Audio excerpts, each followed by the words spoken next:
rogue of talent is always welcome among us. And from what I have heard, you are skilled indeed. Cheers for the 22 months of Prime. Let's go. 22 months, nearly 2 years, dude. Holy shit. We've got some crazy numbers rocking chat recently. Crazy numbers. Cheers, chat.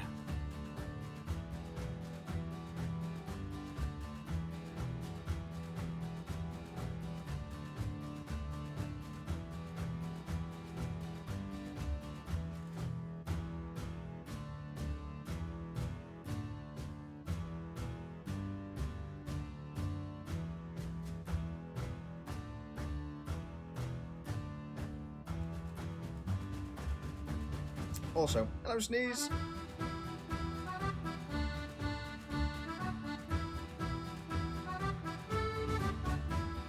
What will we do with a drunken sailor? What will we do with a drunken sailor? What will we do with a drunken sailor? Early in the morning, way hey and up she rises, way hey and up she rises, way hey and up she rises. Early in the morning, shave his belly with a rusty razor, shave his belly with a rusty razor, shave his belly with a rusty razor. Early in the morning, way hey and up she rises, way hey and up she rises, way hey and up she rises. Early in the morning.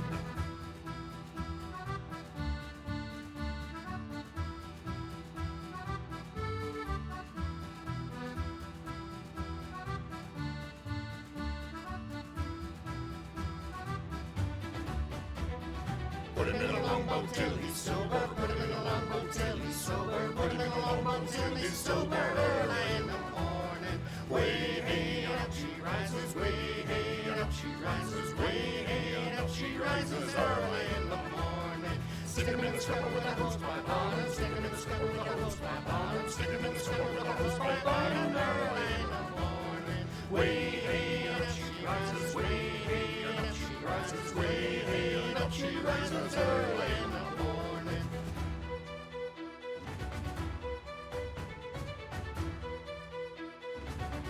This one's a bit of a kicker with the ginger beer today. Ooh. But indeed, cheers. Cheers, everyone. Oh. Fucking hell. Ginger. Ginger. Not ready for it. Ah.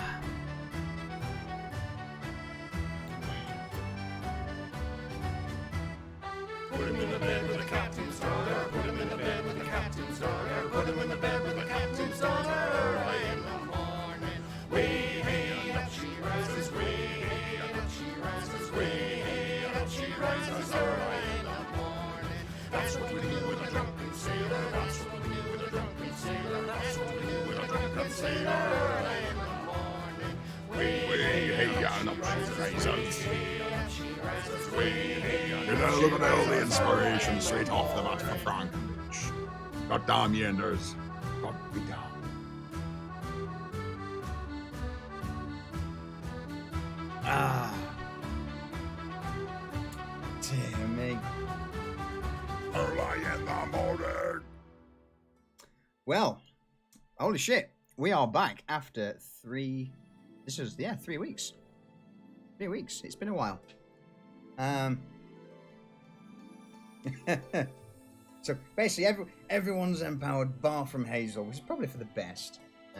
But Enders, I assumed some people may not be able to make it today, obviously due to it being Freedom Weekend, Treason Day, sort of thing. Well, cheers everyone. Too long. It has been too long. In regards to being too long, let's bring the rest of the crew in. Like that. Hello, folks. Oh, yeah. Hey. So, it sounds like Booger and Hazel may be somewhat on the ropes today. Oh, no, I am perfect. I did not Really? go too hard. Yeah. Really? No, she just has a kid. I say, who are you and what have you done with jumping? I can, for once in my life, I controlled myself yesterday.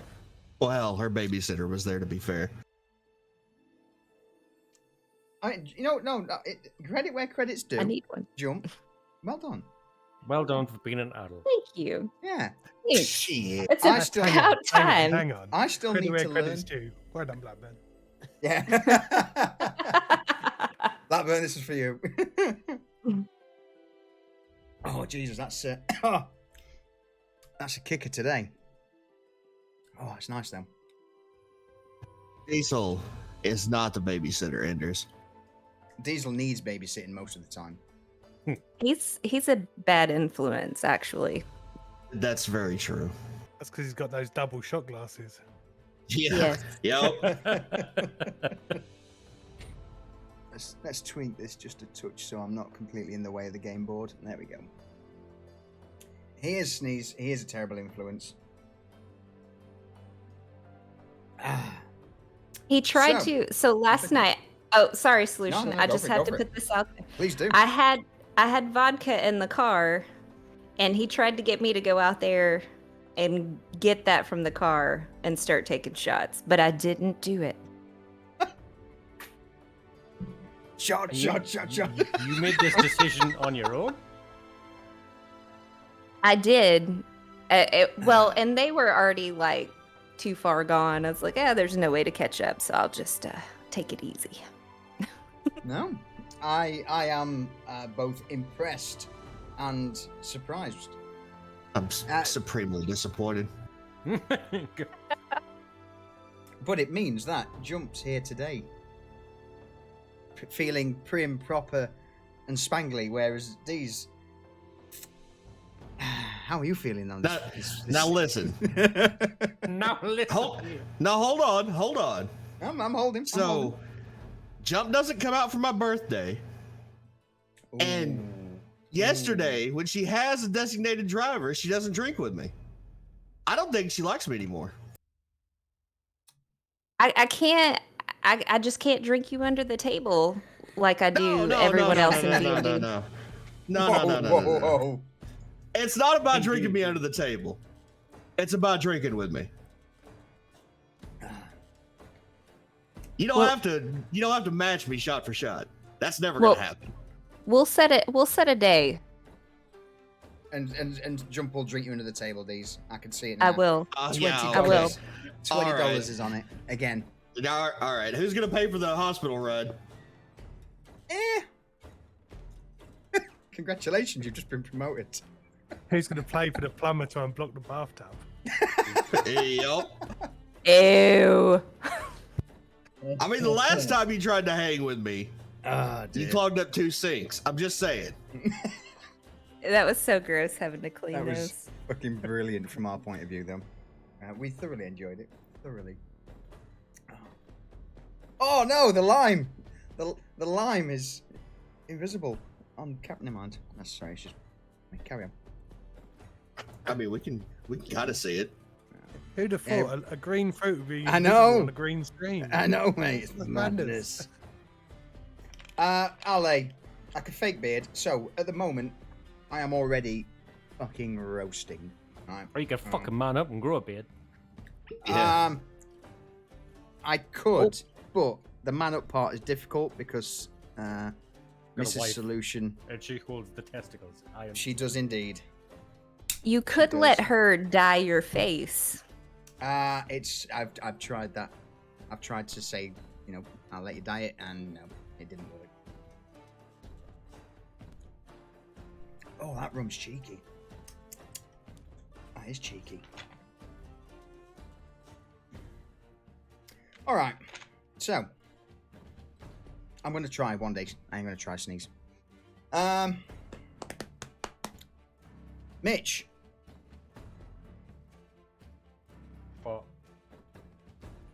What happened What do you on mean, what? the last episode? I like to remain ignorant now and again. I knew it was coming. I'm surprised we lasted this long before it happened. Also, before we carry on, hang on, can I just say, at some point, again, chat, we are having a Discord stream social gathering.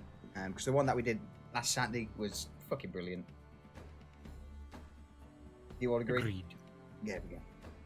Yeah, absolutely. So we'll do it again. Try and get in once a month, if nothing else. Mhm. And on that, Mitch, what happened Last time on the Black Marque, Hazel and Garbash done fuck up. Actually, before that, some things were tended to. We got a new chef called Rudy Yeah. with the worst accent known to man, Fucking Rudy. and I love it. We arranged with the other captains to go out in the water and acquire some new ships for them. And then out on the water, Hazel done fuck. Oh no! Before that, actually, Frank. I'm all over the place. I'm not reading my notes. Frank gave us some grave news that we might be in a little bit of trouble with a god. Might have pissed her off a little bit. She might be coming for our booties. We better appease her with some shinies. Probably a good idea. Yeah. And then we went pirating. Huzzah! Actual hit in the ocean in a piratical D&D campaign. What is this madness? I know, it's crazy. But before that, Hazel and Garvash thought it'd be funny to fire a fucking cannon when we were on the prow. And Mitch hasn't forgot that shit either. I know it's been 3 weeks, but I never forget. Rooty tooty, point shooty. Yeah. I'll drug you or get somebody to put some kind of spell on you or something. You'll forget. Easy, Mrs. Cosby.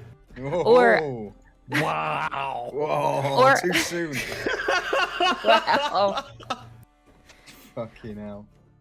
Or I'll just do something worse. And I'll forget about the other thing. Yeah, exactly. There is that is a Well possibility. played. All right. So, you did indeed go doing a little bit of the old piracy. Yeah, we came across a merchant vessel that was being chased by some pirates. And we decided to even up the odds, especially since they had a lovely carrack that we liked the look of. And we showed our appreciation with cannonballs. We fucked up 3 of them. I think it was like 2 schooners and a sloop. There was a Yep, carrack. 2 schooners. Yeah, so go on, Frank. It was 2 schooners, a sloop, and the carrack. But we fended off the small fry, and while knowing that there was another big ship on the horizon coming right for us, we decided to board the carrack, take over it. Frank set it on fire with a fucking fireball, Singed it. Yeah. singed it. Just as well we have, a wizard that can fucking create water and put that shit out. I knew we had a wizard that could put it out. And then actually it turned into a fortuitous meeting with a new group of pirates. Well, a crew of pirates. Well, not really a group, I think they're more of a single crew, right? Yeah. From what you've gathered. From what we've gathered. They had a really nice ship, that Barker ones. Sin seemed a bit of a twat, though, ain't Yeah.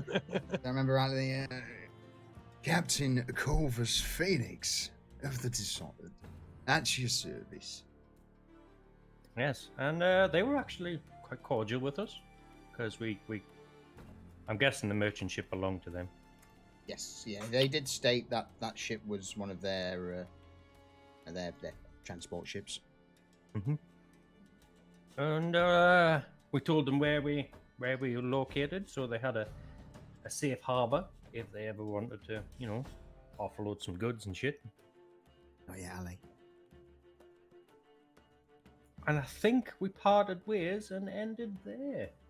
That's correct. You began to set sail with the Old Rose, which is the the brig from Highport, alongside this new carrack, which was known as the Dragonfly. And that is basically where we left off. So, before we kick into today's sesh, anyone want to bring anything up? Anything to put to the crew? Any ideas? Well, first of all, since Hazel's on Mitch's watch list, you'll be with me today, and you'll be learning how to steer the ship. Oh, okay. Well, I will say though, that doesn't sound like a punishment because that's what I want to do. Just wait till they sink the ship, and the guilt is all on you. You better not set me up. You fucking set yourselves up. Oh. Okay, wasn't expecting that. Perfect. So, let's in that case, let's give us a little bit of. Mate, Mitch, you've just made my even straight off the bat. Hey, Mitch has got other things to do. He needs somebody else to steer today. So, for the meantime, let's bring this in just as a nice little bit of artwork. Cruising the ocean.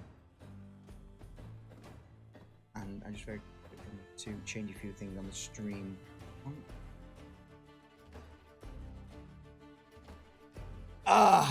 Alright, so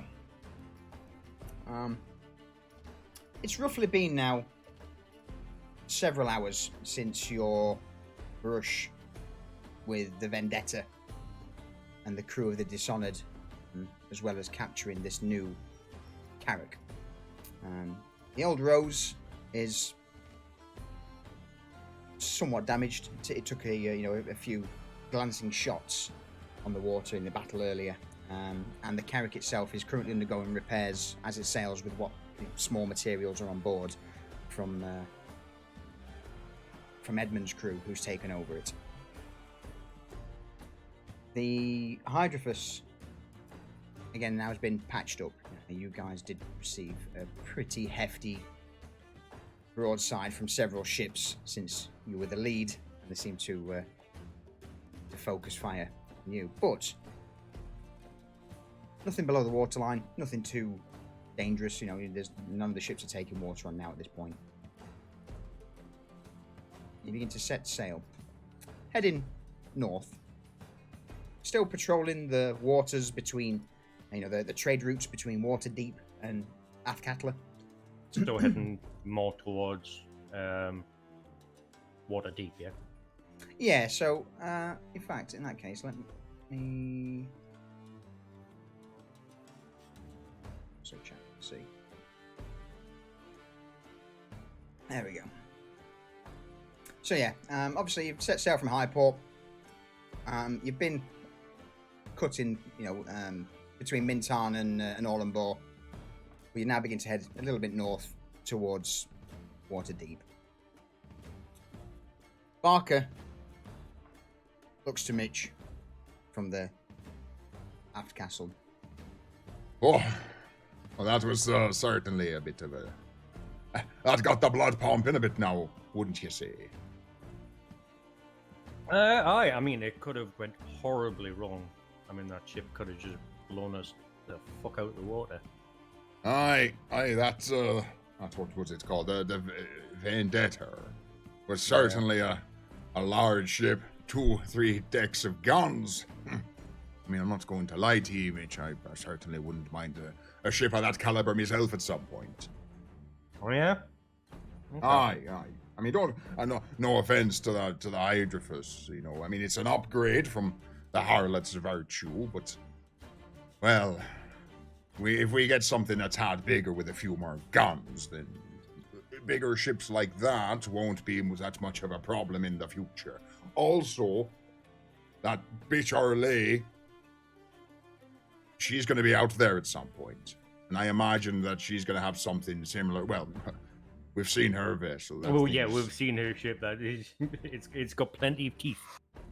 Barker nods and casts his sight out towards the horizon.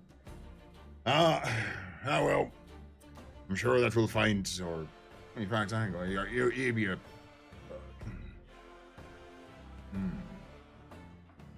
All right, how about this? It's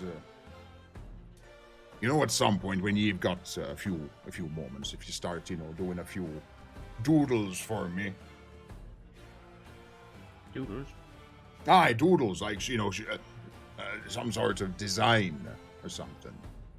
Something for us to, if we see another ship out on the ocean, oh, that's nice, then, we can strip it down or copy it or something. I don't know. I mean, it's not a bad idea. I mean, seeing that ship up close kind of brought me back to the old days, Aye, that's what I'd be thinking. It's a nice ship. Okay. I'm sure I can knock something up. All right, perfect. Also, why is if you don't mind me asking, why be Hazel stood aside you? So I can keep an eye on it. Barker looks to Hazel. Is this about the canon thing, Hazel? No. No. Yes. No. Yes. I'm sure it is. Aye. Maybe. I thought if she's making herself useful, then she's not fucking about, right? Right, you got a point there. What about that big green horse who was with her? Her companion? Where the fuck be he? He's somebody else's problem. Okay. Where's Garbash? Well, I had him cleaning the deck, but I kind of lost track of him. We got a little busy. Mitch. Fair play. Garbash! You see this large green head just poke up from the port side of the ship. What? The fuck you doing? Dangling off the side of the ship. Booger said that things need cleaning, so I'm cleaning. Yeah. Okay. Good lad. Finally, somebody on this fucking ship listens. Yeah. So I've cleaned it that good with this thing I found, and it's made that, the wood's meant to be dark, yeah. It's cleaned it that good. The wood's now like light and clear. Like, not clear, but it's like glowing nearly. Like all that black wood that was on the top's now been washed away. But just how good I've been cleaning this thing. So you've scrubbed away the waterproof layer. Garbash just, all you can see is, like one hand gripping the railing and his chin like on the banister and this massive shit-eating grin. Yeah, I cleaned it good. I'm sorry, Mitch, I fucked up. Yeah, can you just get him a bucket of tar for when he's done cleaning? And he can retar the ship. Yep. Garbage! What? You did such a good job cleaning. The ship is shining, it's bright, and now I'm gonna need you to dull it up again because you did too good of a fucking job. Oh. I mean this. Yep. Oh. Yep. And we're gonna get you some hot ass tar, and you gonna spread it everywhere. Oh, we'll spread it all over the ship. On the ship. All right, Everywhere okay. on the ship, not people. Okay, that's fine. That's fine. Give it to me. And I will make this the dirtiest ship in the whole of the Soul Coast. Bitch. Words fail me. Okay. Words fail me. Fuck it. Hey, whatever. Great, Garbash. Just keep an eye on him. Yeah. You don't have to do anything. Just make sure he doesn't tar and feather himself or something. Fuck, I don't know. Yeah, yeah. All right, Garbage, come on down. We'll get you set up. No, all right. Garvash clambers back onto deck. Bear in mind, at this point, all he's got is like a sort of loincloth just tied around his waist with this single piece of rope, like sort of just underneath his arms and around his chest. Safety first. He stands there, half naked on deck. So, need to make it dirty. Yeah, I could do that. I could do that. Give me that bucket. Give me that brush. Yeah. So spread it around. A nice layer. We don't want to be walking and slipping and fucking sticking in tar and shit. Just, not a nice layer all over the ship. All right. And with that, Garvash hefts this bucket up in one hand and grabs the sort of bamboo bristled brush, dips it into the tar, and then just launches himself over the side of the ship. And all you can hear is, for the next sort of half an hour, as he's painting the side of the ship, retarring the planks. All right, Mitch, that's Garvash busy for a bit. Happy days. Hey, Callie. All right. I just need to DM a few people something, so give me a few moments. Oh. Here we fucking go, Chad. Am I A gonna be rogue lucky? of talent is always welcome among us. And from what I have heard, you are One skilled whole indeed. year sailing the sea of memes. Thanks, Kelly. Holy shit, 12 months. You're not wrong there, Callie. Thank you. How to word this to this person. In the meantime, Mitch and Hazel, what's going on the helm?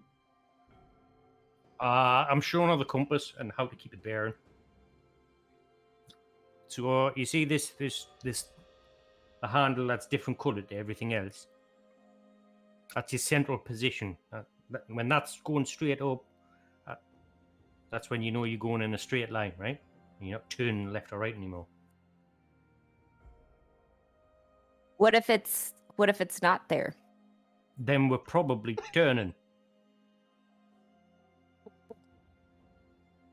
Okay. Okay. But what if it's like not right on, but just slightly to the right?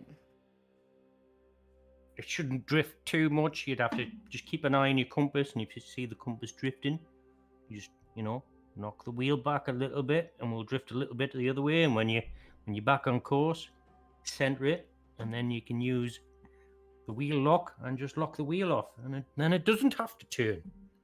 But forget to take the wheel lock off when you try and turn it again. Otherwise, you'll just fucking pull a muscle. So can I reach the wheel lock? Like, where is the wheel lock? It's in the middle of the wheel. But- It's literally just a piece of wood to stop it from turning. Now, when I turn the wheel to correct, how far do I turn the wheel? All right, so the wheel turns twice in either direction, left and right. Full lock, two full turns. Yeah? Which way when I'm going which way? Well, it depends. Which If- way are we going right now? Like, In a straight line. does it... We're Do going I north. need... So I don't need to turn the wheel right now. No, I mean, if we need a course correction, then I'll tell you. Or the captain will tell you. All you got to do is steer. Okay. Hazel's like posted up, looking real intently at the compass and the wheel, ready to make a move if it moves. I'm all just done that. Mitch just pulls out his notepad and starts sketching with a piece of charcoal. Okay. I come up onto deck. I'm pale in the face, shaking slightly, haunted expression on my face. Frank? Goddamn, Frank, is Rudy's cooking that bad? Is he seasick? Why would Frank be seasick? Because he looks sick. Like the rocking of the boat. He's a veteran Looks sailor at this sick. point. Maybe he Skull just now is getting sick. He can't handle it anymore. Maybe you should ask him what's wrong. Frank? She need to rub your head, Frank. No, I feel a strange presence. Something's got its attention on me. Oh, well, that's not good, now is it? Quick. Just throw some gold overboard. Barker immediately pipes up at hearing this. Oh, what? Yeah, my I think Barker what- at the time was at the back of the ship, just sat there with a pipe in his hand, smoking away. Well, what be going on? I think Umberlee's got her eye on Frank at the minute. Oh, Hazel at this point is panicking, looking for gold. Barker looks at. no, look, grab hold of that wheel, quick, everyone, crew. Fucking shit. All right, well in that case, Booger, Frank, Mitch, there's a chest at the foot of me bed in the cabin. Now I'm not gonna be lobbing that due to me leg, so if you can go below, grab it. Bring it on board, top deck. Well. Yeah, I got you, Captain. Booger runs on down to Barker's quarters, grabs the chest at the end of the bed, and brings it back up on deck,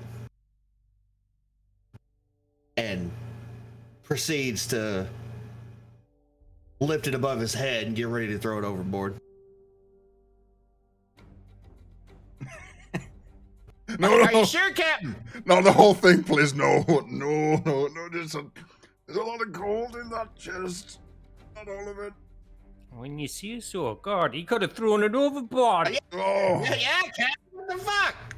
Okay, you got to specify. no, You know, I mean, but go above and beyond. I know, but I don't exactly know how much gold I'm. Fucking hell. What about some shiny rubies or anything? You got any shiny rubies or Although, diamonds in there? What about some I mean- pearls? Everybody likes a pearl necklace, right? I mean, you might. God damn it, Captain. Fuck. Booger puts the chest down on the deck. Come open this bitch up and tell me what you want overboard, and I'll fucking throw it. All right, fine. Let's Hang on. Let's just throw something one at a time until Frank doesn't look sick anymore. Hey, Avalanche. I don't know that that's how that works. All right, look, fine. Look, hang on. And Barker reaches into his shirt and produces a large key. He inserts it into the lock of the chest, and with the chest pops open. You are all immediately blinded. The sheer amount of coin and precious jewels and gems.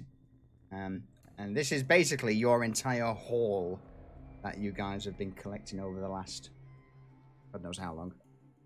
Wait, why have you got the full thing on the fucking ship? I mean, You're a fucking I may have- kleptomaniac, you know I that? may Damn, have- Captain, I think I need a raise. no. I may have accident. Well, not accident. Delilah was given enough coin to support the harlot's arms in our absence, and the rest, I thought we'd take along for safekeeping. Aye. How much is there? A lot. A lot.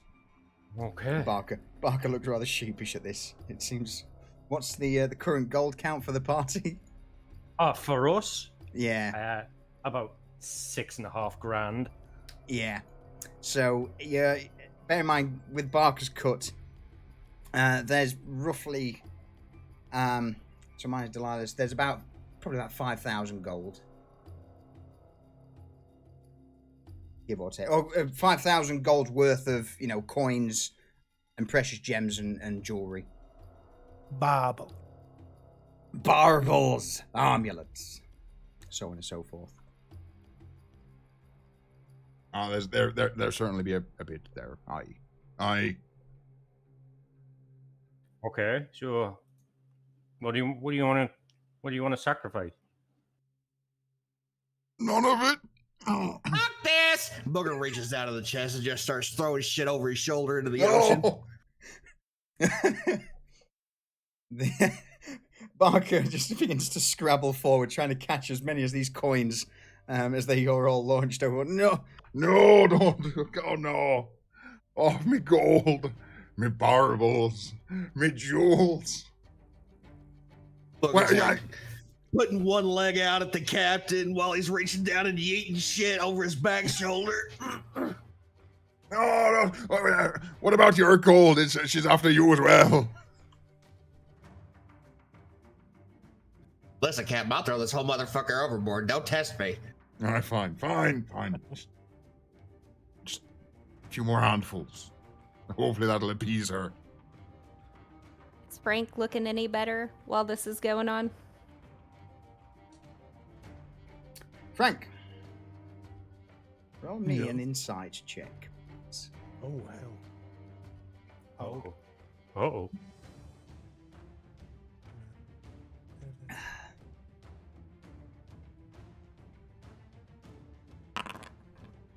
14. Roll me a perception check as well.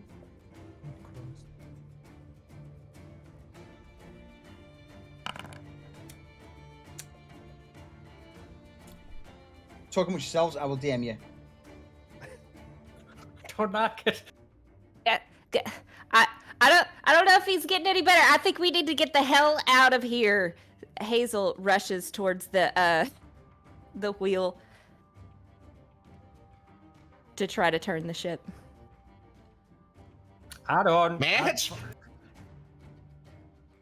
Gotta go up. Just calm down. You know we're a couple of days from fucking land in any direction, right? Well, maybe if we go left a little bit. If you go Or left, right. we go left is straight into the open ocean, and right is towards High Port. No, Yeah, Waterdeep. but what I'm saying is like maybe if we go left for a little bit and like if he gets better, then maybe we're getting away from the situation. Or if we like if that doesn't work, then we go right for a little bit and then we could test that out. Booger looks down at the chest. It's about a third gone. He catches the captain's gold fever and he's like, fuck, I don't know if I want to throw any more over. No more. Yeah, McCullen, come here! Oh, McCullen. Are we steps gonna up from throw below him deck. over? What the fuck do you think you're... No, you can't be throwing me over. What do you want, Boger? McCullen stands there just with this exasperated expression on his face as he glances towards Hazel and... What can I do for you? Booger quickly jumps at McCullen and tackles him onto the ground, or attempts to tackle him onto the ground. McCullen, not expecting this, is just dropped immediately as Booger just plows on top of him. Booger grabs him by his feet, holds him over the edge. I'm sorry, McCullen! It's for the betterment of the crew! And just starts shaking him, hoping to get his gold out of his fucking pockets. Fucking hell. Completely ignoring everything that's going on. I'm just staring off to the northeast at a bank of grey clouds that are unnaturally forming. I just raise my arm and point at the clouds. Oh, drop him! Shit! McCullen, drop him! I've got Drop no him! coins on me. I've only got a God few damn it, silver. McCullen. Booger sets him back on deck. Get your ass back to work! God damn it, how fucking good are you? Alright, fine. God, be damned. Fuck, fuck you all. Fuck you. I'm done. I'm gonna go shine some cannon or something. Yeah, McCullen. guys. Yeah, You guys Yeah. see what Frank's looking at? yeah, bitch. We say it. Fuck. As Turn this is around. happening, you see a red flare from the old Rose, which is off to your, just off your port side to your rear. You've got one of the crew members just stood, waving their arms like mad and pointing to these clouds in the distance. Booger gives him the thumbs up.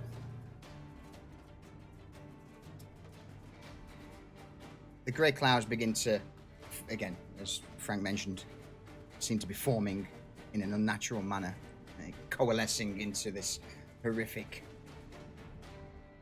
swirl of grey turning black. And suddenly, clouds begin to just shoot out, concealing the sun. Darkness descends, not pitch black as in the middle of the night, but that as if you would be in the midst of a severe storm. The sun can no longer be seen, and you all begin to feel the first few drops of water fall from the sky. Hey, Caleb! Kaelin stands up. Yes, I've noticed. Can you do something? I've been trying for the last few moments, and it's not working.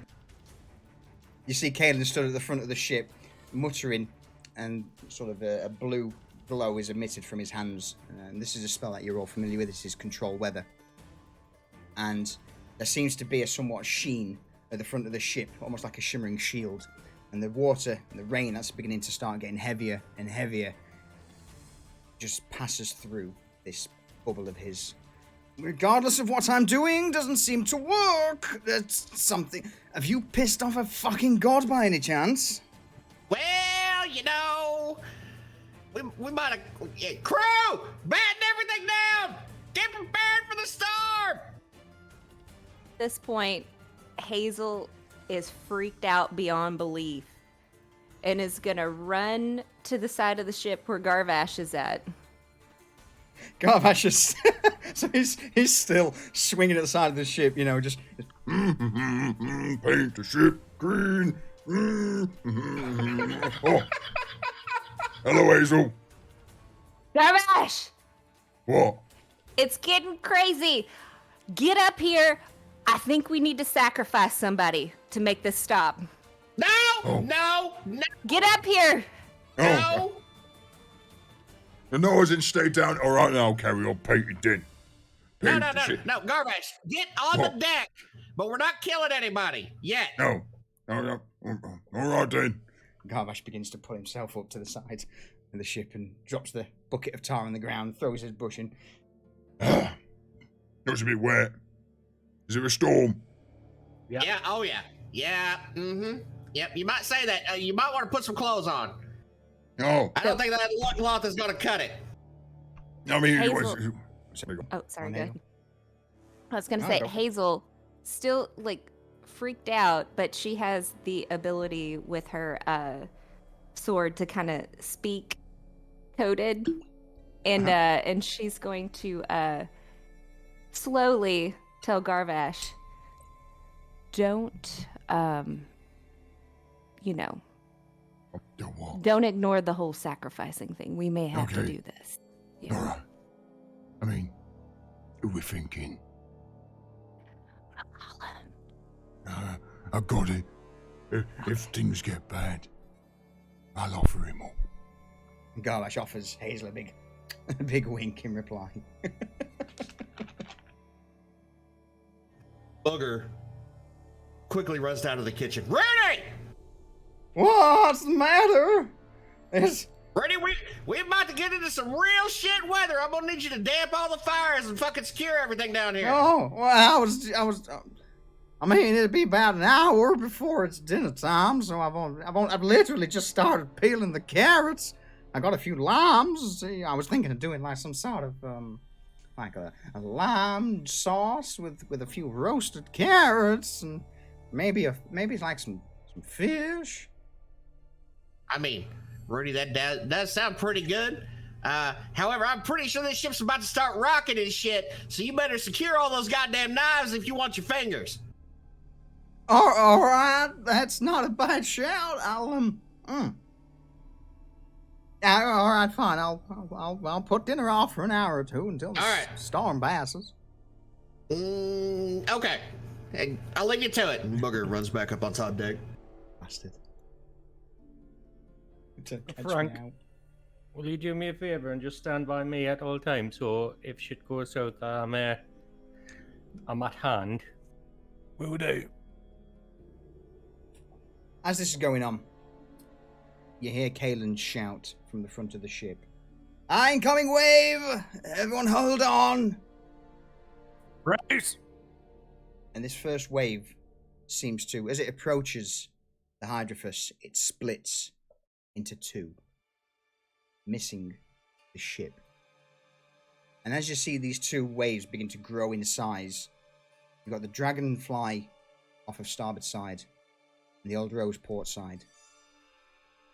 You hear a horrific crash as these two waves smash into the front of the two ships either side of the Hydrophus.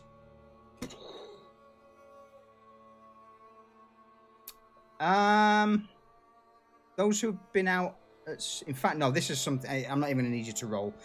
This is something, a split wave is a grim omen.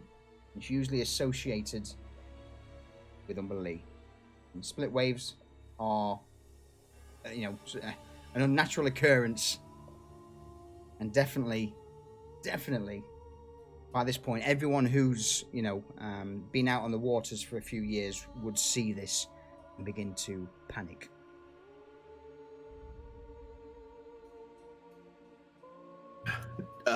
Did the split wave wreck the other ships, or No, it just hit them? Okay. It just hit them for the moment. Both the Dragonfly and the Old Rose raise up. The bows breach the water and they slam back down. You see various members of the crew drop to the ground as water flushes over the ship, but you don't see or hear any shouts of man overboard. Okay, wave those two ships off. See if we can turn away from the storm. I feel like this is something for us and us only, eh? Yeah, I got you, Mitch. Booger scrambles up to the crow's nest, fires off a wide flare. Okay. And starts waving on either side of on port side for the one ship, waving it off, starboard side for the other one, waving it off, waiting for acknowledgement from either ship that they understand. Niklaus, you make eye contact with Niklaus from, across the way, and he instantly understands the gravity of the situation. And you see the Old Rose on the starboard side just pull off and begin to almost do a 180 turn. It takes a few moments for the word to be passed down on the Dragonfly, but eventually Captain Edmund also receives the command, and he looks at Booger, tilts his head to the side, and then just points off to his left, as if signaling, do I go left?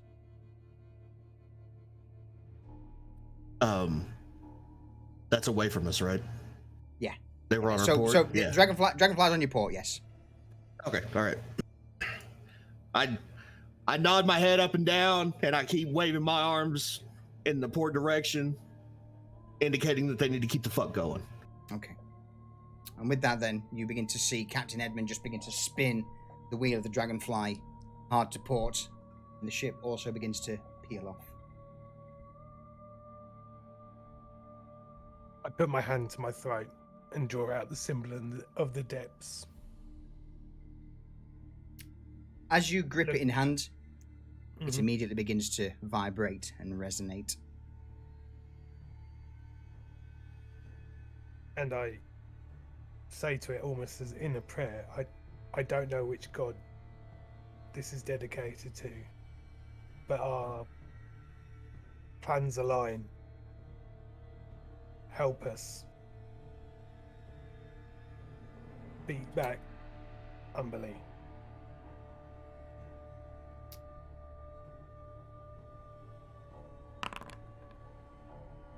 Okay. While that's going on, Mitch is just shouting orders for course corrections for Hazel to turn into waves and any choppy water, while just making sure everything's doubly tightened down. So at this point, bear in mind, the waves are now starting to slowly grow larger and larger, and this storm's now beginning to, come overhead of the Hydrophus. The wind is picking up. The rain is also now beginning to beat down quite hard on the deck of the ship. Is I'll bring this in actually, so we can. So we've got a little bit of a little bit of a preview of what's happening. So while Booger's up in the crow's nest, can he see anything on the horizon, or is it just fucking rain? Everything on the horizon at the moment, sort of in front of you, is just rain. It seems like a sheet of water is just slowly beginning to make its way towards the Hydrophus. Okay. Well, given that I can't see shit other than water, Booger's gonna climb back down onto the crow's nest and be ready on deck. So, a few moments pass, and you guys, you all sail forward, and the two ships make their departure.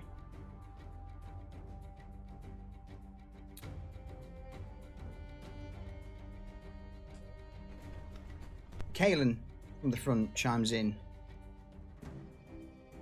This looks awfully like the tide's graveyard, with it being split waves and omens from the bitch queen herself. I don't quite think a little tribute of coin has placated her.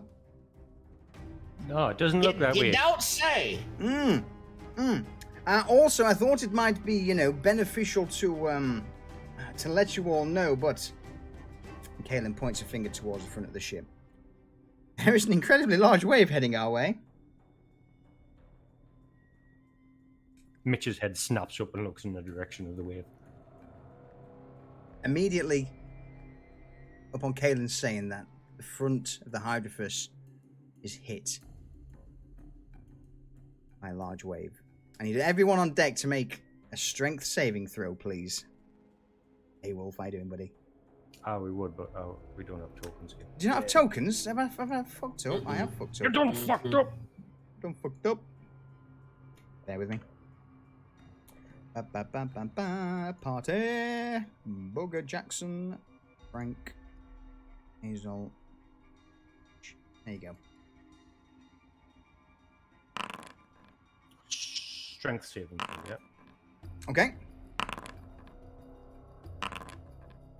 Absolute unit. Absolute fucking units. So, as this large wave crashes into the front of the Hydrophus, it lifts the ship high.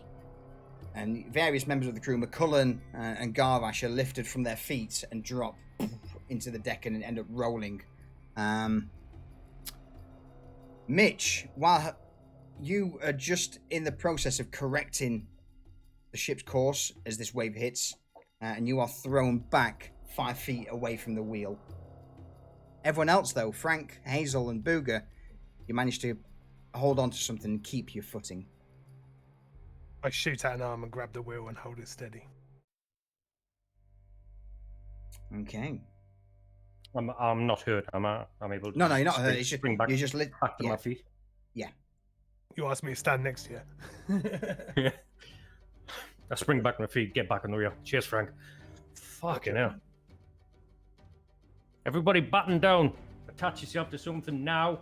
This is going to be a rough one. Hazel looks for a rope to tie it around her and then to tie it to the ship. Various members of the crew begin to do the same. They'll begin to wrap ropes around their waists and lash it onto whatever's available, be it a cannon, be it the banister, be it the mast itself. Everyone who's currently top deck manages to secure themselves. Fucking hell, it looks like this is gonna be a storm for the stories, boys and girls. Alright, since we've fucking thrown all my gold overboard in vain. And Barker raises 2 fingers to the sky. Come on, get us then, you damn goddess of fucking cowardice. And he takes a swig from his hip flask before this, fastening the lid and putting it back to his belt. Bitch! Aye. If we drown, or if we're shipwrecked, it's been a good fucking call. fuck it, eh? In for a Aye. penny, in for a pound. That's the one. All right, crew. From what I'm aware of, they've only got to. Well, gods can only interfere for a while. So, as long as we've not pissed her off completely, I'm certain we'll make it out. Who knows? Positive thinking and all that. Oblivious to everything going on around him. I'm just completely enthralled with the symbol of the depth. Shouting at it now. If you're not going to help us, I'm going to have to destroy this thing. And I think you've got an interest in beating the sea bitch. If you're going to help us now. Mitchell's just staring at Frank like, you alright? You just lost your fucking marbles? What's going on? She wants this thing destroying. It's a symbol of another god. This god needs to help us. The symbol does nothing. Booger has lashed himself at the front of the ship and is just screaming into the storm. Now, at this point, rain's now beginning to beat down heavily across the deck of the ship. The clouds are now black as tar, and the sound of thunder begins to roll out, and flashes of lightning begin to whiz overhead. Yes. Yeah. How are we feeling about that sacrifice about now? Hazel. Just. I'm a little busy right now for you boys. Just say the word. As soon as Mitch says, I'm kind of busy right now, a crack echoes at the top mast, the central mast of the Hydrophus. There's a bolt of lightning hits the top of it and just cracks the whole thing down. I need everyone on board to make me a dexterity saving throw.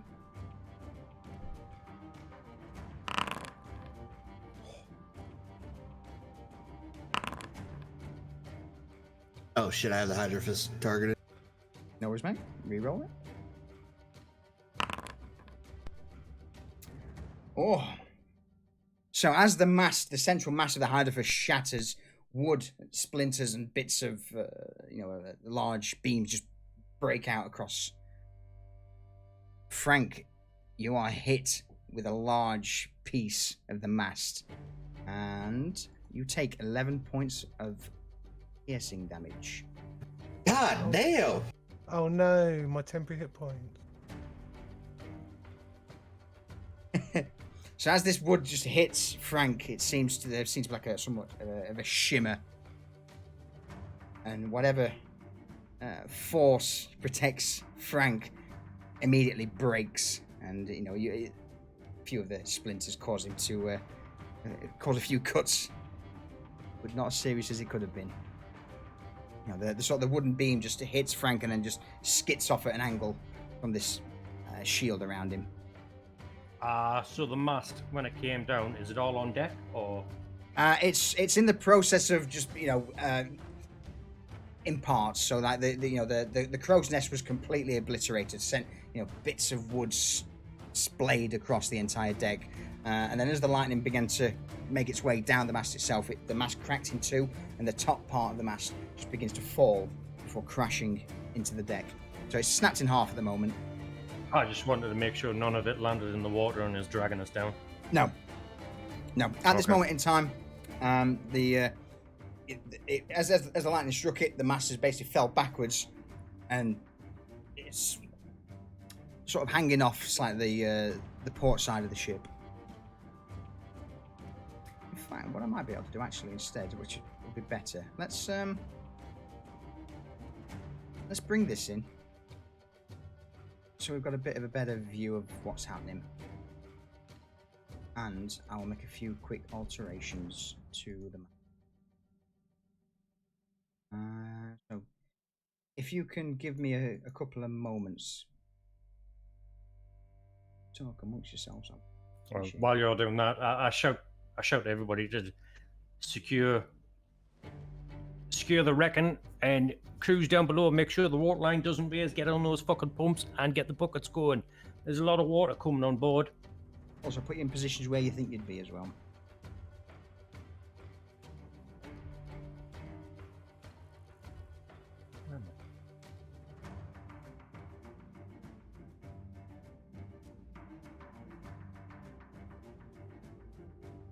I don't see the map. Do you not? Or it could just be me. Give it a quick refresh, just on the off chance. Actually, let me.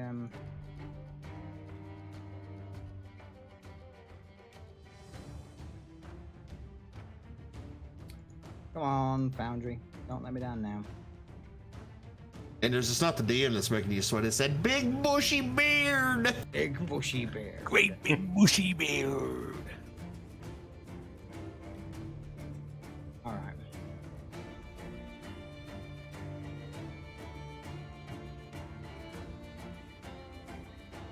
Mitch, Yeah. if that wasn't a sign, I don't know what else was. You know what I'm talking about. I'm gonna sacrifice you in a minute if you don't shut up about the sacrifice. I just think we need to just spill some blood. That's not how Umberly works. She likes shiny things. Is my blood not enough? Frank, do you need me to heal you? No. Not right now. All right, there we go. Sorry about that. I managed to at least make it look a little bit more appropriate now. Proof's changed. So, as this is going on, the clouds begin to. It almost feels as if an oppressive atmosphere is pushing down on everyone on board the ship. And as the rain lashes against you, a horrific, thunderous boom echoes out above as lightning just begins to crackle and fork across the sky. But these thunderous booms begin to increase in timing. First one, and then to the point where it seems to be a cacophony of just rolling thunder above the ship.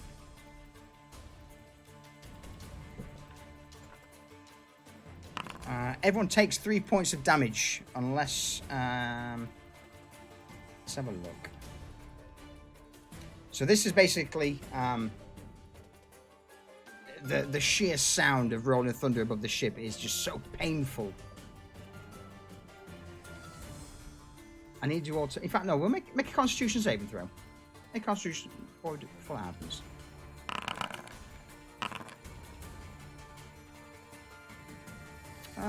Frank and Mitch, you two are safe. You managed to, as the first rolls of thunder begin to increase in volume, you managed to just plug your ears, and then a large crackle echoes across. Various forks of lightning pierce around the Hydrophus, but Hazel and Booger, you do take 3 points of thunder damage.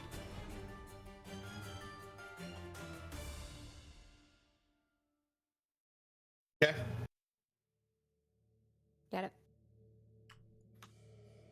By this point, Barker... So you go on, Frank? You crack on. Barker chimes in. We're literally sitting ducks out here at the moment. We need some ideas, crew. Do we just batten down, head below deck and hope for the best, or do we try and sail out? Mitch, Hazel. I say we ride out the storm and just sail on. Fucking fight our way through it. Oh, Blackburn's fucking part of the ship, part of the crew. I was accidentally logged in as him. Oh! But it is to go to him. No worries. I have one last look at the amulet round my neck, blood running off my face onto it. As it's not going to do anything to help with it. Tuck it away. Took it away. Okay, Well, just put it down on my chest. sure. and I say there is another option. Oh, yeah, I'm all ears, Frank. open to suggestions. She wants it destroyed. The ship? No, the amulet.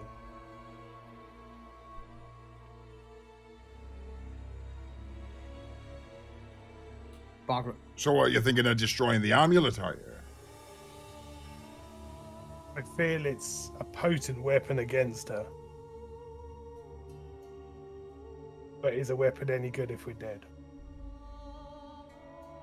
I mean, we're not dead yet.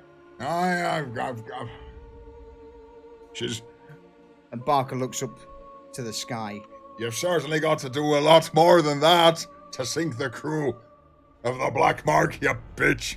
I'm just saying it's a last resort. I need everyone to roll me a strength saving throw, please.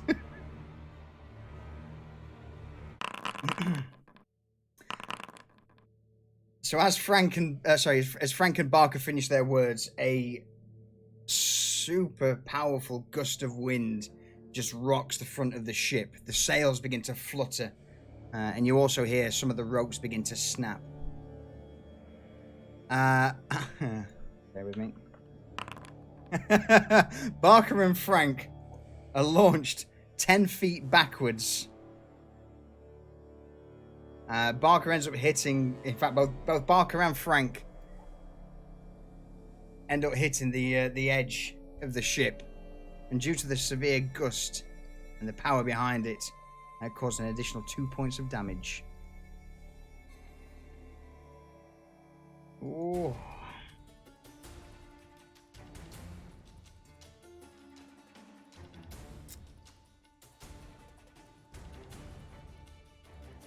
So, various ropes now begin to snap and whip around the top mast, and the sails begin to also lose their ability to basically become sails. Words, it's difficult. The canvas also begins to rip at this, and you also begin to notice now that the rear mast has taken, a good brunt of this damage. Its splinters begin to fall from above, and Barker looks up. Oh, any chance, we might be able to, I don't know, maybe furl the sails? Yeah. Frank, hold on to the wheel. I'll be right fucking back. Gotcha. Take the wheel in one hand Okay. and the amulet in the other.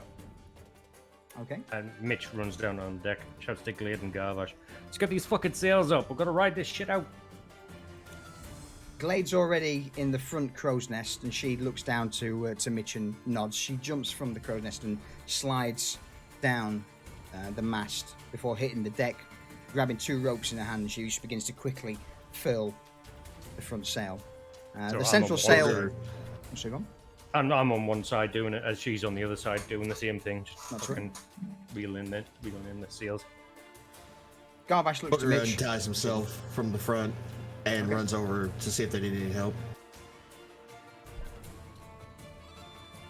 Garvash begins a sprint to the back of the ship, to the rear mast. So bear in mind, the central mast at the minute is currently, snapped.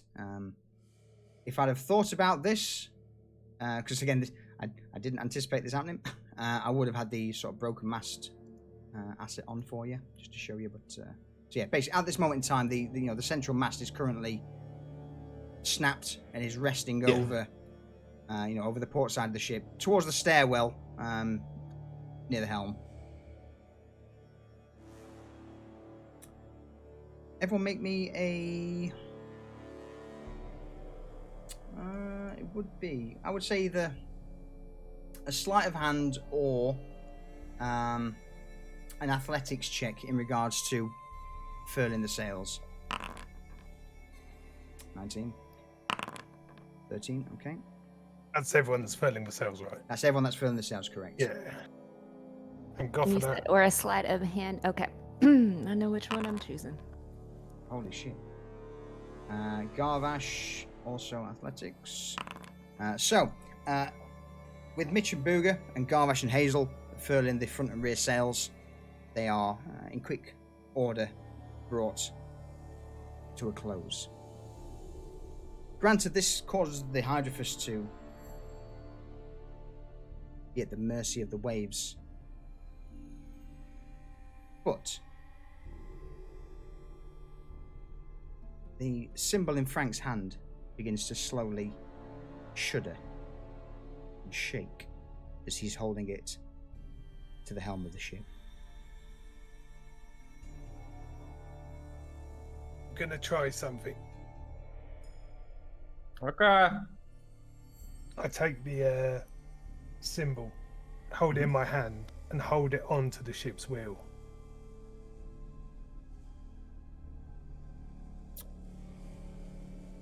You feel a sort of magnetic force from this amulet. And with a clunk, it seems to attach itself to the central point of the wheel.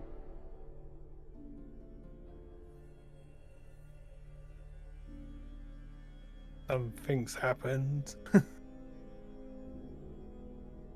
yeah? Slowly, the wheel begins to turn before picking up speed. And the Hydrophus begins to almost autonomously aim for where the waves are coming in, cutting through them. And the previous roughness of the ocean just seems to subside. The rain's still battering down on the top deck, and the wind is still howling, causing various, unlashed ropes from the broken mast to whip round. But the ship itself just seems to be somewhat sailing now, almost as if it was on still waters.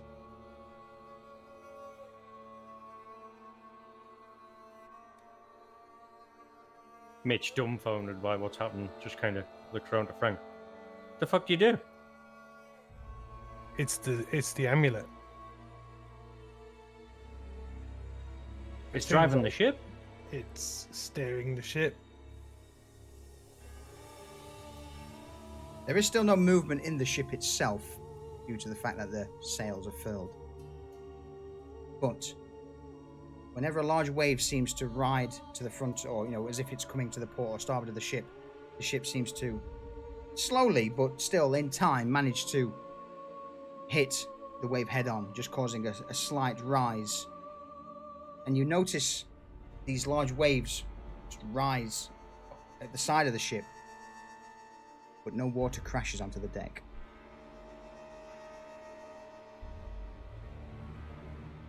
I've got a crazy idea. Yeah. Let's put the sails down. Full sail? Let's fucking do this. Fuck it, balls deep. Full sails, run out the stunsails. Let's fucking go.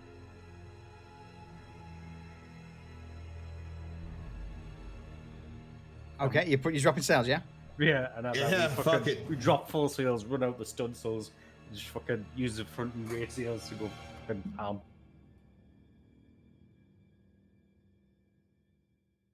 As the sails drop, you hear this rolling thunder return.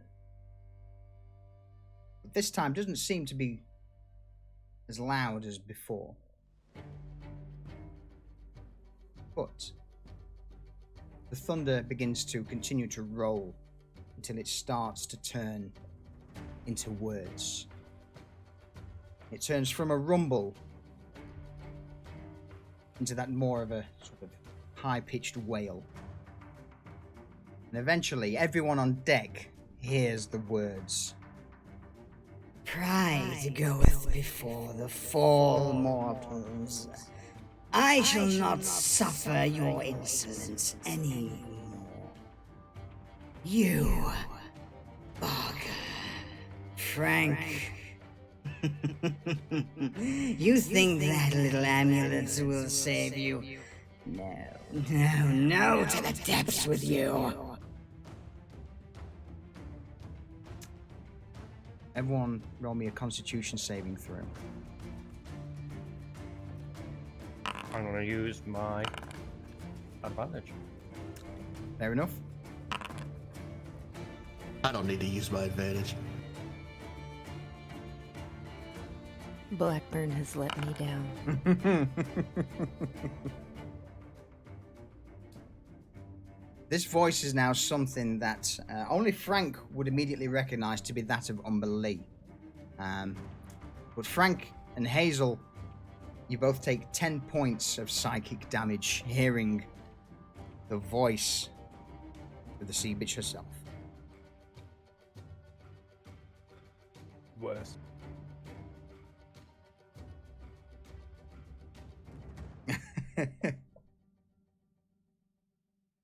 But as this is going on, and the storm begins to pick up in fury, the ship itself seems to be safe. Rain sails down, and you begin to see various members from below deck, like McCullen and Nosric, stumble up with buckets of water. Nosric looks to the crew. You don't want to bring a state of emergency to the crew, but it would appear that we are taking on a considerable amount of water from the rain. McCullen, there seems to be a lot of shit down there. If you know, I don't know where it's. Go on, Mitch. Kalen, can you destroy water? Kalen, lashed to the front of the ship, turns around. Well, I mean, who do you think I am? Of course I can.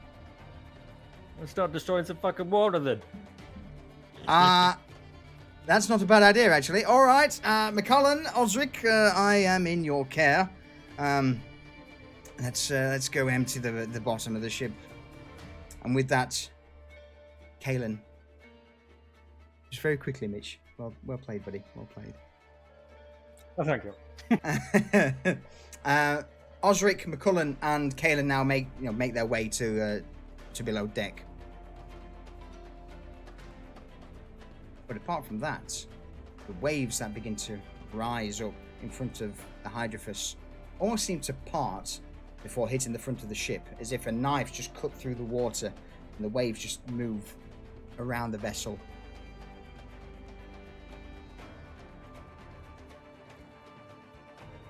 Can I ask you a question real You quick? In the future, like if she does something like that with the psychic damage, could I have used evasion for that to do a dexterity saving throw? No. So psychic Okay. damage is basically straight damage to your brain, to your mind, to your soul.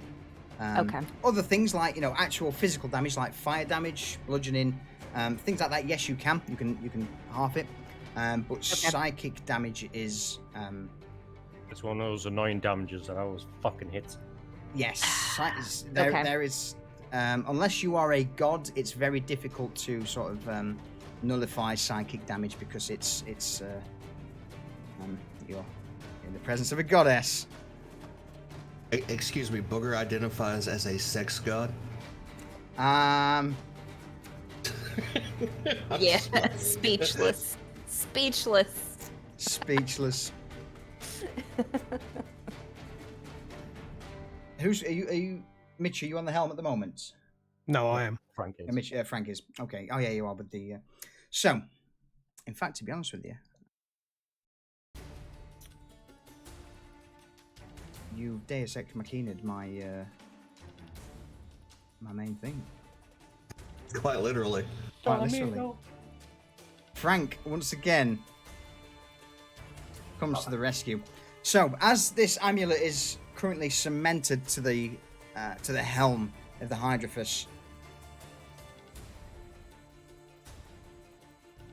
every wave that looks to be ship-ending parts just before hitting the vessel. Every stroke of lightning just seems to arc away from the ship, hitting the water rather than the vessel itself. And this goes on for roughly 45 minutes to an hour before slowly clouds begin to thin. And the rain begins to become less heavy, and the wind dies down slowly.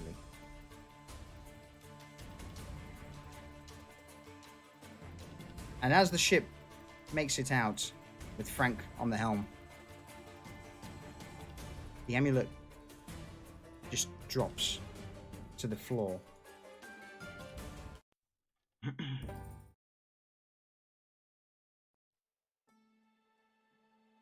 I pick it up, whisper thank you to it, kiss it, and put it back over my head. Back over my head. With the ship sailing out of the storm, Frank and the rest of the crew no longer feel the sort of oppressive atmosphere pushing onto them. And Barker looks around as the clouds begin to disperse.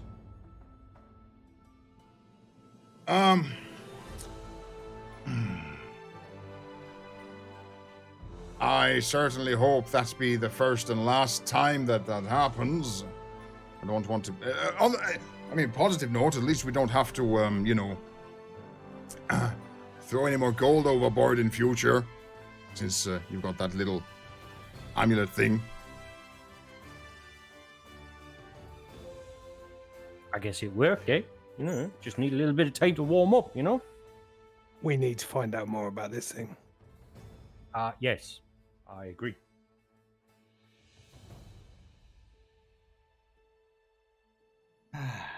In the meantime, we need a new fucking mainmast. Chat, these can't hear me at the minute, but I've literally, due to Frank's actions, Mitch just surveys the damage. I may have wiped half of what happened there out. Frank's a clever cookie, and it frustrates me as a DM, but I also love it. Sorry, do carry on, ladies and gentlemen. I was just relating to chat how frustrating things can be, but I also love it. It's one of those moments where you have one thing like, yeah, this is, the one thing, and then Frank is the one who always like, oh, I've seen what you're doing there. Well played. Well played. So Mitch starts surveying the damage and starts clearing away. Seeing what he can salvage and what he can't. Okay, so roll me a quick investigation check.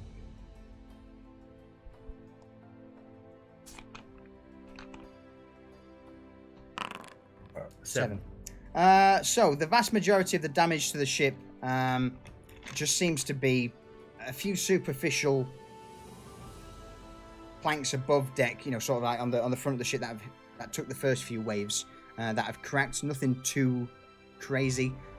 It's obviously something that would need repairing, but it's not critical to your current sailing at the moment. You could wait till you hit dry land. The mast,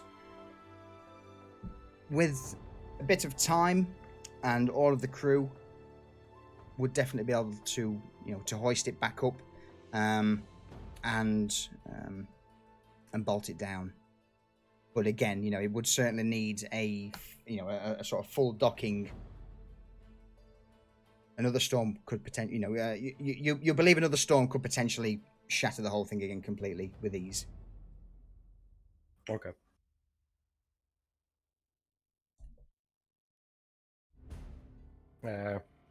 I'll get the heavy hitters to help me to rig up that while I send the rest to deal with any leaks down below.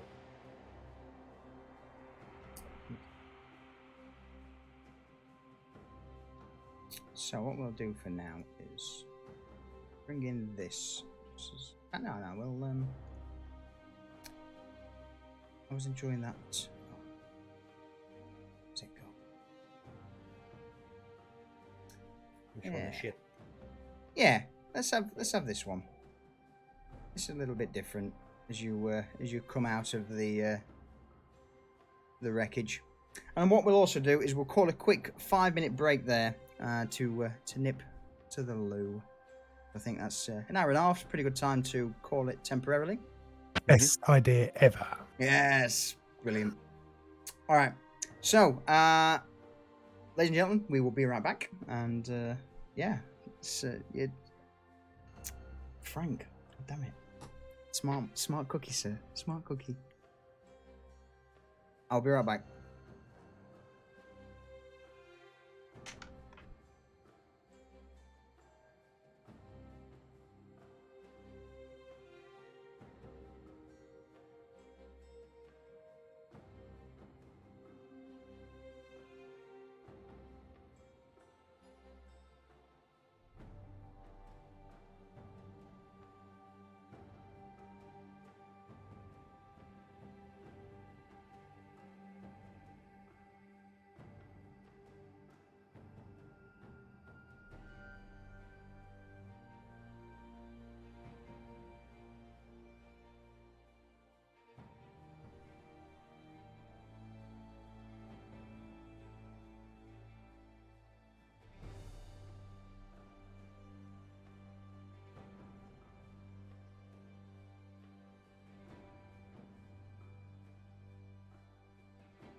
Oh, and I'm back. Same.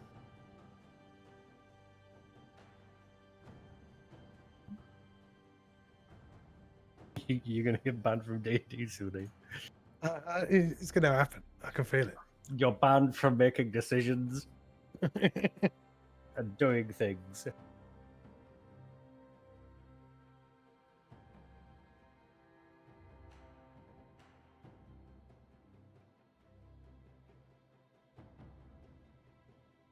I'm back. Welcome back. Thank you. I like how it's raining on the still picture as well. Added touch, mate. Oh. Pretty nerve-wracking getting back into D&D after 3 weeks, you know? Yeah. I feel like I'm really rusty at the moment. Really rusty. Welcome back, Jump.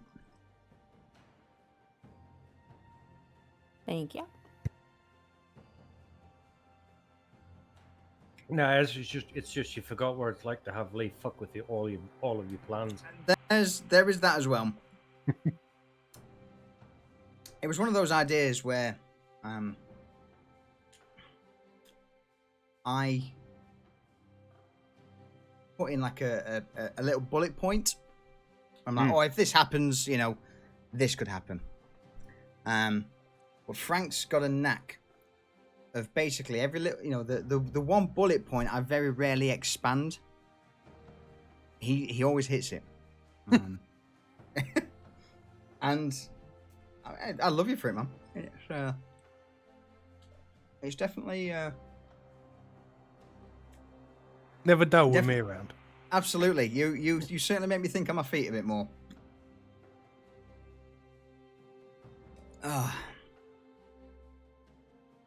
Everybody It back? does sneeze.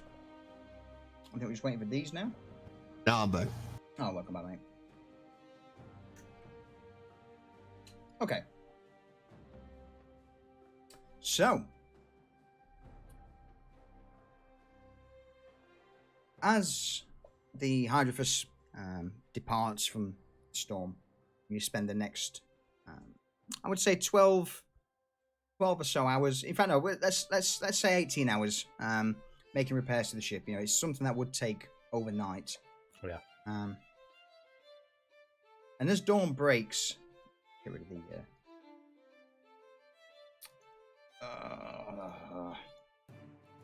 Get rid of the weather. Would we have had any form of rest in this time? Good question.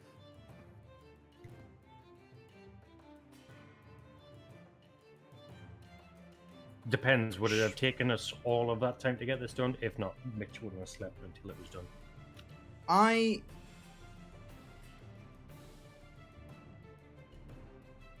At the moment, no. I would say that due to the severity of the damage, it would have been a case of all crew would have worked through the night, to get everything back up and running. So at the moment in time, no. Okay, fair enough. I just wondered if we had like time for 20 minutes sit down and then meal or something.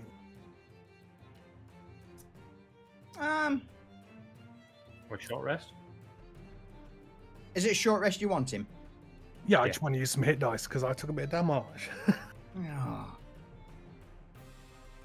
I don't know, Mitch. In fact, you know what? No, I'm going to leave this decision up to Mitch as sort of main boatswain, I guess. It's your call, Mitch. I reckon I'd rotate people out so they can rest for like an hour or so, get some food. Yeah. Yeah. Everybody but myself. I'll okay. I'll get in a short rest. There you go. Nice. So Hazel, Booger, and Frank, you get a short rest. Mitch, you don't. I am a benevolent god.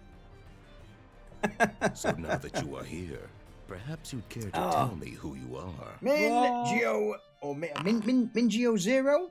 Thank you for the follow. I appreciate it. Welcome to the crew.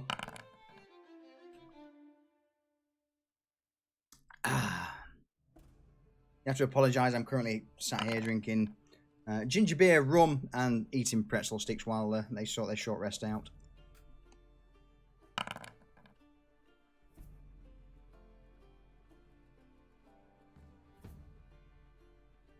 Did I just do that wrong? No. You have to roll it separately for each dice. Yeah. So you hit roll dice, and it'll give you a number. If you want more, you roll dice again, and it'll give you another number. And then when you complete your short rest, it applies HP. Yeah, I remember. There we go. I mean, it has been a good few weeks since we last did this. Desktop Adonis. That's a fucking good idea, that. There is your lime, sir. We can't see it. There is your ginger beer. Yeah, you can't see it because obviously green screen. Derp. And at the moment, I'm on something called the Duppy Share, which is not my usual rum of choice. Mint, I will certainly just call you that. So Duppy Share is not my usual choice of rum. It's usually something called Pirate's Grog, which is a UK London-based company who makes some really, really nice rum. But I'd run out of that. I ran out of Kraken, so we're on the Duppy, which is not bad. It's not bad at all. But Desktop Adonis, Min, thank you very much for joining us. I hope you're enjoying yourselves. And also Farmer, hello. How are you doing, man? It's been a while. We're keeping well. Keeping well.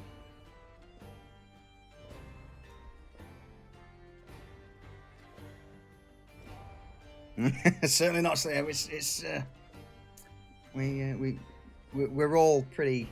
I dare say most of us anyway, pretty heavy rum drinkers. Yeah. Yeah. Oh. Yeah. I mean, I am heavy and I like rum. So, yeah. Okay. So, let me finish this pretzel stick and we'll continue. With that, the mast is finally,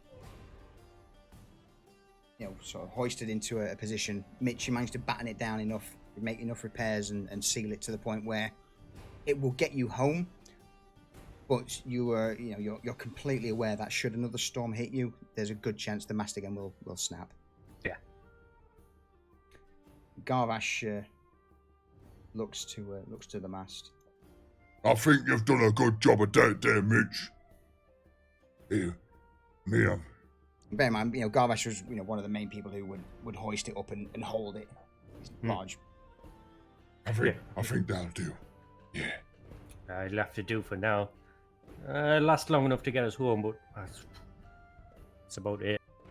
I mean, as long as it gets us back to Port, then I think we'll be fine and safe. Yeah. Shall we get some people up in the crow's nests and have some lookouts to see if we can see our friend? Glade immediately and silently begins to shoot up the newly repaired mast. And she perches herself in the crow's nest and looks over down towards Mitch, flashes a slight smirk, and then offers a thumbs up to him. Good lass.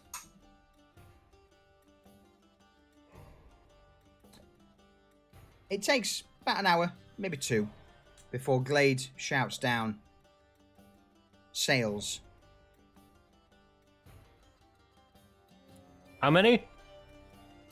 She motioned down to the crew. 2 ships.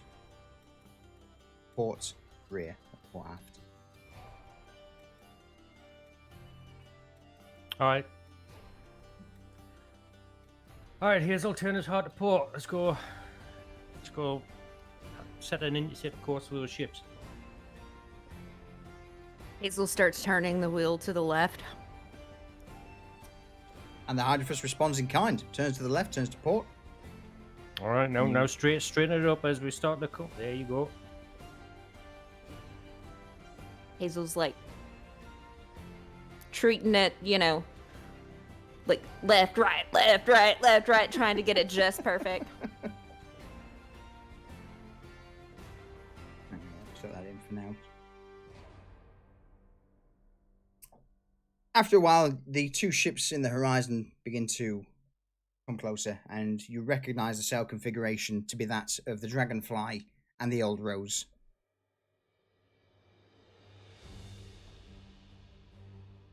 Oh shit.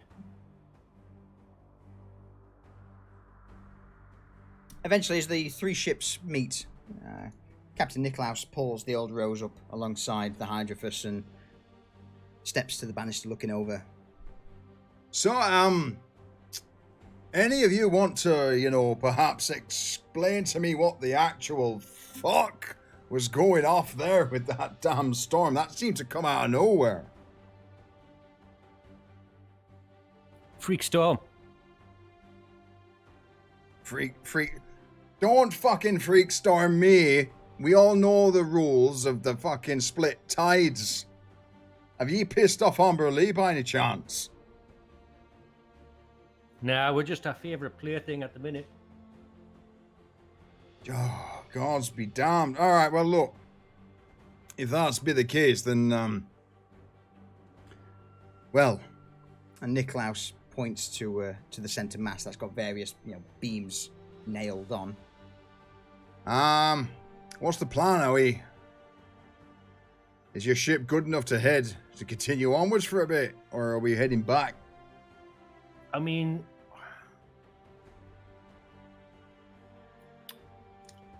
we kind of need to replace this mast because it's fucking shagged. Got hit by a bolt of lightning. And with this, they also... Sorry, go on. But if we see anything along the way, there's nothing wrong with, us tagging along and you guys tackling it. The Dragonfly also pulls in to the starboard side of the Hydrophus, and you hear Captain Edmund shout out, "Glad you made it out, everyone. Well done with that. That was certainly an interesting one." Take more than a storm to sink us. All right, if you say so. Well, look, we'll follow you out wherever you're going. So, Nicklaus, can you hear me? Nicklaus, What the fuck are you on about? Hey, what can I do for you, Edmund?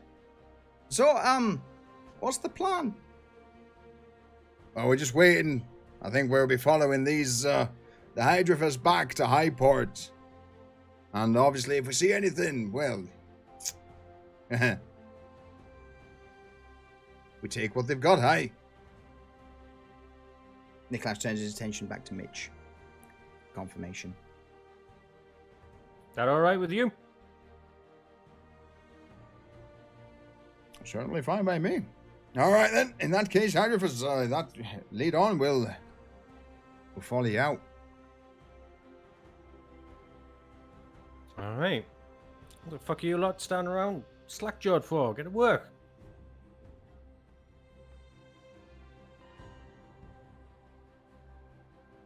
And with that, seals are refilled and we're Okay. made for not a Heading- direct route. I think more of a casual route, seeing if we can catch any fucking tail ends of like trade. Okay.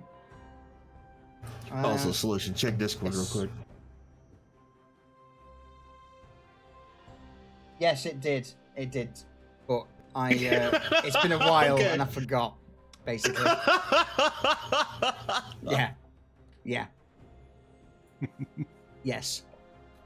In a So, nutshell, D's. That's fair. It's been a couple of weeks. we'll, It we'll has been try a couple and of weeks. we'll try and catch any ship and go into the whalebones on our way. Okay. And do it like a big arc, opposed to just fucking straight to the archipelago. Yeah. So actually heading sort of north, looping round, and then heading back around. Yeah, it's, high port. and then south to the high port. Yeah. Okay. You're heading through or around the archipelago. Around. I don't want to have to make fucking tight maneuvers with a shitty mast. Fair enough. Crew-wise, are you still keeping Glade on lookout duty, or are you wishing to nominate anyone else? Probably Glade. She's kind of a loner, and she kind of likes that sort of thing. Yeah. So yeah, at least during the day, she'll Sure. be up there. It's 'Cause we pretty can- perceptive as well. So She takes her job seriously. I mean, I'm pretty good at steering the ship. You fucking do what I tell you. Ooh. I do, because I fear you. Okay. So it would be as you begin to make your way north and curve west. Let's say right about there. Bear in mind, this has been 24 to 30 hours since you made repairs to the ship. Glade calls down from the crow's nest and again signals to whoever's looking 2 ships straight forward. Welcome back, these. All right, what we got? She motions to Mitch, pointing 3 sails, the first ship, and 2 sails with an angled rear sail for the last ship, medium size. All right. Frank, could you do that thing with your fucking boomy voice and make the other captains aware? will do. Noise. I tell you what I'll do. I'll cast it on Booger because he has got the loudest voice of anyone we know. Hold on. I just got back. So we see 2 ships. Yeah. Yeah. There you go. 2 ships, 1 triple sail, 1 double sail. All right. Does that help? Yes. Yep. Perfect. I Okay. cast dermatology on Booger. All right. Dragonfly! Old Rose! We got 2 ships off our port stern. That's right? Port stern? Mm-hmm. Ow. Oh, wow. Off our port bow. bow! 1 3 sail, 1 2 sail. We're moving to intercept. You see various members from the 2 ships just raise their hands in acknowledgement, and they go and tell well, again, Niklaus and Edmund would have definitely heard due to thaumaturgy, making Booger's voice an absolutely fantasy megaphone. What's the plan? Shall we load Grape and Barsha and take them in one piece?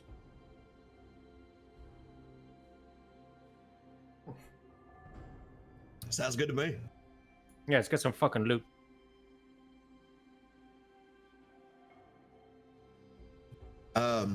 While I still have thaumaturgy on, Mm-hmm. we're loading Grape and we're loading Bar. We're gonna try to take them whole. Cruz, make it happen. Hazel's gonna yell for Garvash because he's her cannon buddy. Garvash! What? Let's do this! Are we shooting things? Yes! Get over here by my cannon. Alright then, hang on. Garvash begins to stomp his way from below deck up the stairs to eventually get into the top deck cannon with Hazel. I'm here. What we shooting? What we shooting? Those things right out there. Bitch, what Garvash, side are you gonna take them on? Probably port side. All right, Bugger arranges himself on a port side cannon. okay. I'm gonna stay on the quarterdeck next to Mitch, Okay. as it's an elevated platform. So, Hydrophus, I will allow you to make just a straight up move. The Old Rose and Dragonfly will follow up alongside. Because of the damage must, I'm not going to use my full movement. Okay. I'm going to stick to the 250. And stay in close formation. As the three ships begin to make their way in formation towards these two other ships, Glade calls down. They're furling masts. Oh, nice and peaceful like. Awesome. Just the way I like it. Ready the cannon, Garvash! Hold your Yes, hold your passion. I'm dude. ready. Two ships ahead seem to come side by side and then furl their sails in the distance. Has Bugger still got thaumaturgy cast on him? How long does that last for? It lasts for a minute. I can recast it as a cantrip. So. Oh, okay. I just want to tell the other two ships to flank them, and we'll pull up in front. All I right. cast it. Dragonfly, oh Rose, flank those two ships. We're gonna set up in front and block them off. Both crews respond with a thumbs up to Booger.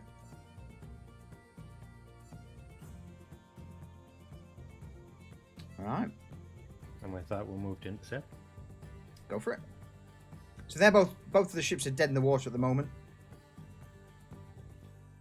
and they've raised sails, so yeah. So they're not going anywhere.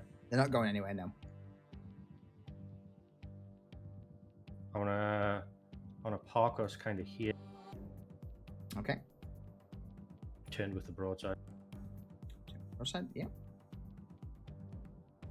The Old Rose will sort of move around to the same. The Dragonfly, hearing the flanking command, seems to sort of do a bit of a crazy wide flank at the moment. The Old Rose, as that comes in, seems to sort of copy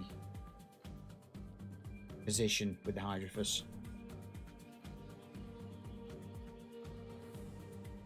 Not what I wanted, but I guess that'll work.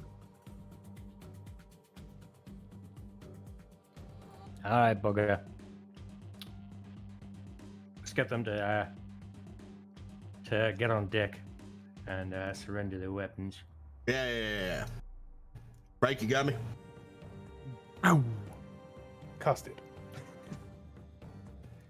Hello, sirs or ma'ams? breakfast. I would request that you pull your entire crew up on deck and relinquish your weapons.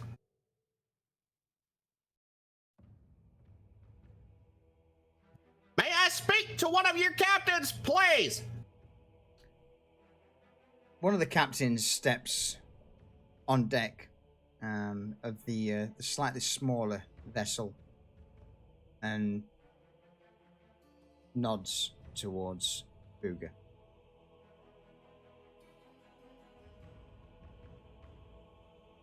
Can I hear him from my position?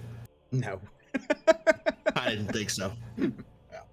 All right, I'll get us in range and we'll board, eh? Yeah, let's do that.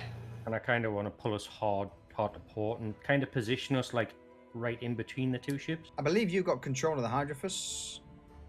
Yeah, but like, so Oh, yeah, sorry. kind of like there. She would. Right, bear with me.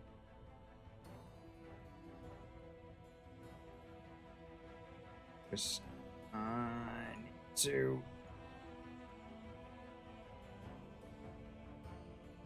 change this positioning of the ships around.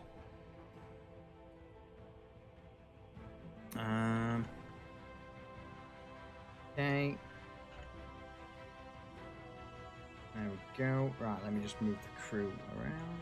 Sorry about this, boys and girls.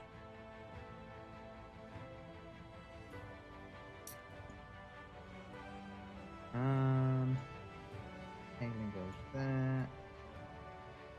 They go there. Mitch is on the helm.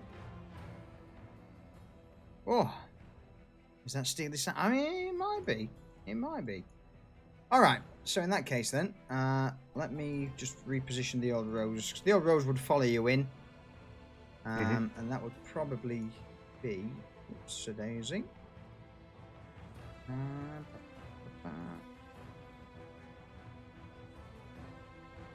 To there. So the Dragonfly is still currently doing its thing, you know. Captain Edmonds is just seems to be taking it on a completely wide flank. He's taking fucking liberties. He is taking liberties, yeah. But the Old Rose and the Hydrophus are now in range. So hopefully, this is the relative position it should be. Oh, there we go. I took a little bit of jigging. Oh, look at that. Look at that. I took a little bit of jigging around. So, as you begin to make your way, to quickly change some of the positions of these guys. I was going to say, do we need to change our positions? Yeah, change your position to wherever you should be. I don't want one position, I want all positions. Oh, yeah. So as you begin to make your way between as you begin to make your way between the two ships, you notice that both of these ships don't seem to have cannon ports or any cannons on top deck. They do. Sorry, tell a lie. The smaller of the vessel, the northern, the one sort of to your starboard, has a few cannons. Probably, let's say, 6 aside. But their cannon ports are currently closed at the moment. The other ship, though, the larger one off of your port side, seems to be purely a merchant ship. Can we see anybody like armed or angry looking? Roll me a investigation check.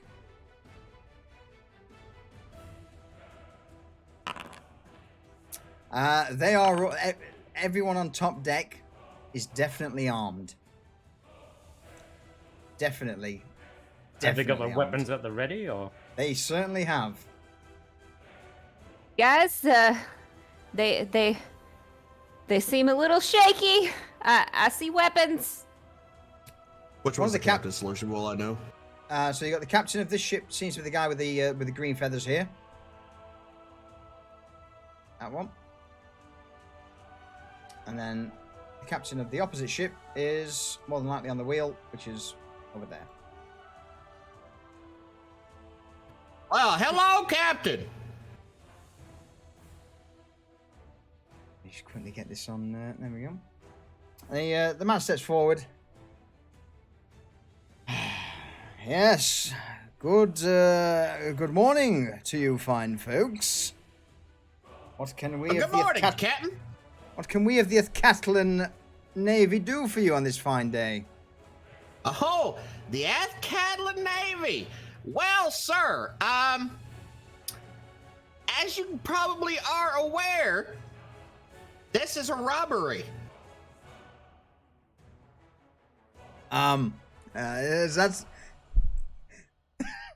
Is that so? Yes, sir. Now, I know you heard me because A, I am very fucking loud, and B, my voice was enhanced by magic. I Yes. believe I told you to put your weapons down. Yes, I believe you did indeed tell us to put our weapons down, but you seem to I am a captain of the Athcatlan Navy. Uh-huh. So I would advise you and your folks go on your merry little way. I'm pretty bad about taking advice, Captain Mitch. Captain, what do y'all think? Would you like to remind him that he's wholly outgunned? Sir, I'm not sure if you heard our boatswain and our helmsman back there, but he would like for me to remind you that we have the bigger armory here. Is that and so? I'm not just talking about cannons. I'm talking about me, Booger Jackson. Oh, You. Booger, tell him I'm good at the cannon too. Yes, we have quite the crew on deck, sir, and you are addressing the pie-eating and arm wrestling champion. Hang on, you pie eating. You goddamn right. Ask your wife. The captain turns his attention to the man to his right.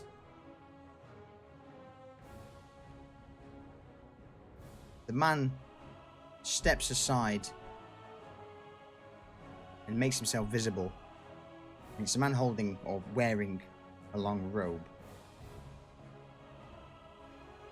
And his hands begin to cast a spell, and this fireball begins to form in his hand. I need you all to roll me initiative. Okay. Oh, it's like that, is it? Well, all right, let's do this. We of the Athcatlan Navy do not associate with those of piracy and filth, so don't worry, we'll send your ship to the depths. Burn that vessel to the ground. Counterspell. Right. Counterspell? Oh. All right, so you're using your straight up. So, immediately, as this... in fact, let me make sure that's up properly. Round 2. Hook that up.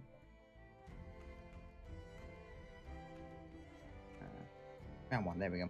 So, immediately, as this flaming ball begins to form in the mage's hand, Frank, you cast Counterspell, and it fizzles out, and the mage just looks around and focuses on Frank.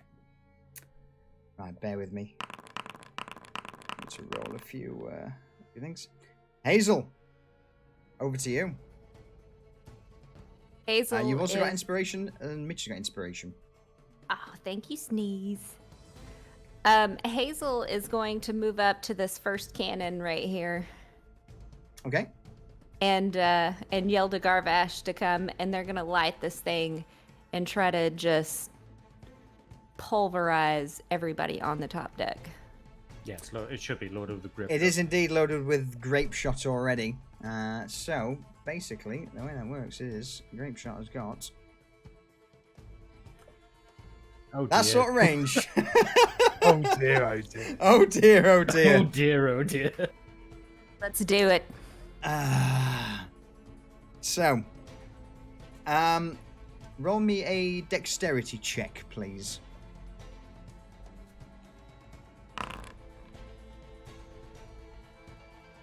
9. In fact, actually,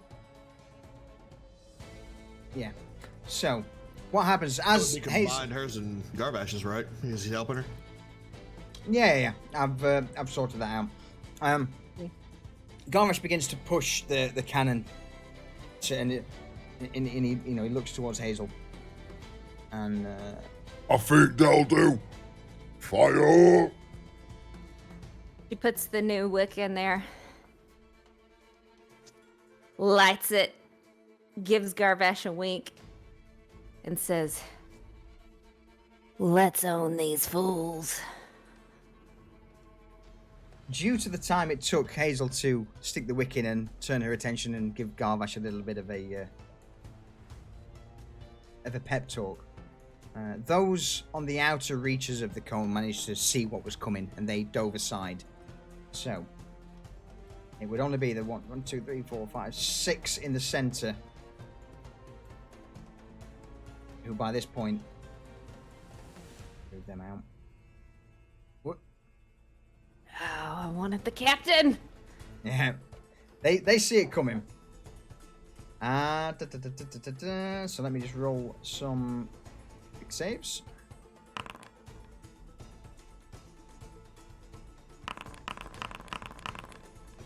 Right, so basically the first 3, in fact, roll just roll me /R. I forgot what. Bear with me. Let me double check what the damage is for a fucking grape shot. I know it's filth.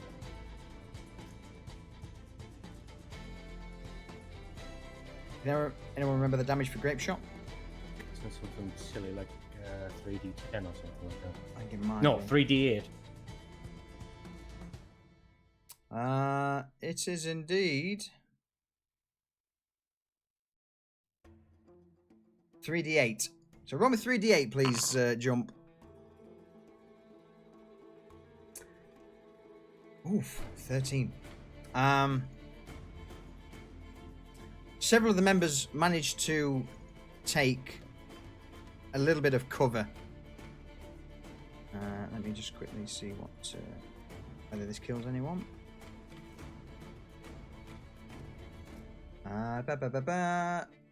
No. So a lot of them managed to just hit the deck as the cannon roars. Some of them are peppered with grape shots, but it's not enough to outright kill them.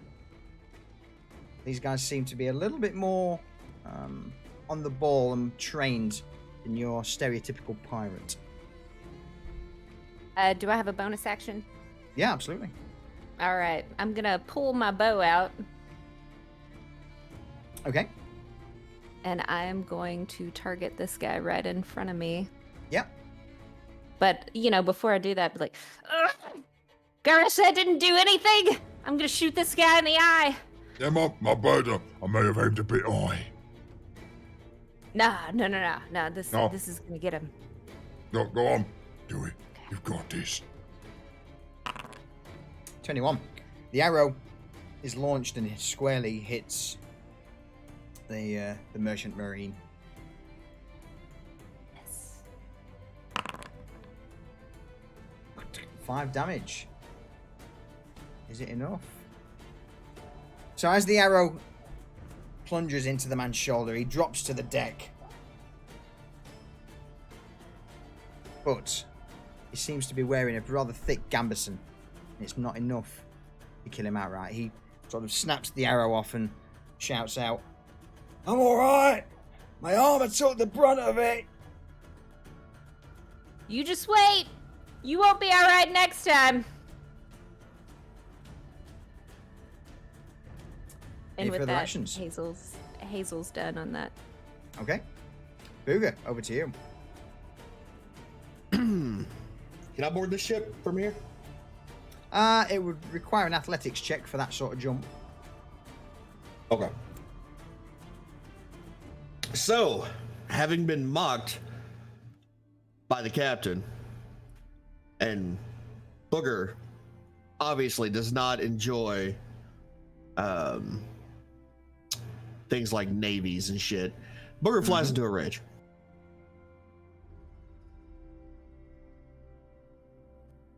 And attempts to leap between the ships. Okay, go for it. So athletics check. Absolutely. Athletics, and I'm gonna go ahead and use my inspiration here. Okay. Yep, you quite easily managed to just sort of leap off the edge of one of the struts and land firmly on the deck of the of this navy ship. Okay. And since this motherfucker right next to him attempted to singe his fucking eyebrows off, Booger's immediately going to wade in on this mage. Okay, Target. go for it. Pecan pot. Cast a spell on me, will you motherfucker? 17. The man is he's in the process of sort of looking towards Frank with this spell being, dispelled, and he doesn't see Booger coming in with the large two-handed warhammer. Certainly a hit. Oh, the hammer shatters the man's ribs and launches him, a few feet in the air before he drops to the ground. Drops to the ground, you say? Absolutely. Is he at a disadvantage? He is. He's now prone. All right. I'm going to get him with my second swing. Garwash is currently there on the cannon with Hazel Enders. 19's also a hit.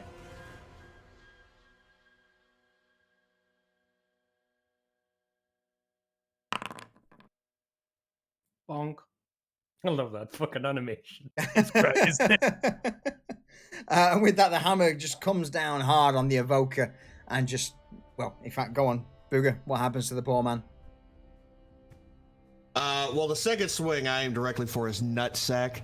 So his course nuts you are do. currently pancaked against the goddamn deck of the ship.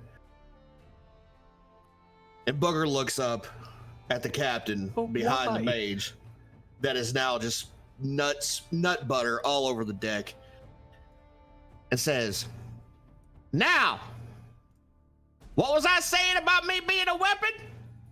Come at me, motherfucker, or drop your goddamn weapons." The captain looks at the amount of crew on the ship and then just points a finger towards Booger. Get him! You chose poorly. My fucking boy. Oh dear. Any further actions, Booger? Oh, I'm good. Fuck these bitches. All right, let me hide that guy temporarily since he's dead as fuck. Mitch, over to you. All right. Can create water target net. No, it needs to be somewhere you can see. I'm going to move here. And I'm going to target this guy in the back. Oh, you know what's coming. Go on. I'm going to fucking yeet Edoris at him. Oh, 27. 27 certainly hit, my dude. 8 Hey, damage. boom. Just That for guy your in the information, my initiative was also 16. 16. Right, bear with me. I've got advantage, haven't I? Yeah. Let me Oh, change so that you do. quick. Honestly, Frank, it doesn't really matter that much. You'll see why shortly. Okie dokie. So let me just change it to 15, just so it puts you below Mitch. That's perfect. I just didn't know whether it would affect the other crews. That was. There you go. So Edoris is yeeted across the two ships and finds itself implanted in what seems to be just a general deckhand. Mitch, what happens to the poor guy? It gets him right in the throat, and as he's clambering to pull it out, it it magically is just drawn clean out of him and comes flying back, passing through these three people as it Oh. comes to me. I Can dare they all say- make DC 10 dexterity saves? Well, all three of them? Yeah. Okay. Dirty. Dirty. So, as Edoris punctures through the throat of the man and returns to Mitch's outstretched hand,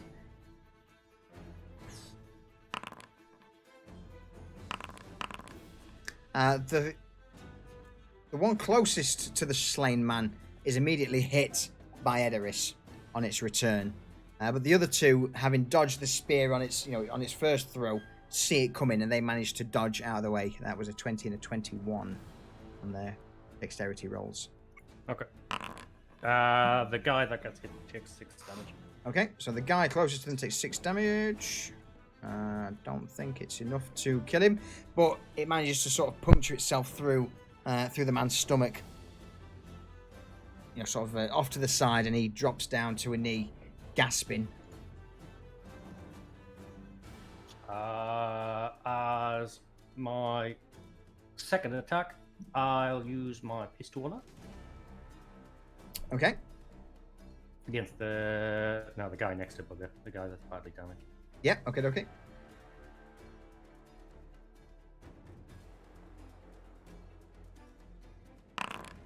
And it blows up. And it blows up in your face as you pull the trigger on the flintlock. Due to the storm or just general work and you being tired from not having slept yet, you for some reason seem to miss something. The pistol blows up in your face, only causing 1 point of damage. It's just like shards. It's bits and pieces of the powder are shot off into your face, causing your beard to burn a bit. The pistol itself's not destroyed, but it just doesn't seem to send the spark down into the barrel of the pistol at the time, so it's still loaded. And I took that away, and actually, first as a bonus action, I would tell the crew of Niklaus's ship to clear the deck. Okay. Of the ship on our port. Rake 'em with grape shot, shoot 'em with flintlocks. Okay. So they seem to hear the order, and you see various members of the Old Rosa's crew begin to to sort of mull around, drawing their firearms and flintlocks and muskets, and you see the hatches of their cannons below deck begin to flip up. And I'll use the rest of my movement to board with Bugger. Okay. Roll me a quick athletics check.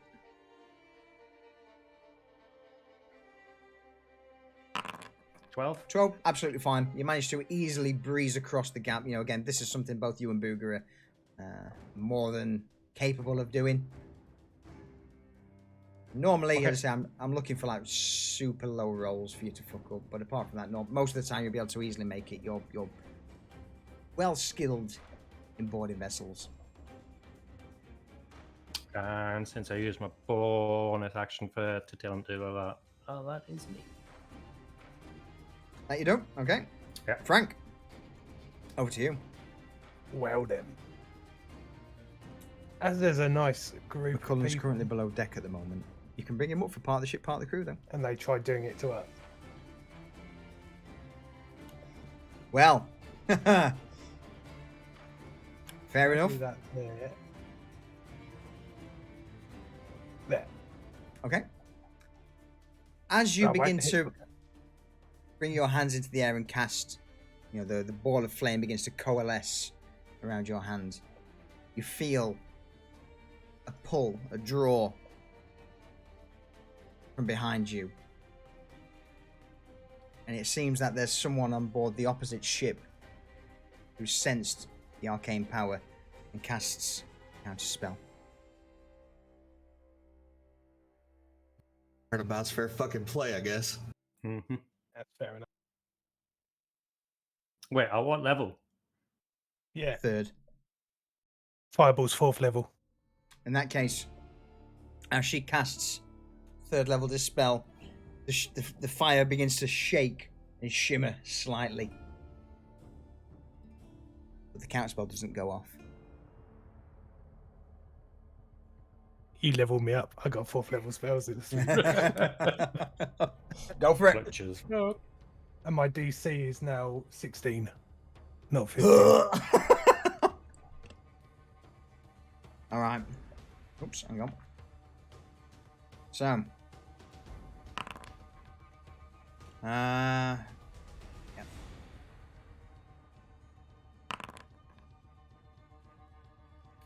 Bear with me. So that guy, roll damage for me so I know what we're doing. 26. So that guy takes half. That guy takes full. That guy takes half. That guy takes full. That guy takes full also. The captain takes half. Fair play. And the last one, dexterity, also takes full damage. So, as the fireball slams into the deck and explodes in its fiery embrace, various members closest to, the guy who was hit near the capstan is almost blown apart. His armor begins to blacken under the heat. His clothes burst into flames, and those around, sort of on the periphery of the explosion, come off a little bit better.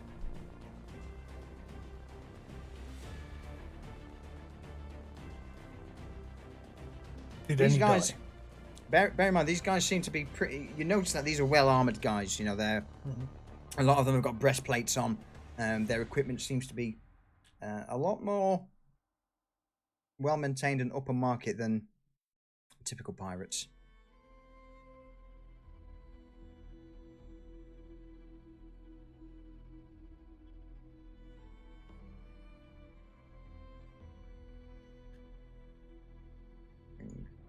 Any further actions, Frank? Yes, I'm going to shout to Glade to shoot the mage. Okay. Smart. So, your bonus action, Glade, who's currently on the top mast, who's in the crow's nest, swings around her musket and points it towards the mage on the deck of the other ship.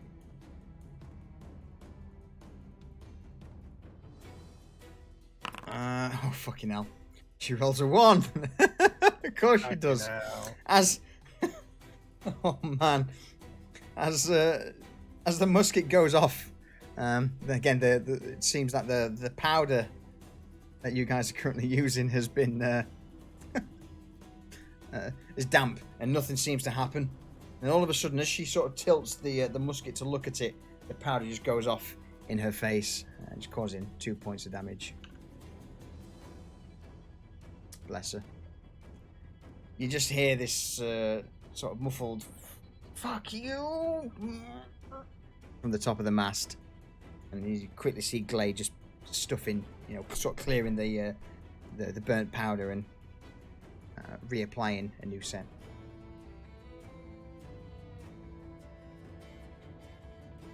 Wait, am I grappled?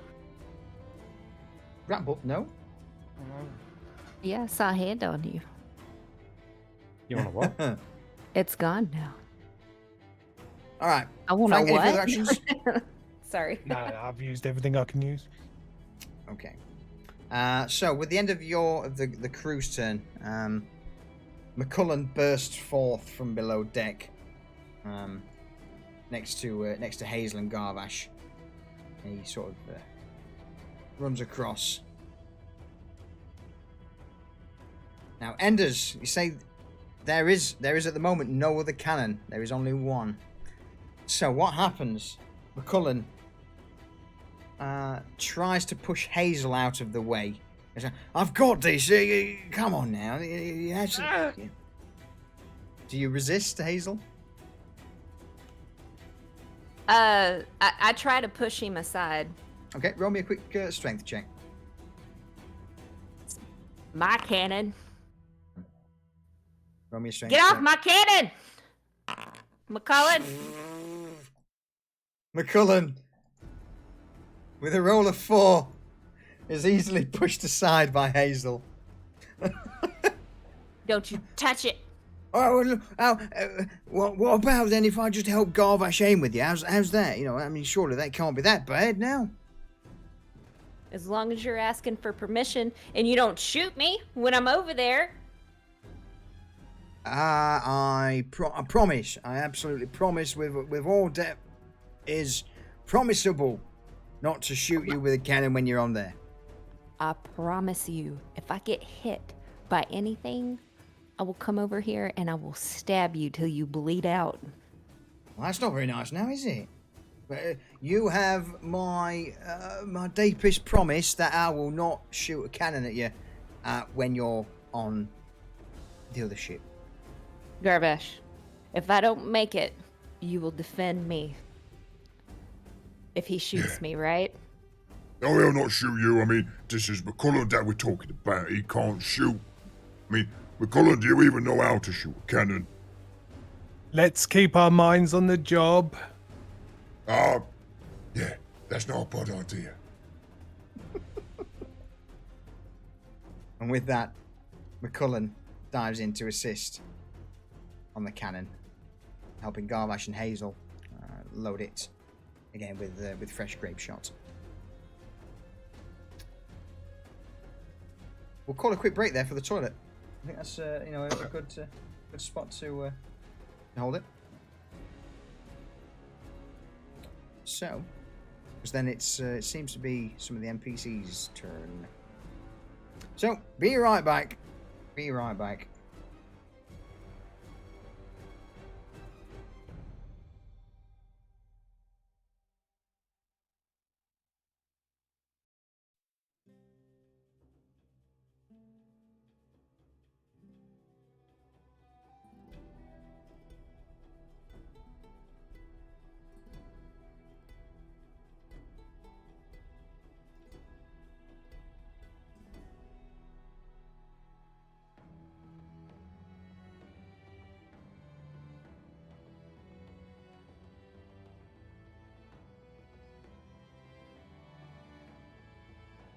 Cheeky bastard trying to counterspell me.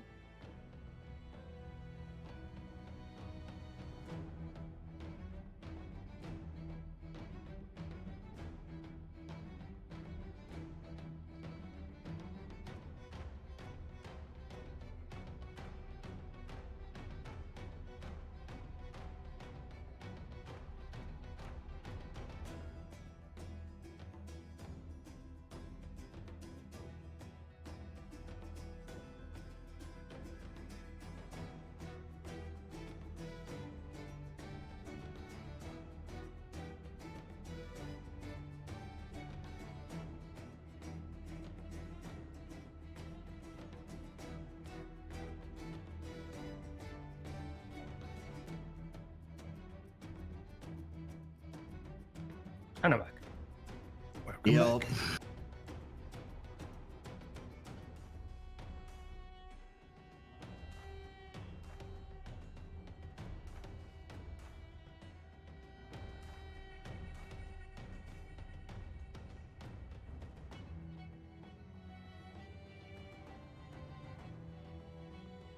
Okie dokes. I'm back. Welcome back. Thank you. Cheers, Enders. Okay, various members of... In fact, is everyone back or are we still waiting for a few? I'm back. I'm back. I don't know about Jump. Well, what we'll do is I'll just quickly run through the crew. So, various members of the merchant marines of Atkatla just begin to make their way over towards Booger and Mitch.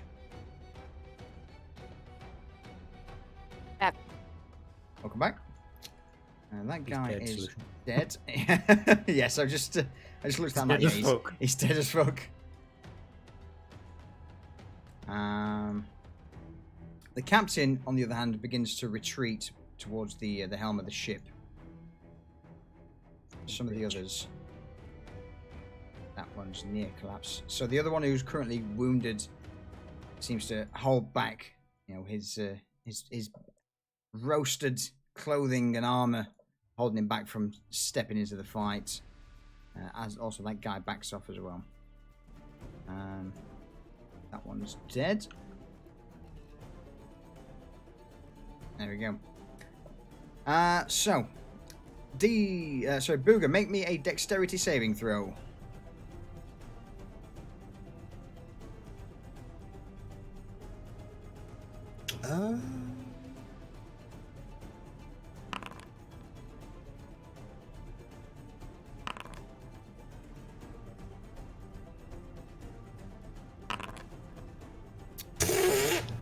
Okay. All that means is that the attack coming in gets an advantage on their attack roll. So Okay. The way it's working is basically only one of them will attack, but the others will give them advantage due to being outnumbered. So he comes in with a sword. In spite of all the Marines sort of slicing towards Booger, he just managed to parry all of them off. I rolled a 5. It fucked. Yeah, mate. So on that, the next 3 towards Mitch. Again, Mitch, roll me a dexterity saving throw. 11. 11. Okay. It's not enough. They'll still get advantage on the roll. Okay. 13. Sucks to be them. Sucks to be them. So again, as these various Marines begin to pile in on Mitch and Booger with swords swinging, both of the combatants manage to parry or dodge the incoming blows. But as this is happening, on the top mast of the ship, looking from the crow's nest, a musket shot is heard. Hazel, what's your AC at the moment? Gonna Check be D&D holding Beyond. daggers, and it'll be 15. 15. Okay. Yeah, because my character sheet is still fucked up on my armor class. Yeah, no worries. So 15, it's a 16, so it's you are hit with a round from the musket for 11 points of damage. Wait, Oof. can I do the dexterity saving throw for evasion? What is it exactly you're wanting to do? Let's Use see here. uncanny dodge to half the damage. Okay, well, I guess I can do that. Yeah, because you're being shot from the mast of a ship at the moment. Because if I do the dexterity saving throw for evasion whenever it's coming at me, if I let's see here, it says to make. Oh, that's like breath attacks and shit like that, and fireballs. Yeah, not a direct so. shot. Oh, okay. So I'll need to do uncanny dodge then. Okay. You're right. So To take that half. drops it from 11 to 5, rounded down. Perfect. She's learning. I am. Are you guys Yeah, so proud of me? I am. I didn't realize you got evasion as well. You start throwing fireballs Yeah. at you. Yeah. I'm Don't throw impressed. fireballs at me. So Palmer put in a twist of fate for Hazel on what, Palmer? Oh, Palmer. Whether she succeeds or fails on that dodge? Well, that's kind of just goes off at the moment. So that's there is no roll for Hazel at the minute. It's just straight up damage. So if you want to hang on to it, you can. So now that you are here, Or perhaps you you can can- tell me who you are. I can refund you the points, Palmer, because there was no roll for Hazel there, frustratingly. Just have it next time she makes a run. Mm-hmm. So hang on to it for now. If you don't call it in, I'll obviously refund you. Right. So while this is going off, the other ship actually.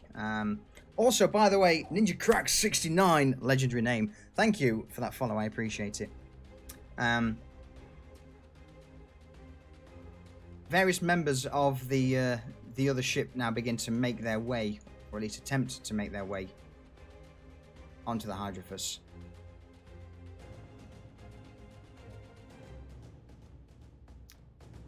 Going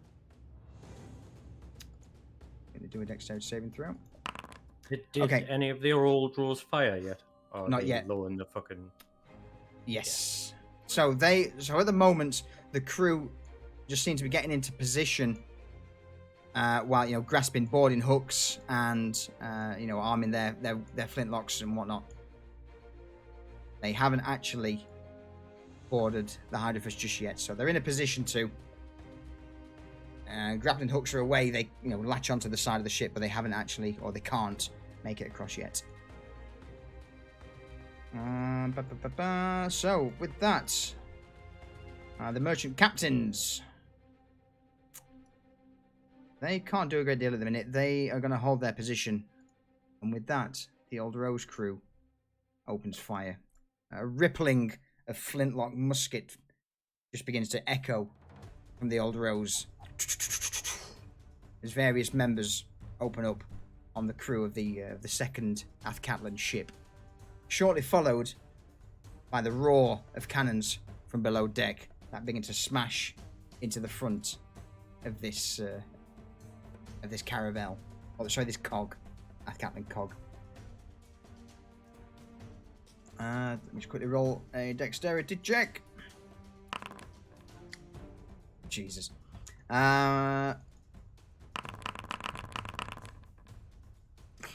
Basically, all of the front 5 are hit with flintlocks. Let me just do a blanket. Okay. And then one more.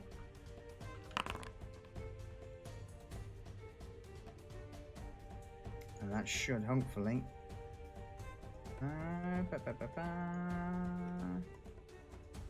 Yeah.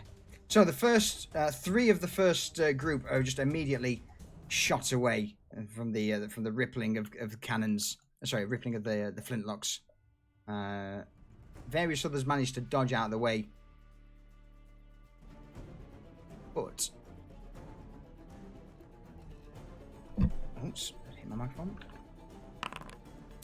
With the cannons roaring below deck, they also begin to open up, but due to the range, don't seem to have the effect as the Hydrophus's grape shot.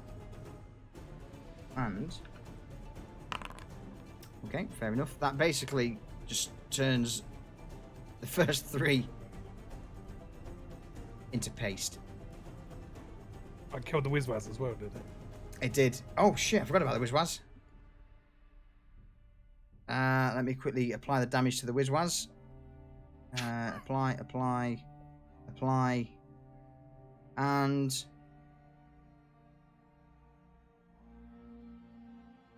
it's 1 HP. I'll allow it. I'll allow it. In fact, Frank. I'm gonna. Palmer, do you want to use your twist of fate on whether or not a hostile wizard dies?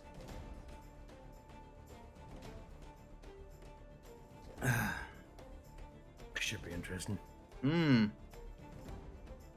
That's sure. All right then. I will on a roll of a 1, the wizard dies. On a roll of a 2, the wizard survives.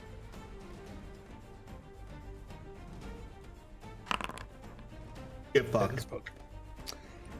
So bollocks. Sucks to be a wizard today. It sucks to be a wizard. So as the very, basically it's a wall of lead that's erupted from the side of the Old Rose, just turning the various first few members of the Athcatlan Navy into just leaded mush. And a cheer erupts from the Old Rose as they see the various bodies of the Athcatlan Navy on the ground. On the deck. Okay, Hazel, over to you. Hazel is going to try to jump over to the other ship onto this guy that she threatened earlier. Okay. Are you using your boarding strike? I think it's too far for boarding strike. Right, it's 20 foot, right? Yeah. I mean, if you walk forward 5 feet, it's only 15 foot.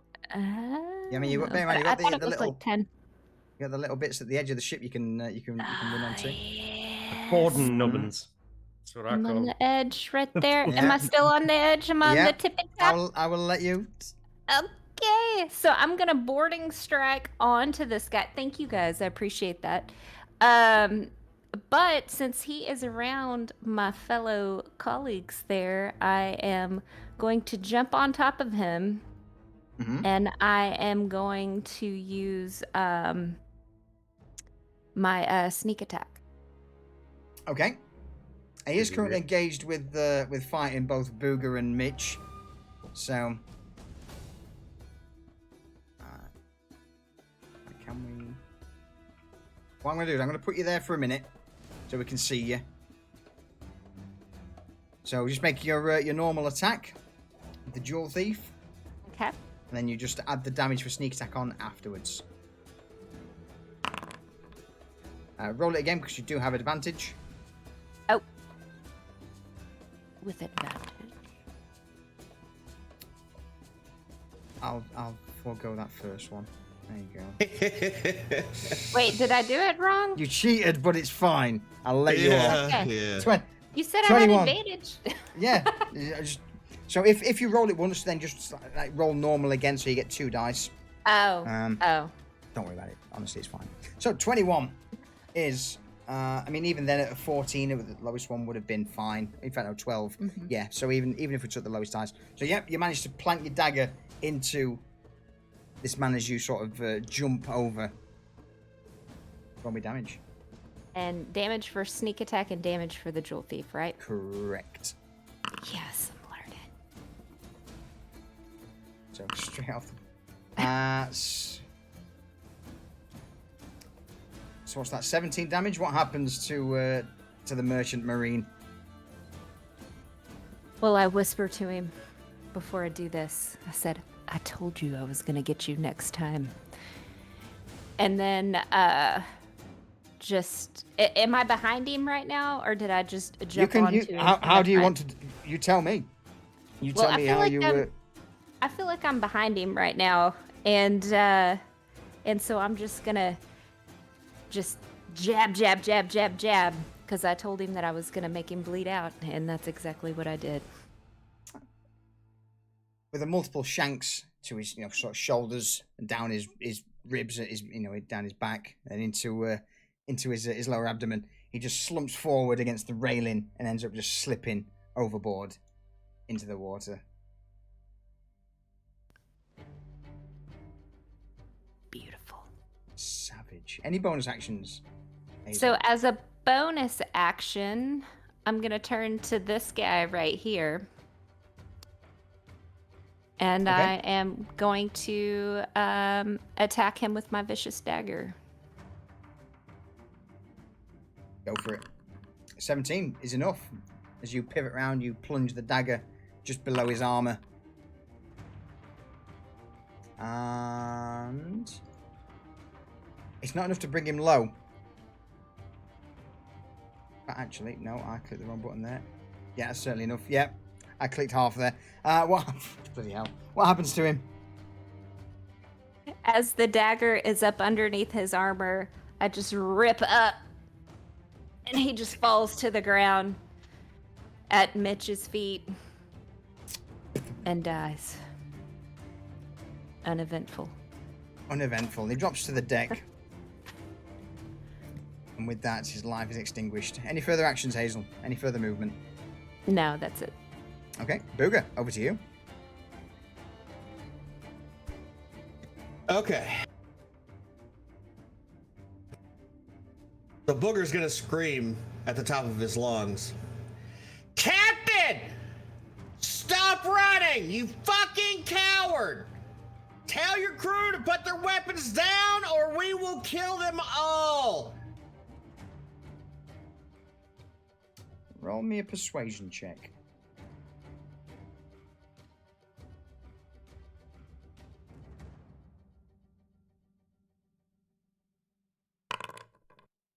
20. He seems to falter temporarily, and he looks around. He can't seem to make out what's happening on the ship to the port side of the Hydrophus at the moment. He sort of bellows out, "We've got the numbers, yes, sir. Don't get too cocky now. Pirate scum." Okay. But And then, other members Yeah, of the go ahead. crew do seem to react to this, and several of them begin to back off.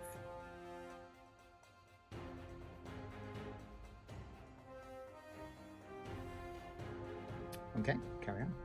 but not this one in front of me.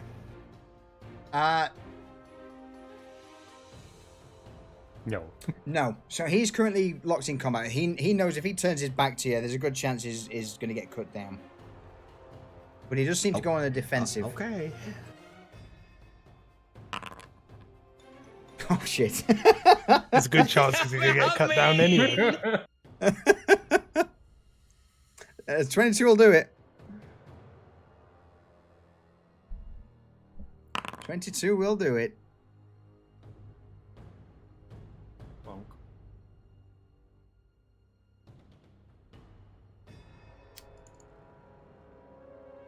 Go on. I should So be he's able to check unconscious, that. not dead, right? Well, so I've changed things so things aren't immediately sent to dead in case you do want to do anything. But with he's it. incapacitated. He is incapacitated, yes. Okay. So if it's down to you, what happens to the poor man? I'm gonna leave him there unconscious, and I'm gonna step over his unconscious form Okay. and run toward the captain, knowing that He- this fella is gonna hit me. He's actually seems to be holding his sword after witnessing, the fireball, the grape shot, Booger and Mitch shit-fisting half the crew, and Booger's somewhat persuasive words. He seems to stay his blade, allowing you free passage. So I'm just gonna take a giant step over this fucking unconscious Navy man, and I'm gonna fucking line up on this goddamn pompous ass bitch of a captain. Okay.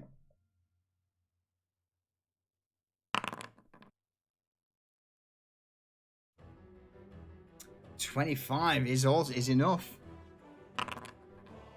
So as pecan pie slams into the captain's breastplate, a horrific metallic screech rings out as it's pushed inwards, along with a crack of several ribs, but it's not enough to bring the man down.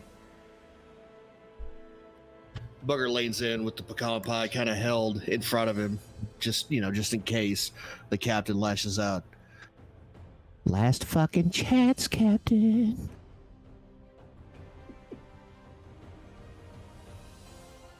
Roll me an intimidation check. Hey, Inspector. 12.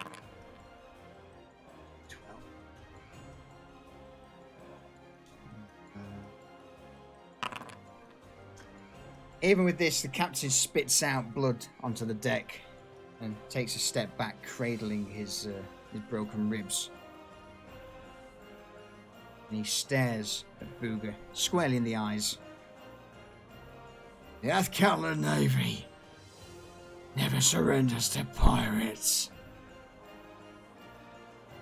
Okay. And then I'm done. Okay. Mitch. The two guys next to me, they're still in aggressive postures. Actually, you know what? Doesn't matter. I'm going to kill Million. You know what? Fuck it. I don't care. Fuck them. Back him.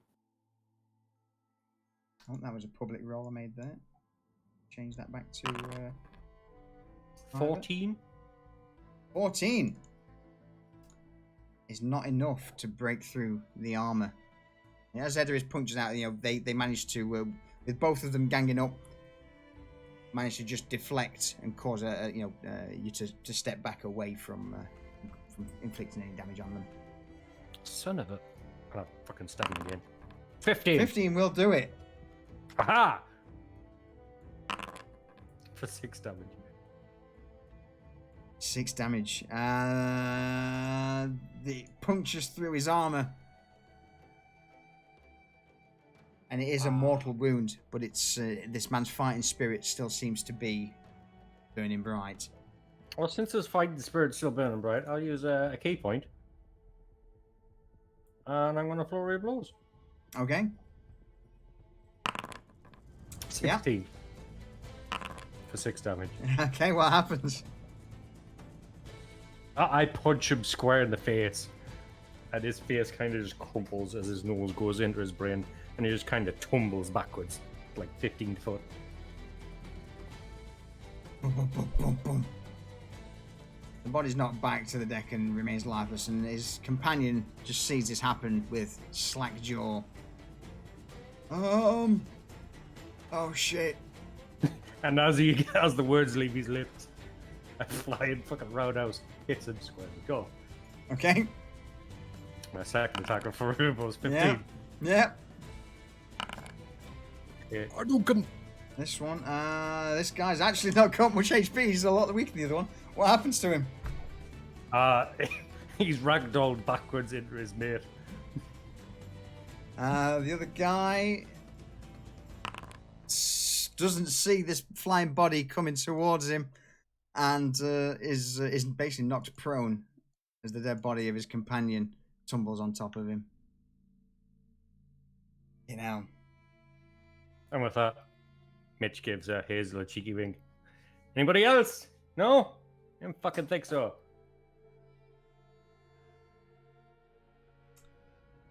Frank. Okay, seeing that the majority of the crew's got the other ship well in hand, Mm-hmm. I'm going to sidestep so I can see the captain on the other ship, Yeah. and I'm coming out blast. Coming out blasting. So I started blasting. Go for it.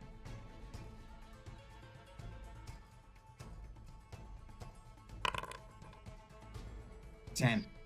The first blast ends up hitting. You know, it's quite a large helm, and the captain's just stood just off behind it. So the first blast just ends up hitting. You know, the sort of the large wooden block in front of him, shielding him from the damage. Fine, there's more Splinters than that. sent Okay. everywhere. Oh yeah, I thought there might be. Oh my Christ. Wow. The second blast. I mean, again, I can't really. It just ends up shooting off over the. The captain manages to dodge easily out of the way as this Eldritch blast just streaks overhead. And he, all you see, Frank, is a single, lone middle finger extend from above the helm. Glade, shoot that finger off.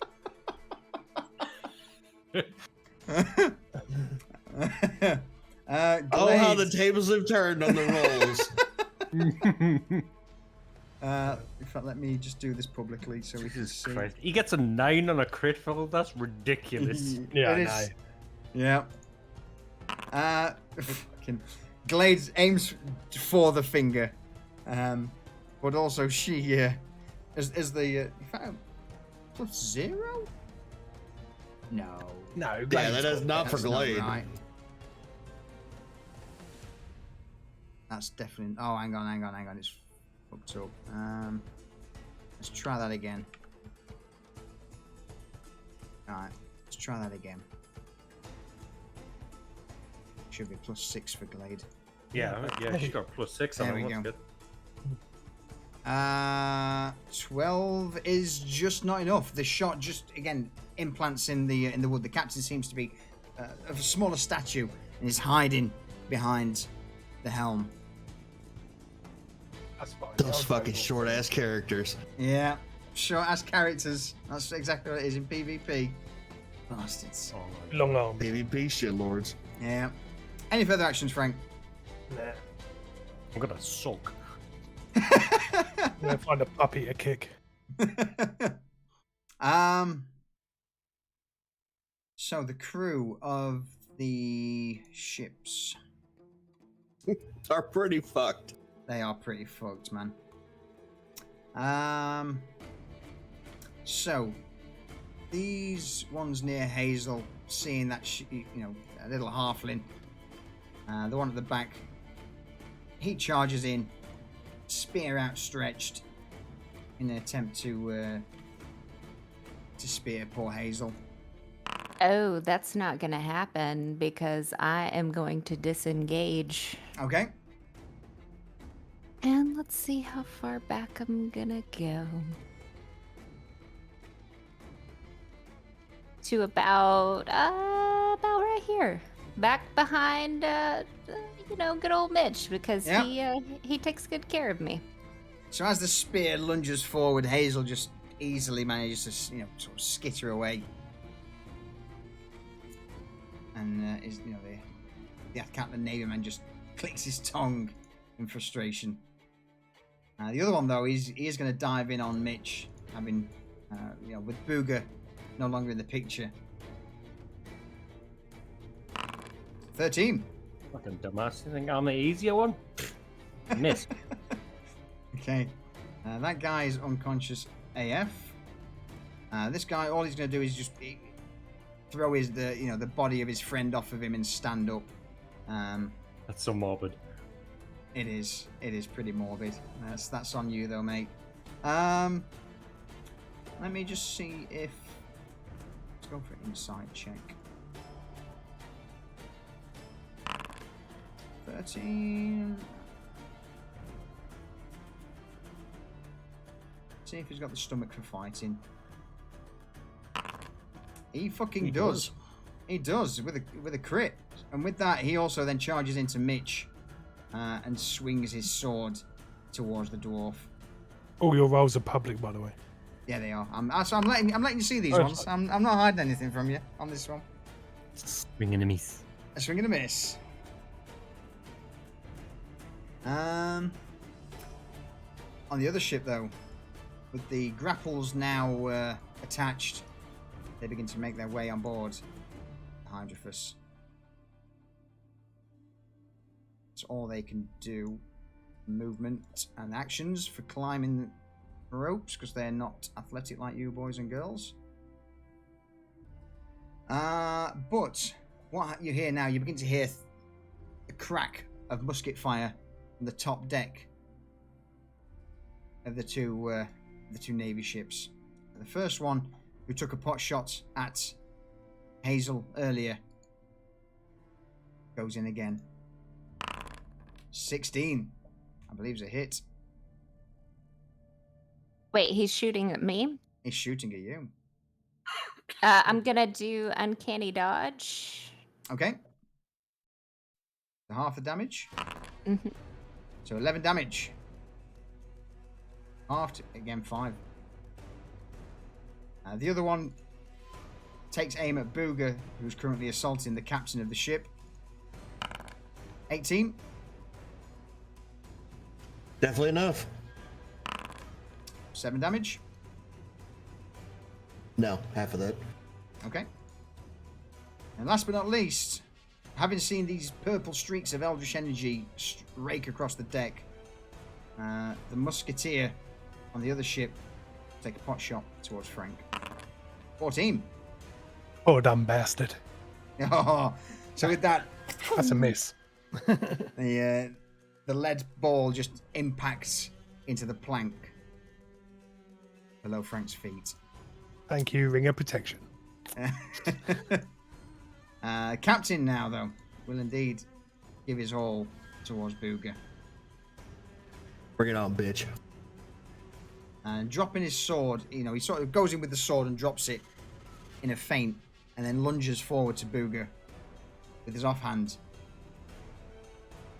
dagger. 10. Not enough. That's certainly not enough. But he will indeed follow up with the back swing, Still not enough. which is still not enough. Should have kept his fucking sword, shouldn't he? He should have done. The other captain, I don't believe, has got the range. Nope. So the other captain draws his pistol from behind the helm of the other ship and just randomly fires in Frank's direction, but the shot just ends up, heading off into the ocean, just out of range. And with that, I believe, back to the Old Rose crew. I believe they're also now out of range shooting. Some of them will get shot off. So let's just do a quick dexterity check. All right. So as the ripple of gunfire echoes across from the Old Rose, they seem to be aiming just a little bit short. They've not got a great deal of experience of ship-to-ship combat, and only a few of the shots seem to land.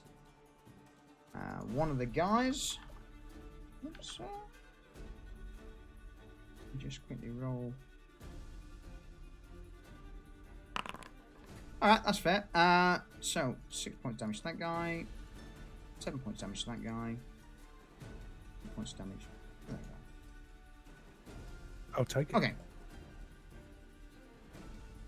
And with that, that's pretty much done. The Old Rose's cannons don't seem to fire due to various members of the other crew now on board the Hydrophus. You managed to hear the sort of muffled call from Nicklaus. Don't shoot the Hydrophus now. That'd be a really bad time. Is that better, by the way, Deez? That's better, yeah. Much better. Thank you. I may have forgot. And on that, Hazel, over to you. Can I jump over Mitch, or is he too tall? I'm like 5 foot tall. I know, but I'm shorter than you. You Okay. you're pretty acrobatic. I mean, Okay. So I'm gonna move up 5 feet, and then I'm gonna use boarding strike onto this guy that is in front of Mitch, and I am going to just eloquently glide over Mitch onto this guy. Okay. What do you mean, really? Oh, I said eloquently, question mark? Oh, yeah, because I'm a lady. And and I am going to, well, I'll move myself out of the way there so that you can see this. So I'll Yeah. behind. So now that you So are here, since he perhaps you is care to tell me who you within are. 5 feet of Mitch, I am going to use sneak attack on him. Nihilo. Thank you for that follow. I appreciate it. Welcome to the crew. And let me pull out my my jewel thief, because I'm gonna stick it in him. Okay. Looks 23 is certainly enough. The man's currently engaged in combat with Mitch. He's like, oh, come on, Dean, I'll absolutely end you, you dwarven. Solution, are you talking? I was, but I was muted to you guys. God. So I'm talking to chat. Chill. So as this is going, the crew members looking towards me. He's like, come on now, I'm going to absolutely end you. You're just a... And this knife just punctured through him. Go for it. Oh, you keep your mouth shut. Fucking hell. 31 damage. Is he dead? Well, you tell me. You tell me, Hazel. No, You he's tell me. definitely dead. I'm going to slice in him like he was butter. And just, just a little bit of blood is going to get on Mitch because it's not sake. clean. You're welcome. And he's just going to fall to the ground and be no more. Okay. But I am not done there. Go for it. So, with I that still guy have- dropping to the ground dead. Get rid of him. Boop. Back on. I still have some movement speed, so I'm going to move up to this guy right here. And I'm going to pull out my vicious dagger, and I'm gonna give him the works too. Okay. 11. Now, seeing his friend or fellow crew member just butchered, he sees the dagger coming and manages to just parry it at the last minute with a loud ting echoing across the deck. You killed Border, you bitch! Oh, good, you monster! Oh, I'm gonna kill you too. Roll me an intimidation. No, if I kill you first. And with that, since I would still have the dagger in my hand, even though I've used it. So would I still get that advantage on You would indeed. intimidation? While Okay. you're holding them, it's if you choose to to sheath them, put them away, and equip a bow. But otherwise, if you've got them out, yes, you get your bonus to intimidation. Oh, Hazel's always got these out. Wow. Okay. Give me a intimidating retort. You think he died quite quickly. I'm gonna play with you, and I'm gonna make it slow. Seeing this small halfling with 2 daggers drawn, emanating this murderous aura, just he turns tail and begins to sprint full pelt to the edge of the ship. Do we get an opportunity attack? You don't, because it's your turn. Mitch does though. I do. Okay. I'm gonna stab him in the fucking back. Oh, 13 bollocks.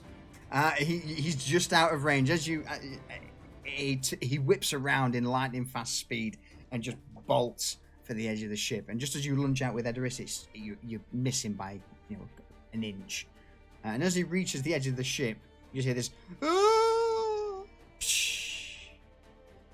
He dives into the water.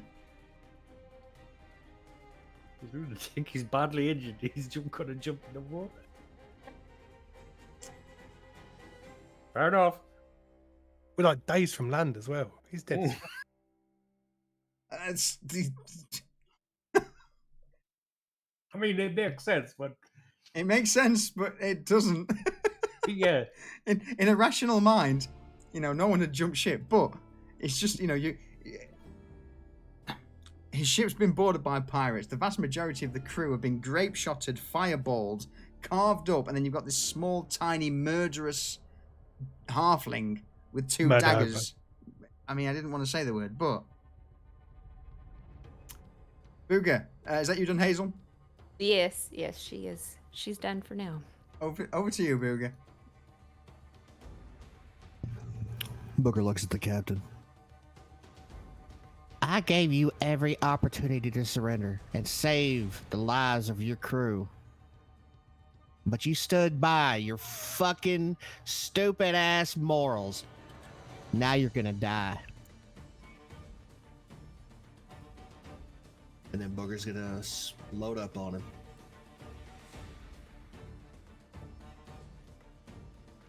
If I could find the pie in my inventory. There's the pie. 24 is enough.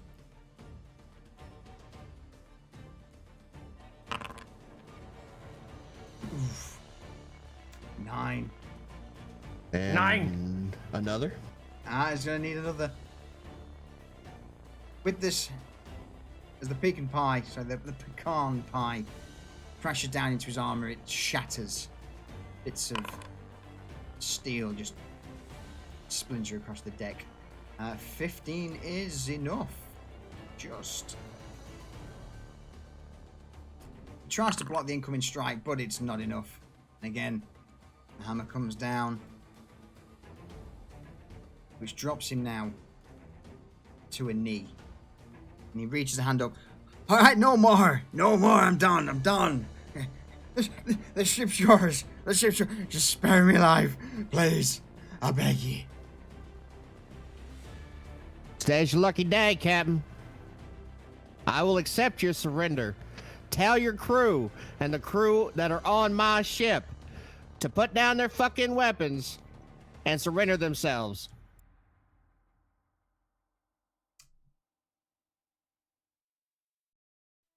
Captain turns.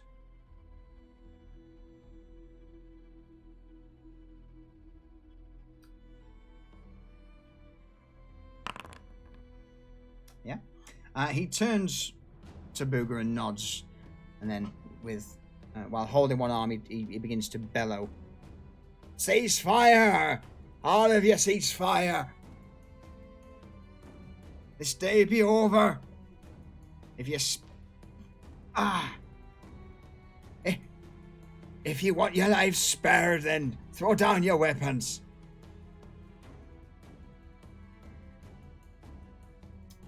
Members on board the ship you're at now immediately, at the words of their captain, throw down their arms.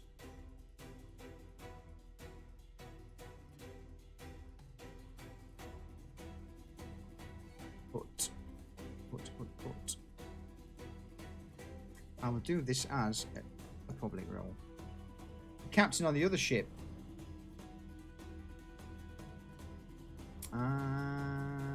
Where's perception?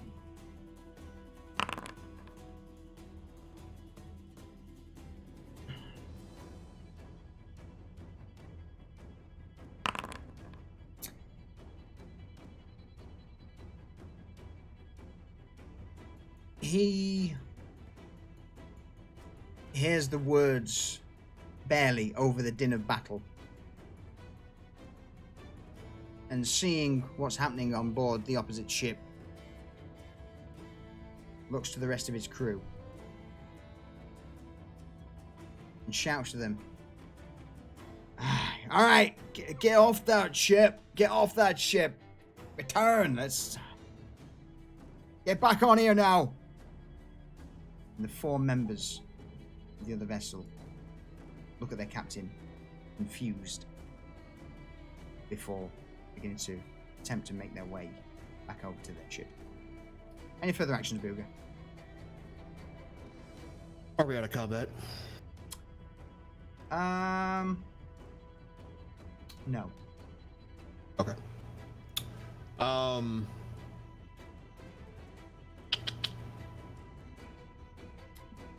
The crew around you have dropped their weapons. Even those in the mast have tossed their muskets from the crow's nest down below.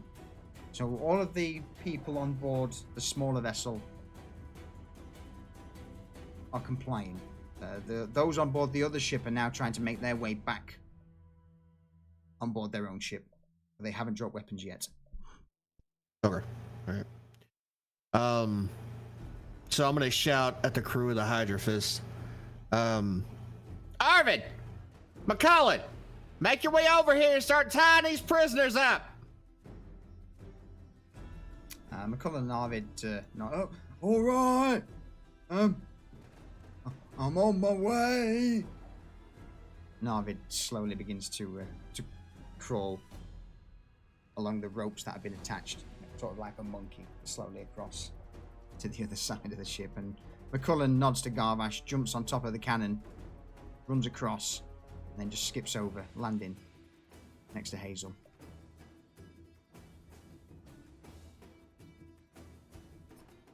Good job, McCullen. Oh, thank you. And since everybody's dropped their weapons here and there's enough crew on here to handle them, I will make my way back to the Hydra Fist. Okay. It's 10. Do you want me to do another athletics check to make it across, or we got ropes? I mean, you got ropes, but I still basically anything but a 1. Okay. All right. Let me just go ahead and check it. Splash.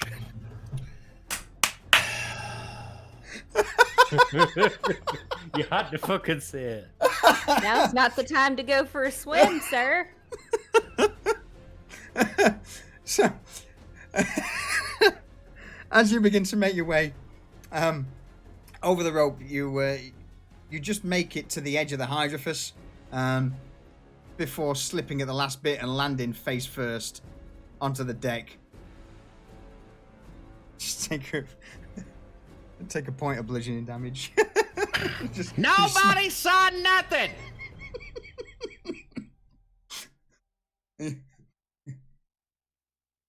Oh, I think you smashed your face into the deck there. Thomas, would you fucking do something or stand there and mock me? Go make sure that that other ship is good to go. No. Look, there's people. And Garvash has a grappling hook in his hand that is swirling around.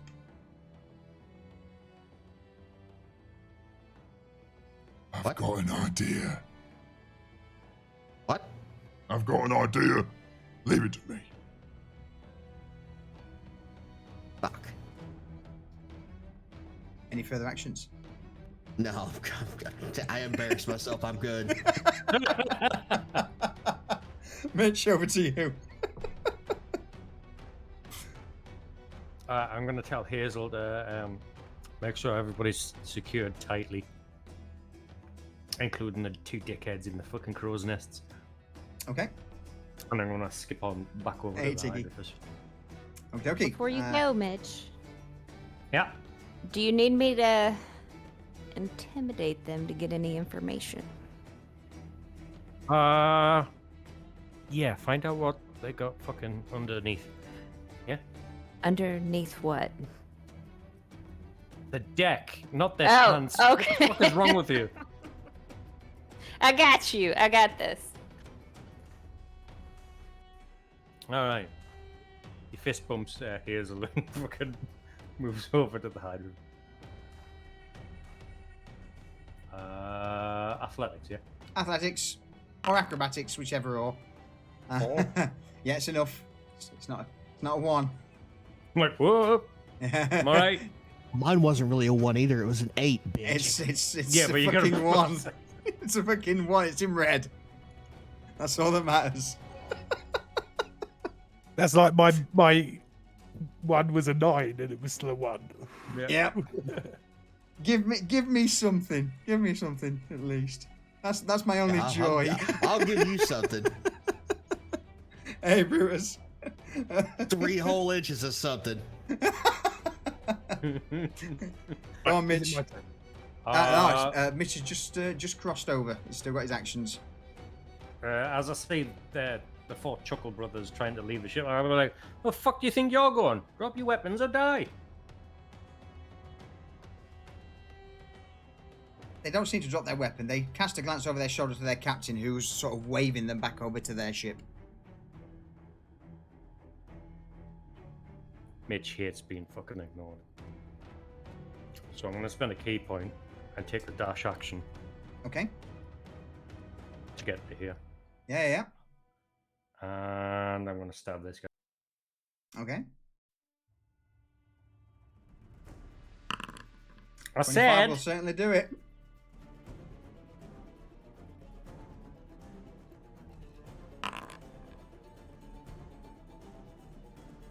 Put...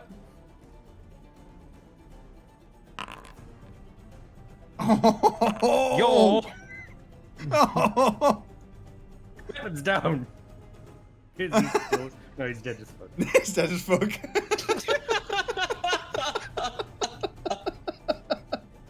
You might have come in a little hard there, Mitch. The man does annoyed. indeed put his weapon down. Go on, Mitch. How does it Because do I'm it? annoyed, I'm going to start fucking punching the other guy.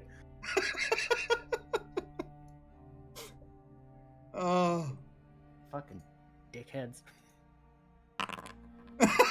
I said... Surrender! Oh my god. Drop it!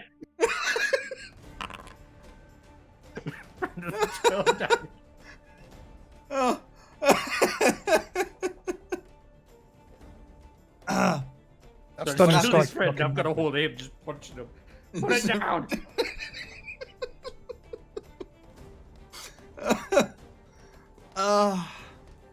We'll get rid of that one. The guy who you're currently holding and beating up, all you can hear just a please no.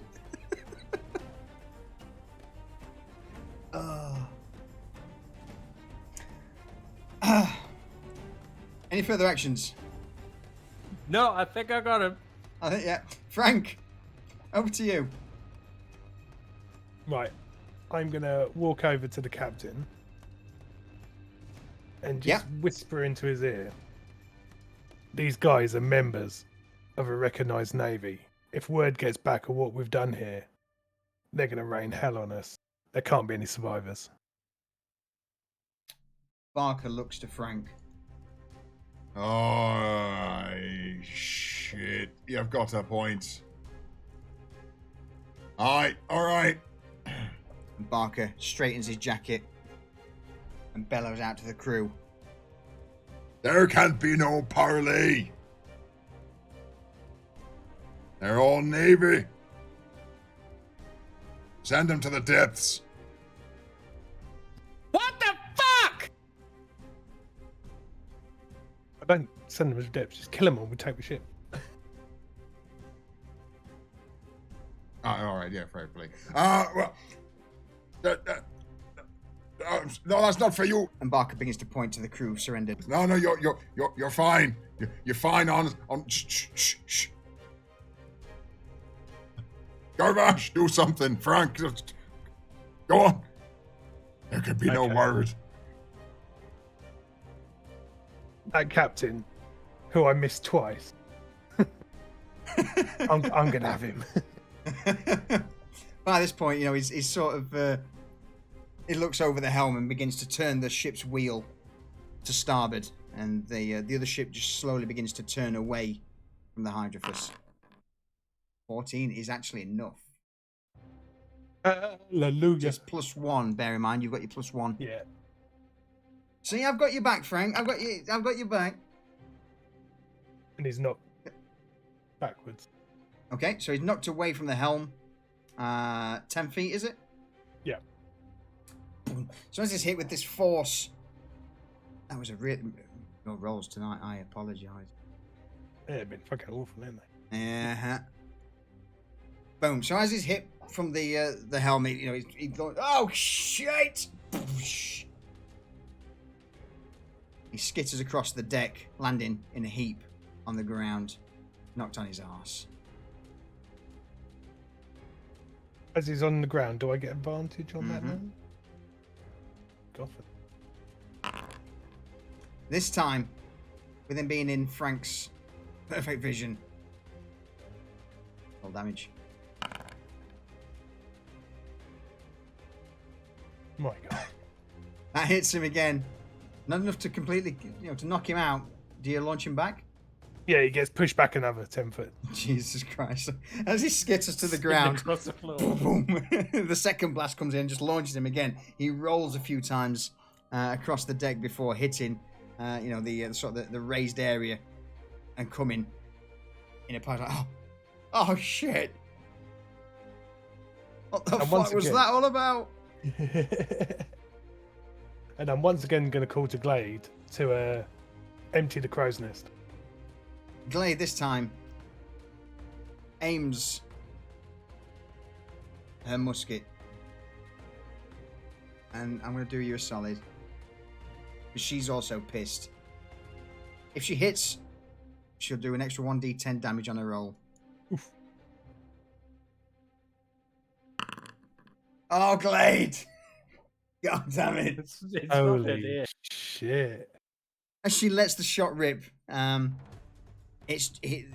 captain just manages to sit up, and the shot just punches a hole through the top of his hat and plants itself into the wood behind him. And he's like, oh It was the guy no! on the crow's nest I wanted her to attack, but Oh, it was the guy on the crow's nest? he missed anyway.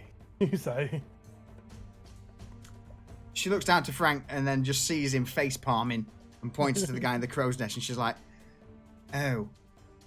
I thought it'd be an easier shot for her. In fact, he was prone. She would have had advantage. Oh yeah, she would have. Do you want me to go for it? Yeah, go on then. Yeah. And she's fired it in once. Oh my God. Glade at this moment in time is just biting. You know, she's got her musket and she's just like, ah. A twist of fate from Callie. For the GM to decide. We need to buy her a new gun. All right, I'm going to hang on to that for now. I know exactly what I'm going to use that for, Callie. Thank you. I know exactly what I'm going to use that for. All right, any further actions, Frank? No, there's nothing else I can do. Okay. So, as this is going off, Garvash is looking around, and he's got this grappling hook that is swinging in his hand.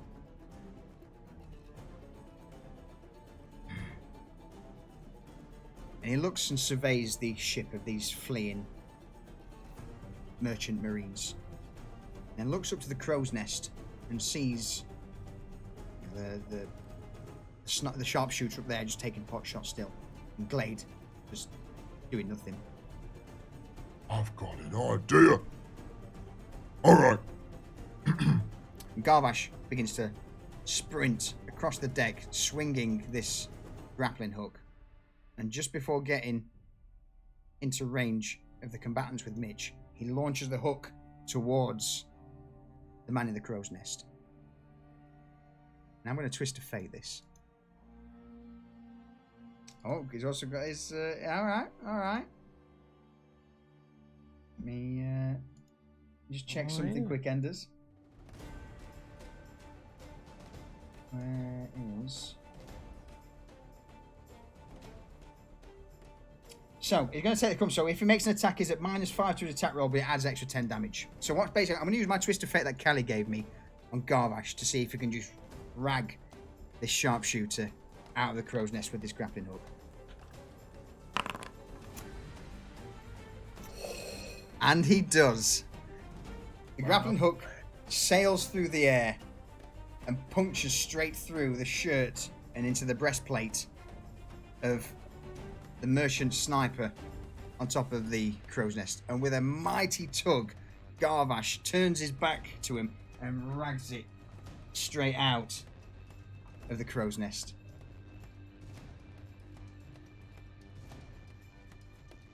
It's a 60-foot drop. It is a 60-foot drop. And he pulls him so hard, he's going to attempt to try and drag him down. Is this, in fact,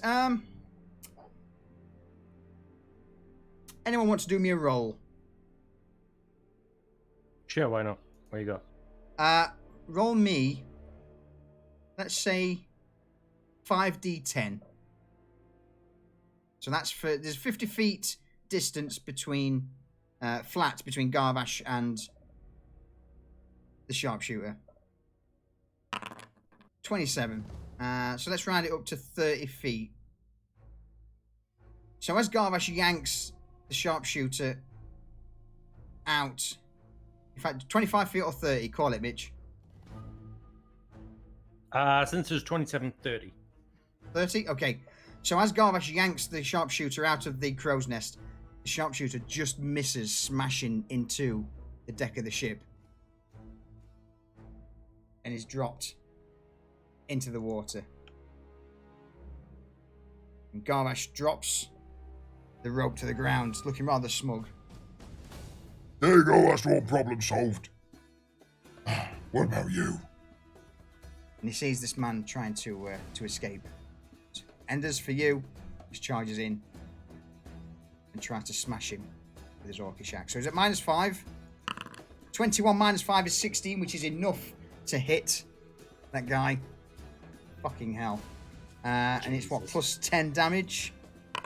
16 damage. Make sure I've got the right guys selected. So, as Garvash cuts through the man with his axe, the Marine's armors just stops it from being a fatal blow. There you go. Enders, Inspector. That's for you two. Part of the ship, part of the crew. ×2. Yeah, that guy's just in the water at the minute. In fact, let's just roll 1d6 for damage for just being yanked out of the crow's nest. 6 damage. Alright. By this point, the various merchants are he's gonna stand up and start heading towards the helm, the captain of the other ship. The sharpshooter's just going to attempt to climb to get back on his vessel, which he fails, so he's currently swimming in the water. That guy's going to attempt to get over, which he fucking fails and ends up getting caught in the rigging. And last but not least, Mitch, you've got an attack against you. Okay. 18. Oh, it hits. 5 damage. Oh, no. And Garvash has also attacked, which misses. All right. Aldro's crew by this stage won't interfere. But you all begin to notice behind the rear of this ship that's starting to turn, Captain Edmund and the Dragonfly coming in at full pelt. He's a fucking liability. In a ramming course into the rear of this. And you hear him shout out from a distance, "I've got this!" Oh! What a fucking dickbag. Hazel, over to you. So I have a few questions. Have we bound everybody in ropes on board yet? No, so each combat round is only about 6 seconds. So Okay. They've literally, at this moment, they've just dropped their weapons. And did I hear Barca earlier say kill them all? If you want to roll me a perception check.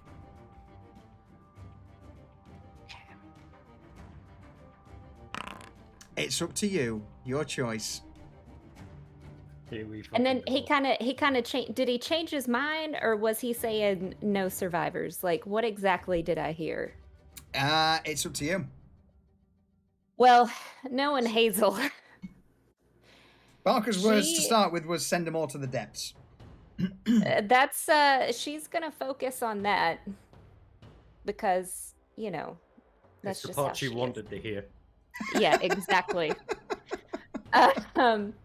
So can I, looking among the crew, can I find the weakest one? Yeah, absolutely. Kind of like scared, emotionally, like gonna piss themselves. Probably the by this stage. I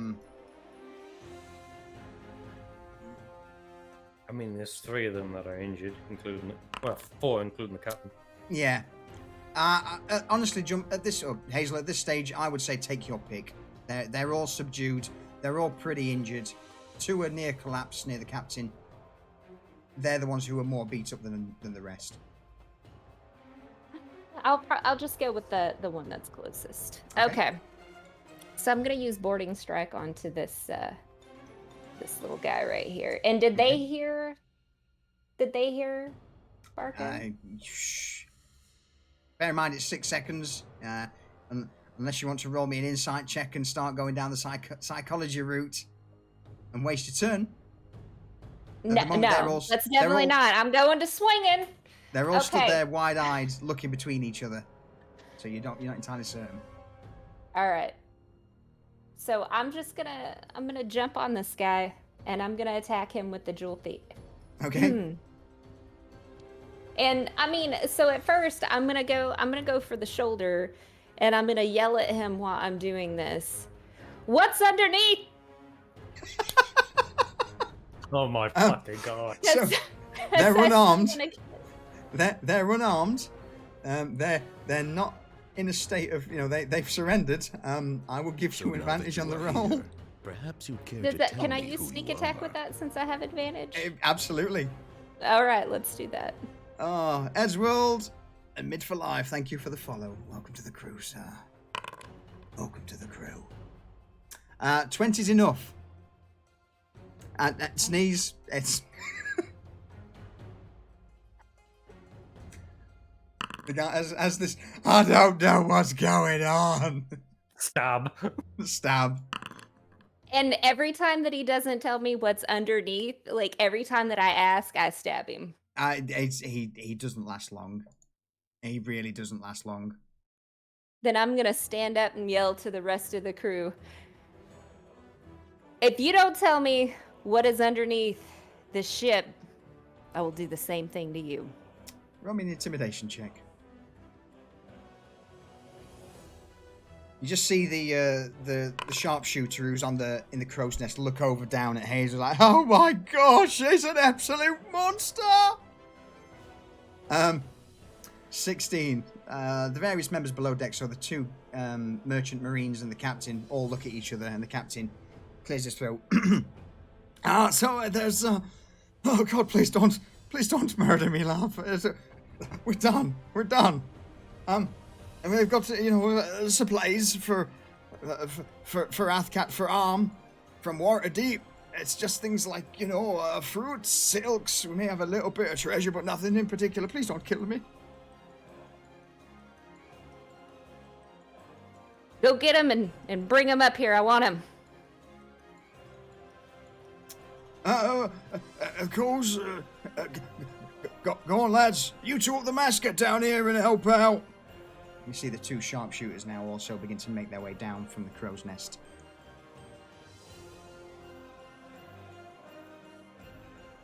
While this is happening, McCullen and Arvid just gather up their weapons and put them into a pile. Just to help out. Arvid's there like, I don't think you need this sword anymore. Or that pistol. I've not got a pistol.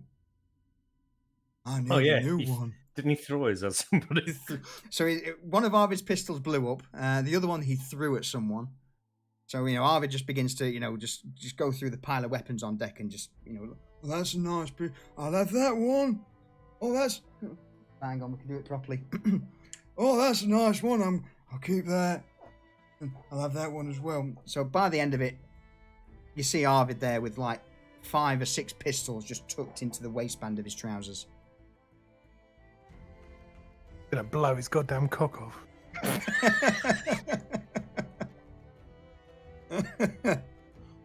Ah, dear. Any further actions, Hazel? Hazel is gonna move into the center where she can see everyone. Because she wants to be able to attack at any moment. I get rid of that guy since he's dead. Alright. And with that, I believe, over to you, Booger. Yeah, I don't fucking know.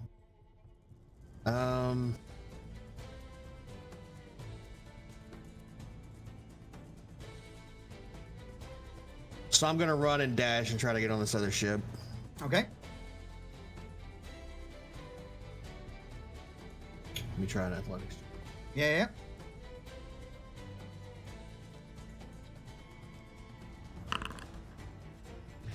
I fucking give the fuck up. Holy fuck.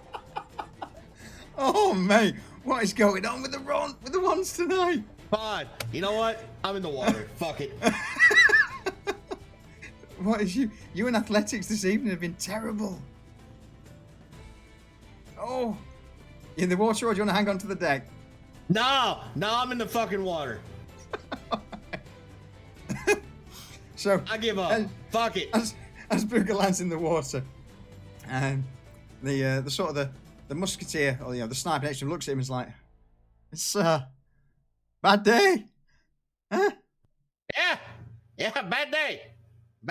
You better get to swimming, or I'm gonna fucking beat the shit out of you in the water.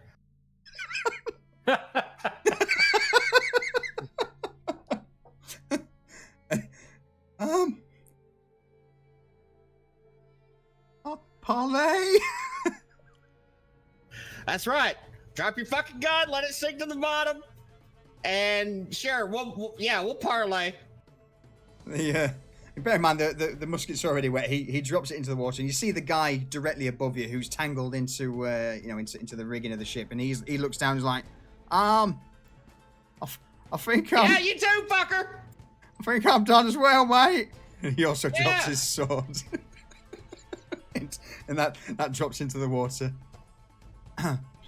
The other two members on the ship also look at each other and then look at and hearing Booger.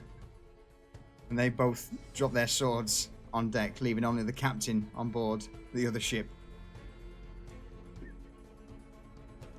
And what do you want to do, Booger? No. God damn it. I'm out of movement. I'm in the fucking water. I'm pissed. I'm just gonna fucking... You know what? I'm just gonna float here for a minute and relax. Fuck this shit.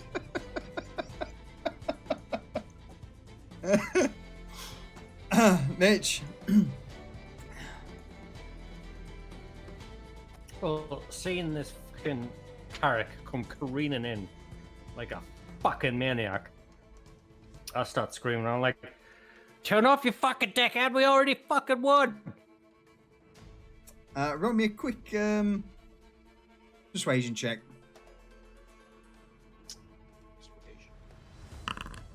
12.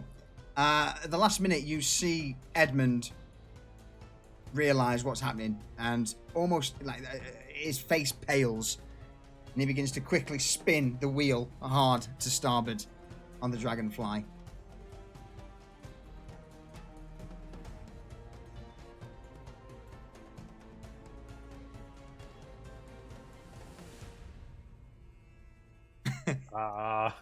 And I point at the captain on the other ship. And as for you, shite bag, you're off the fucking wheel. He was slowly making his way across deck, almost like scooching like a dog, and he sort of pokes his head around from the side of the helm. If I've got to come over there, swear to fuck. Aye, that's fine. We're done. And he flings his flintlock over the side of the ship and alongside his sword.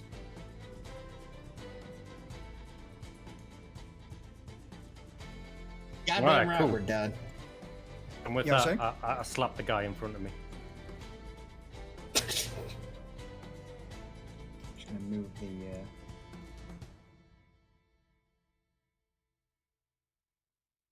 So as this, and with that, I would dare say that is combat over.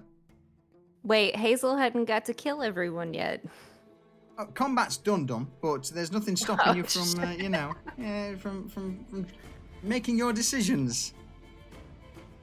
So, with that, you see the Dragonfly pull hard to starboard, but it still manages to clip into the rear end of the merchant vessel, shunting it forward. It's just a clip and not a full-on. It's just correct, yeah. It's just a clip, not a full-on smash.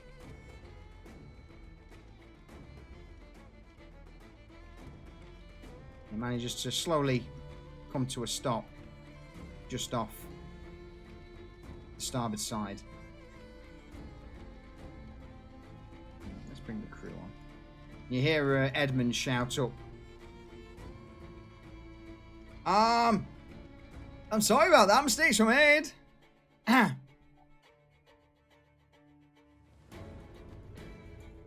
fucking see that. So while this is happening, Kalen, the ship's mage, makes his way over and looks over the side of the ship towards Booger. Booger, perhaps, do you need some water wings or something? You know, thing of use, of interest? May help? Little skates? Perhaps I can get you some floaties on your arm. You know, that might work. Captain, we're gonna need a new mage for the ship. This one's dumb. Kalen flashes a large grin towards the back of the ship and to Mitch. Well, I'm I saw that he may. What about a ramp? Perhaps we could set some sort of ramp so that when he comes careening over the vessel again, that it's got something to give him a little bit of launch. Booger swims over to the side of the Hydra Fist and starts climbing up the side with, whatever's there, ladder, rope, doesn't matter. Well, he walks welcome over back on board. Yeah. Walks over to Kaylin. Uh-huh. I know where you sleep, motherfucker. I'm going to shit in your mouth one night. And you know what? If you don't wake up, you'll know who it is in the morning. Because it's going to be foul. I mean, I'm not going to lie, but, tasting Harvard's cooking, I'm sure that you dropping a juice in my mouth would be like summer flowers. Booger. I guess we'll find winks. out, Kaylin. Kaylin winks. to I Booger. guess we will find out. You better sleep with one eye open, motherfucker. Can I get in on this? This sounds like fun. Garvash is at the back there with his axe over one shoulder, with the various members of the captured crew just now sat on the deck. Garvash, you're more than welcome to shit in his mouth anytime you want to, sir. Oh, is that what we're doing? Well, that sounds like a bit of a weird thing to me, but...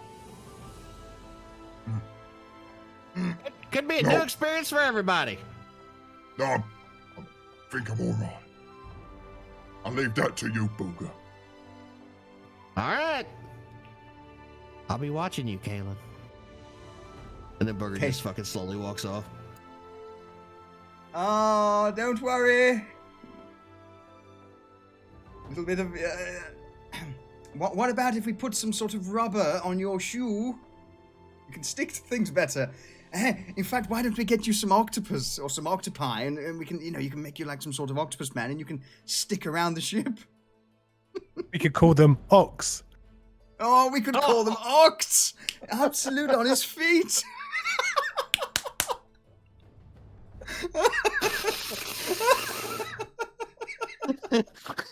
Lee, high five!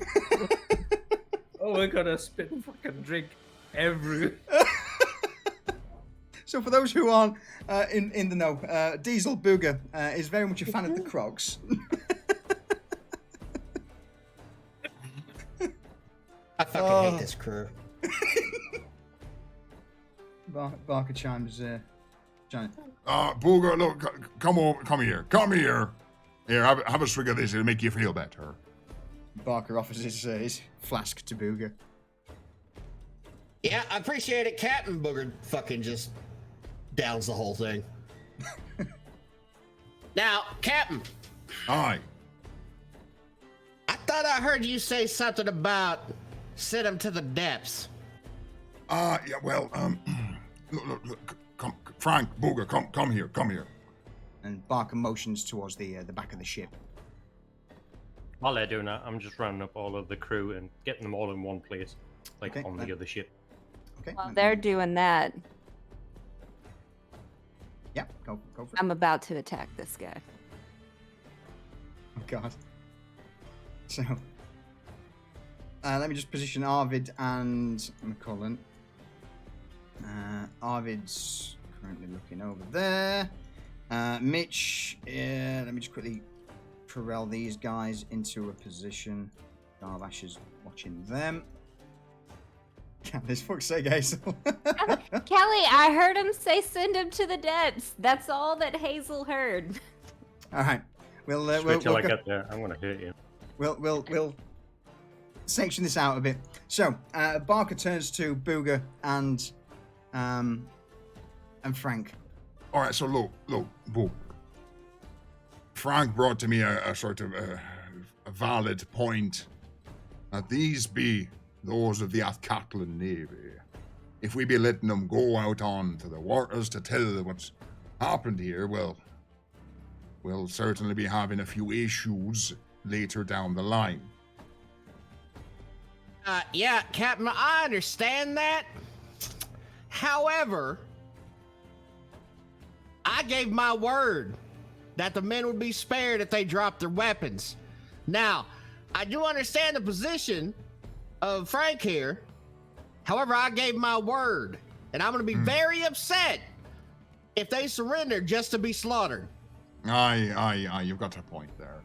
In Alright, all well, fairness, this is a fight we should never have taken on, being part of an organized navy. Successful Well, I mean- pirates do not fight navies. Aye. Hindsight's 2020, and we won. However, we should take these bitches captive because I told them I'd spare their lives.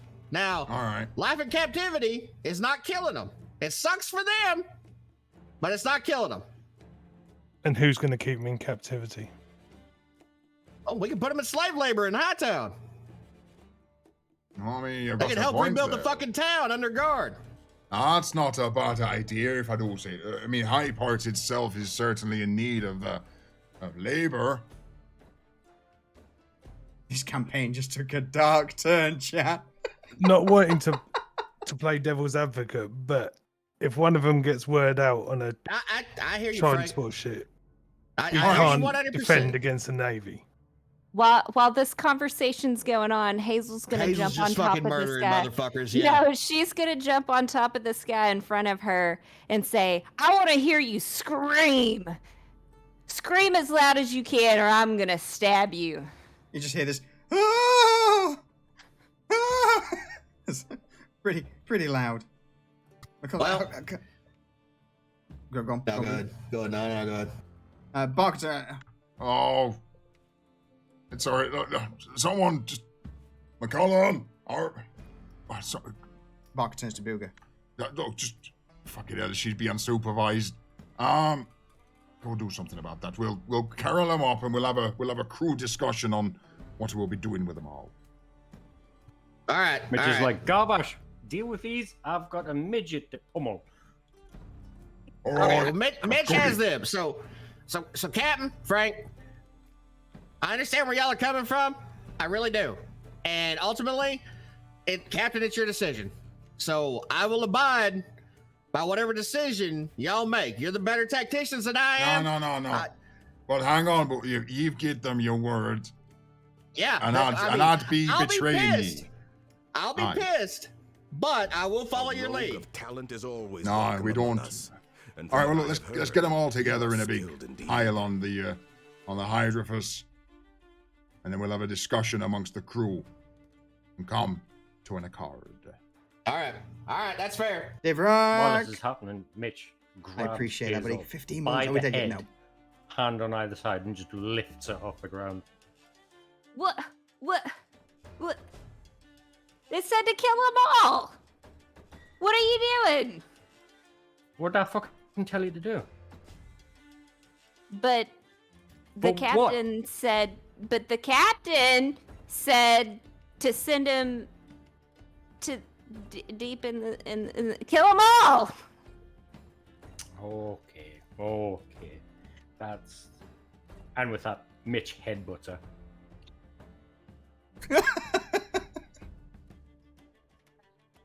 Am I grappled?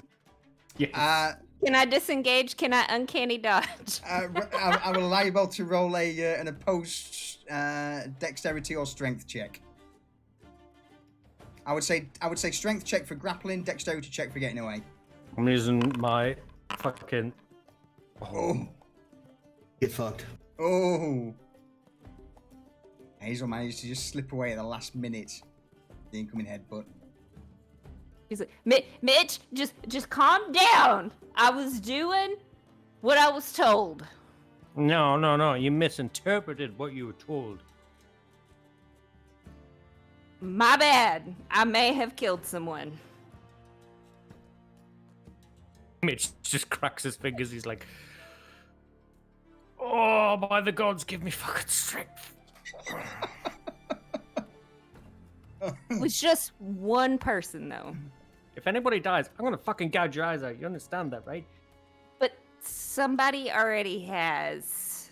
Can it be anyone else? Are we starting from this point forward? Or can it You be after this guy? You right hear here in front McCullen of in me? the background shouting, "Someone's gonna lose their stars! Someone's gonna lose their stars!" And it start after I kill McCullum.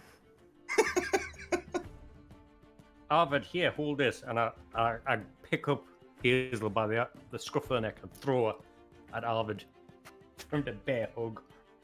Arvid catches Hazel, not in a sort of like bear hug, but just just grabs her. Hello, Hazel. See, you didn't shower today, Arvid, or bathe, or... No. Wipe your ass. See, I was trying to get into the kitchen with Rudy, but he wouldn't let me in at the time. He said I've got to come back later because there was a storm, and then I fell asleep. Oh, so you didn't even get any rainwater on you to wash some of this stench off.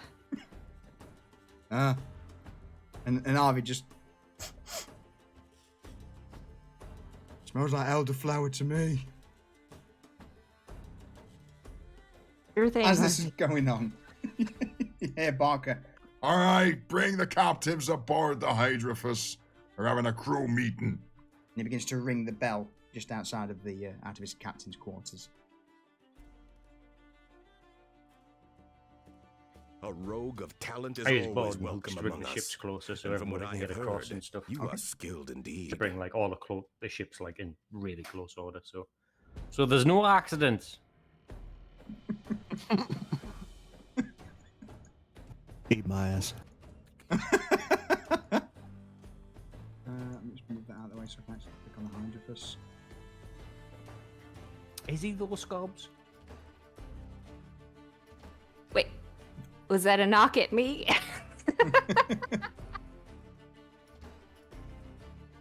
All right. Well, I'll also bring in the Old Rose and the Dragonfly as well.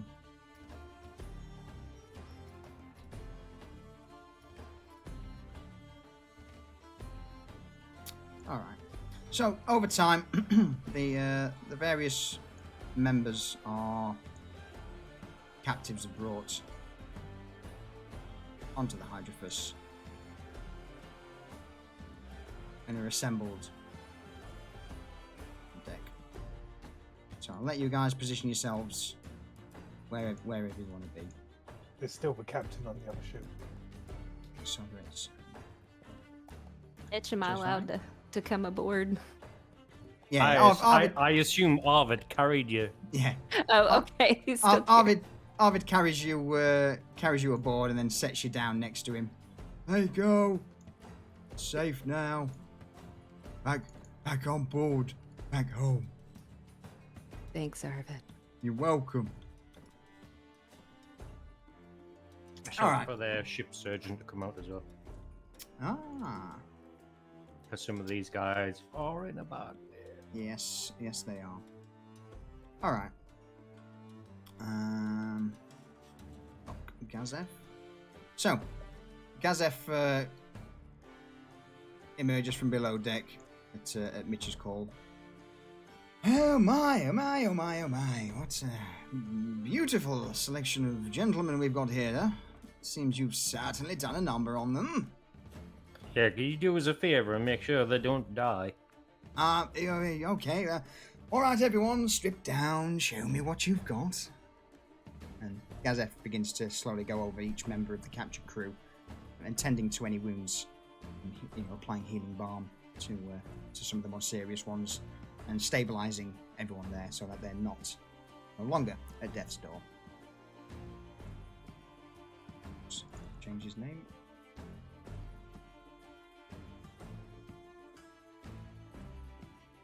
Okay. Just quickly, Edmund Montague. Solution not gonna piss. I'll be right back. Yeah. In fact, do you want to call a very quick break on that one? Yes. Yes, I need to pee really badly. We'll have a quick toilets break, because I need to grab some more of that old ginger beer anyway. So I've run out. That's positioned us just nicely. All right, chat. We will be right back. But again, Scob, thank you for that 25 months resub. God, all the big numbers. Dave Rat with a 15. Ed's World, again, thank you for the follow. CT Nihilo, thank you for the follow. Ninja Crack, Minji, again, appreciate the support. Callie throwing in the 1 year resub, and Lucius with his 22 months. So, that took an interesting turn, but I will be right back. I'm going to quickly grab the rest of my drink.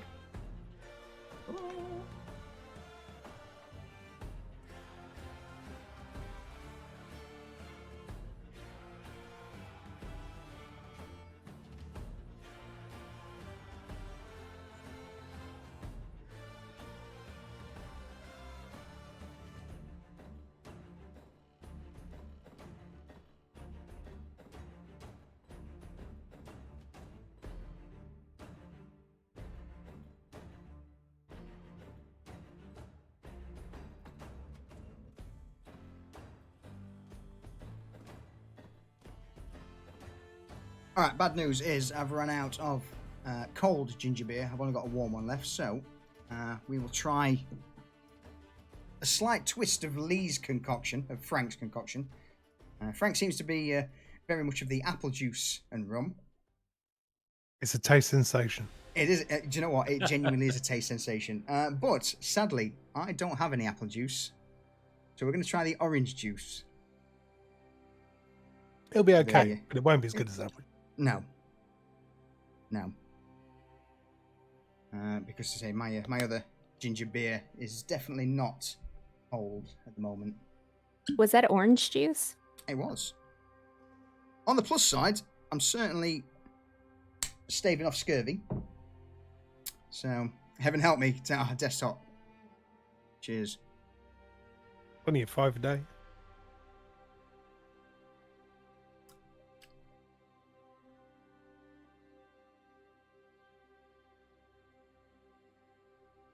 Is it good? It's not bad. What It's are not you bad. mixing with it? So I'm currently on the Duppy Share aged Caribbean rum. It's I have got next week some Nord rum coming and a bit more Pirates grog because that stuff is divine. But they ran out of Kraken and all the other sort of good stuff, so I thought I'd give this one a go, and it's nice. It is nice. It's not a spiced rum, just a a sort of normal Caribbean rum, but yeah, not bad. Frost indeed. Frost. Welcome back. Welcome back. I think that's everybody back now. I think it is. All right. So, Barker steps up. Are we missing a captain? No, they're both there. Nicolaus, Edmund, where's the third captain? You're right. Should have been up. He's on the other ship. Yeah, he should be on Yeah. the Rose, right? Yeah. Because I think he just got himself a ship. Yeah, might not be wrong. And we've got a spare. Evan Montague. Fuck, where's my notes? Nicholas, Edmund, Elron. Elron. That's yeah, that's it. Elron, Captain Elrond, isn't it? Yeah. Something Elrond. I can't remember his first name. Fucking hell, I've not. I can't my- find my Elrond. notes. Or something like that. Yeah, the problem with it is because Foundry derped, I lost my notes because it was in there, so I've got to check back through, but it'll take me a few minutes, so we'll just call him Captain. Captain Elrond. And he was green.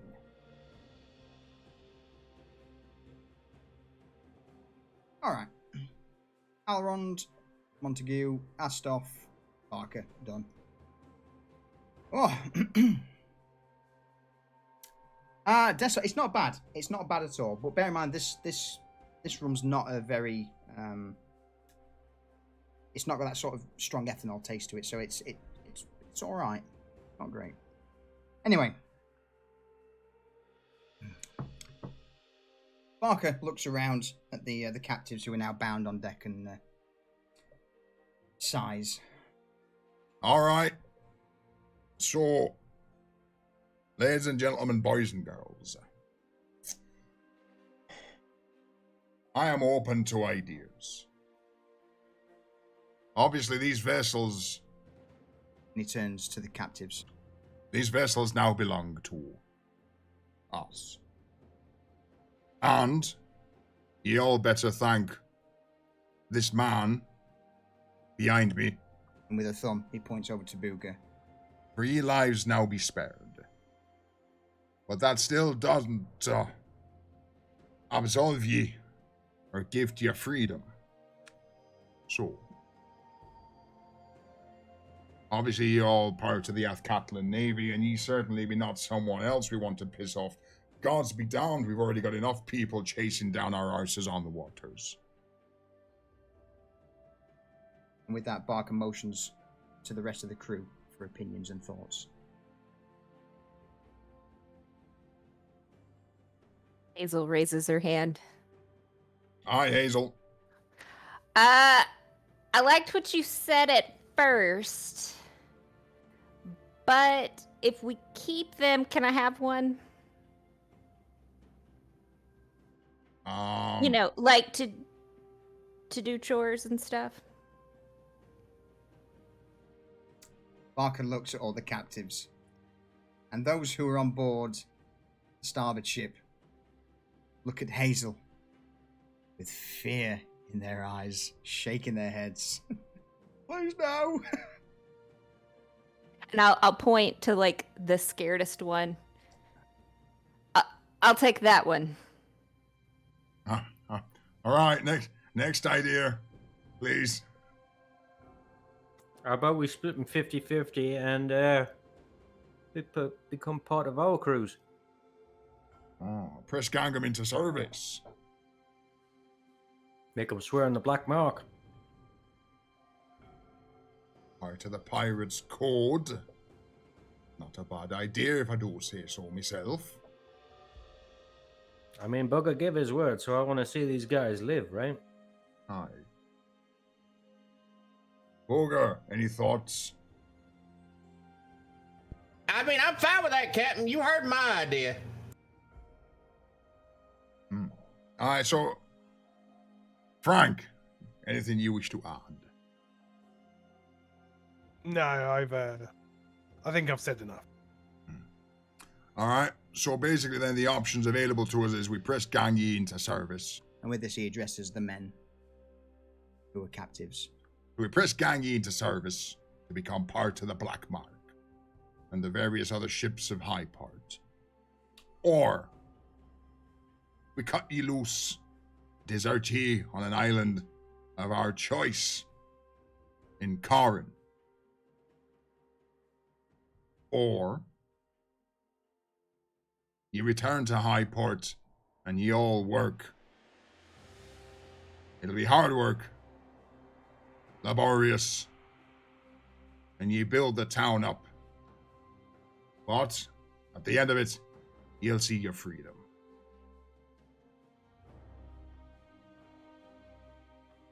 We'll give ye all the time to think about it. But I expect an answer from each and every one of ye at sunrise in the morn.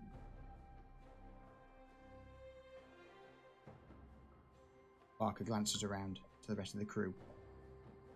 Seem fair that they be choosing their own fate. Fair.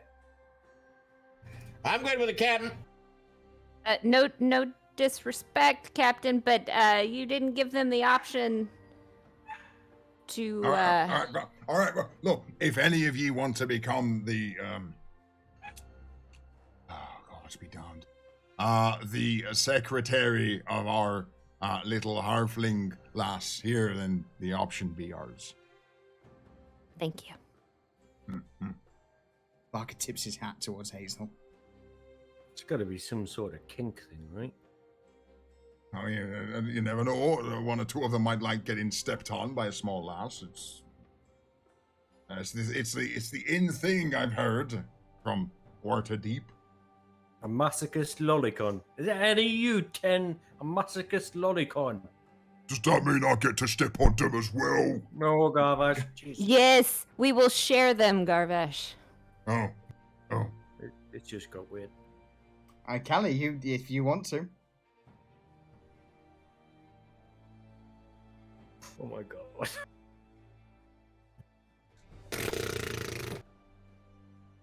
You can twist to fate it. You can twist to fate it. There'll not be a decision tonight. It's going to be worked into the story, but you can certainly twist it. You can try. Let me put it that way.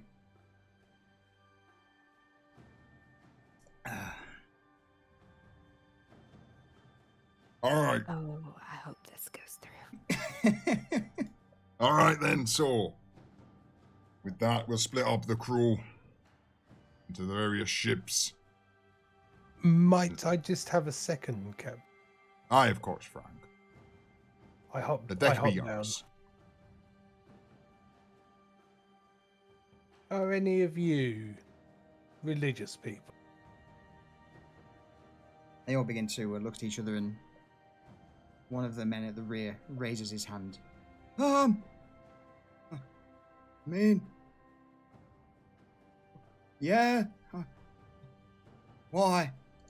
I pull the amulet from around my neck. Have any of you seen this symbol before? Let me just send you something, Frank. So you've got. I meant to send you this before, but I forgot.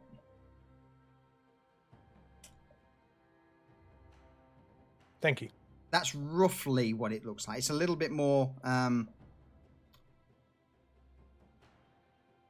rough around the edges, not as detailed. Yeah. One of the man who chimes in, I mean,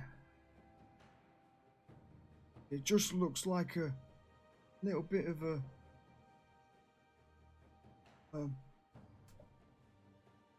just let me see. Public roll. Religion check. No, so as he looks at it, I mean, I guess it's a little, no, it's not tear. No, I'm not sure, mate. It's a little bit, that looks old. Like, that looks like you've dug it out of the ocean like 500 years ago. Yes, that's the problem. Thank you for your time. Thank you, Captain. All right, so we've now got what? 5 ships. Mm-hmm. Damaged mast.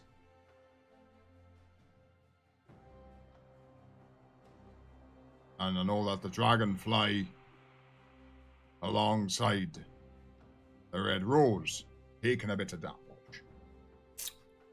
I think we've had a good outing, right? Mm-hmm. Time to head home. Aye, well, we'll check the cargo of the vessels on the way back homeward bound. Yeah, I've got an idea for that trade vessel, by the way. I'll talk to you later on about it. All right, that sounds like a plan to me. Mm-hmm. Well then, in that case, Niklaus, Montague, Alrond, it has been a pleasure, and I hope that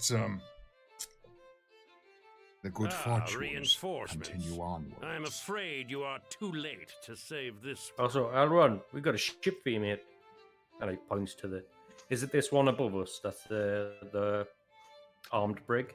Yes, it is. Oh, Teddy Raid! Holy Teddy, are you streaming? Are you streaming, sir? What's this all about? Welcome in, Raiders. Madness. Absolute madness. And yeah, apologies for dealing with Teddy for so long. Always welcome among us. Look at this, it comes in, raids me, drops a 27-month sub. What are you playing, Teddy?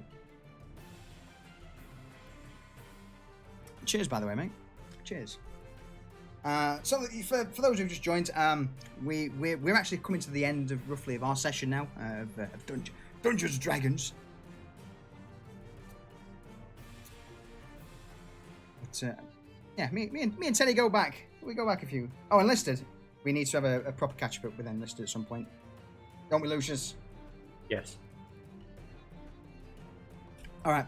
So I apologise for ignoring you. I am going to dive back into the situation within. But again, Teddy, thank you for the raid, buddy. I appreciate it. And again, raiders, welcome everyone.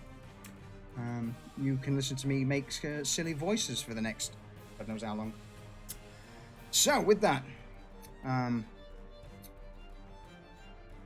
Captain Barker turns to Captain Alrond, and then motions to Mitch. Go on, Mitch. So, what's we saying to the man? Oh, he's got himself a ship. And I say we split these down the half so they're not all in one place, eh? That sounds like a plan. We get some of the captives on board. Well, in fact, we can split them. Yeah. I split them more than that. There'll be no shenanigans or shite happening if they're all divided. Right. We're going to need a skeleton crew for the trade ship as well. Yeah. Any volunteers? I got it, Captain. I think I can steer the ship enough to follow home. All right. Home's a few days' sail. So make sure the ship be, well... Barker turns to the captives. I would imagine, due to the fact that you be heading to Athcatler, that your ship be full of provisions, rations, and whatnot. The captives nod. The captain of the ship itself turns up to Barker. Yeah, it was certainly made stocked up for a few weeks' journey, so you'll be fine. You'll be fine. I just hope that you keep your word in regards to our decisions, Captain. If I don't mind me asking, what be your name?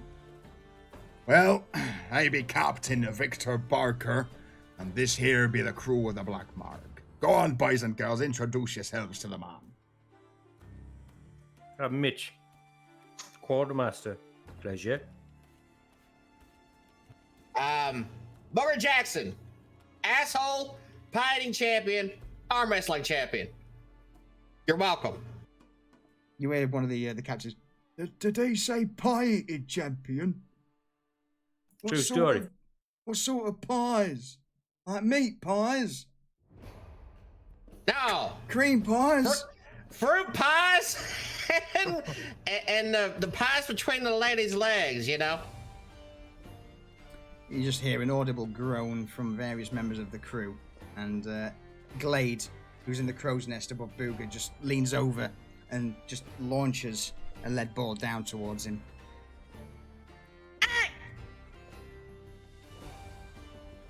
She scowls at Booger, and in typical Glade fashion, says no words. Don't mind him, the only pie he's ever had is paid for.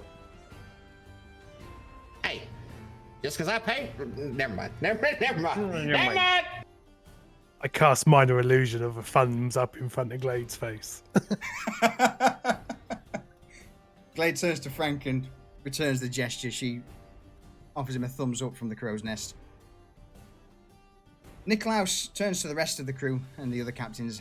All right, well, in that case, then I be heading back to my own vessel. I wish you all a safe sail. We'll sail in formation back home. Good work, crew, and sorry that those on my own vessel were certainly they left a bit to be desired in regards to how well they can shoot. They did the job, Cap. Don't worry about it, mate. First time out on the ocean for a few years, so they didn't do too bad. All right, then. For now, I'll see you all back home at High Park. Niklaus and the other captains make a departure back to their own ships.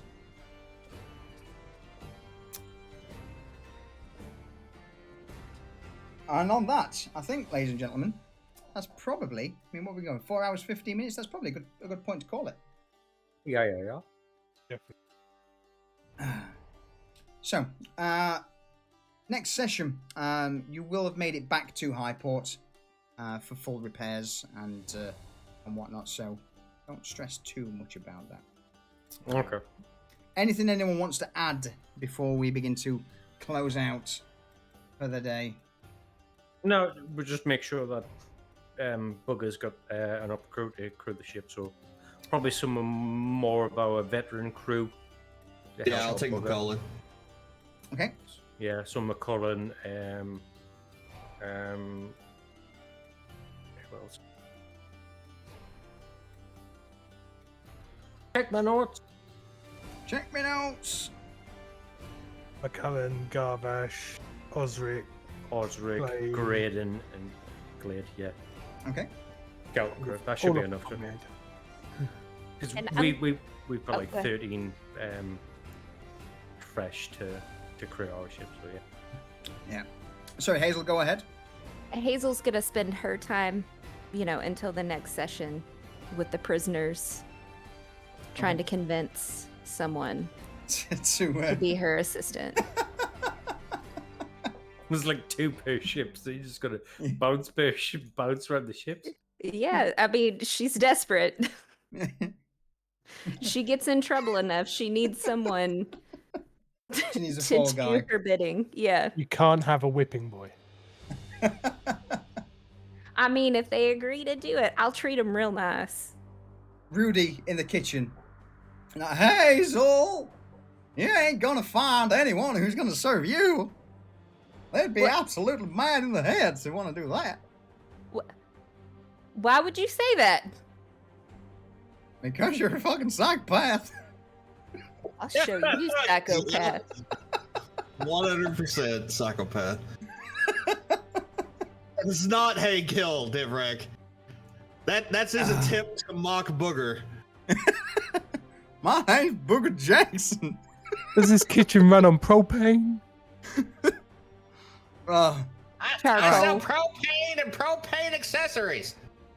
for the story behind Rudy, who is the ship's cook, was originally going to be a different voice, but as a sort of me being 200 IQ and attempting to troll Diesel, came up with Rudy's voice, and it backfired on me massively, and now I am stuck doing this voice for a character for us forever. Because he will live forever and never die. Yeah. All right. Well, on that, any parting words before I mute you all up? It's good to be back. We will see you next week. It is good to be back. I had a lot of fun. Good. I'm glad. Wrong thing. There we go. All right. In that case, I will mute you all up, and I will see about closing out. Oh, chat.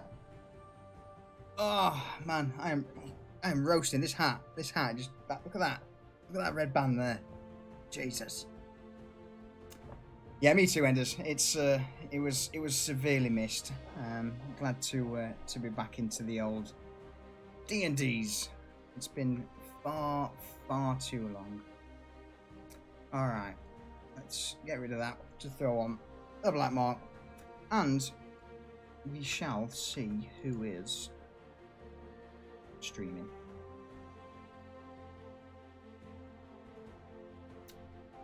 I want to raid someone different for a change. Also, by the way, those of you who are in the States, again, Happy Treason Day. Happy 4th of July, Independence Day. I hope you've enjoyed it. And again, for those of you, thank you for hanging out with us today. It's definitely appreciated.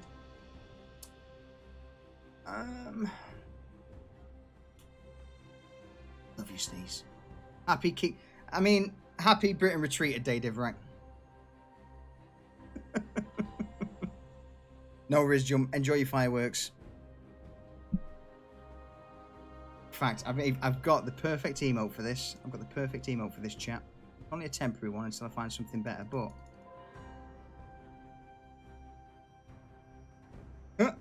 Oh, there's a flintlock in there. Fucked up. All right, I'm going to head over to the ending screen, and we'll play. Hopefully, I'll have a new shanty soon. I'm kind of waiting on a few people. Nudge, nudge, wink, wink. So hopefully, this will be the last time for a while that we play Drunken Sailor. So, everyone, again, thank you for your support, and I'll see you all later in the week or next Sunday for the D&Ds. D&Ds. Ta-ta.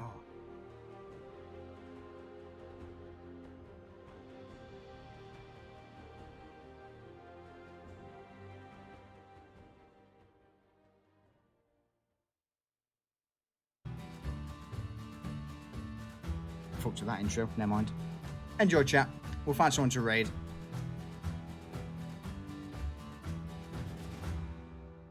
Oh, the 4-minute version? No. We don't want the 4-minute version. We want to kick straight into it. So let's go for this one.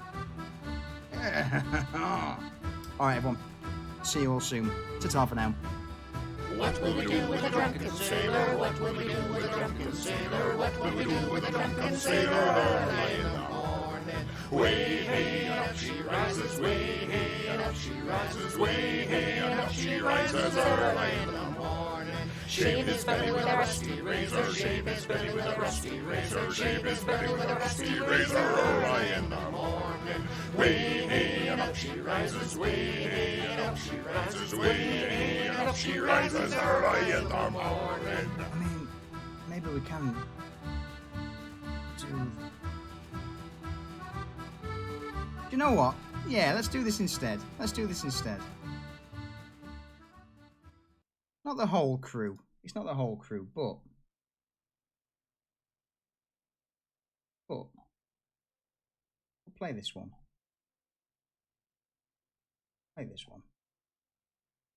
That's it.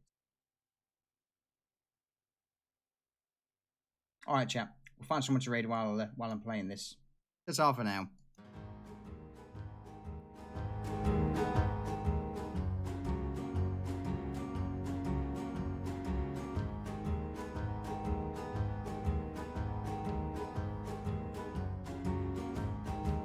Oh, we'd be alright if the wind was in our sails. We'd be alright if the wind was in our sails. We'd be alright if the wind was in our sails. And we'll all hang on behind, and we'll roll the chariot along. We'll roll the chariot along. We'll roll the chariot along, and we'll all hang on behind.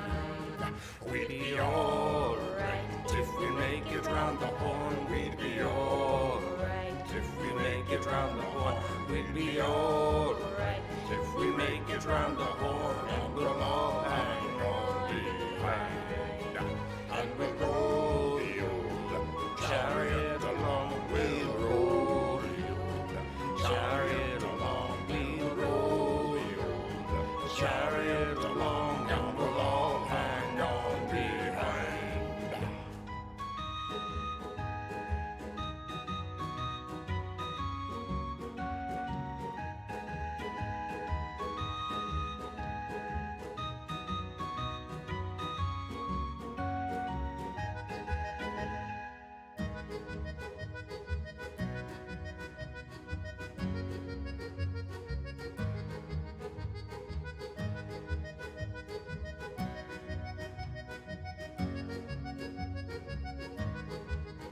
Well, a drop of Nelson's blood wouldn't do us any harm. Well, a drop of Nelson's blood wouldn't do us any harm. Well, a drop of Nelson's blood wouldn't do us any harm.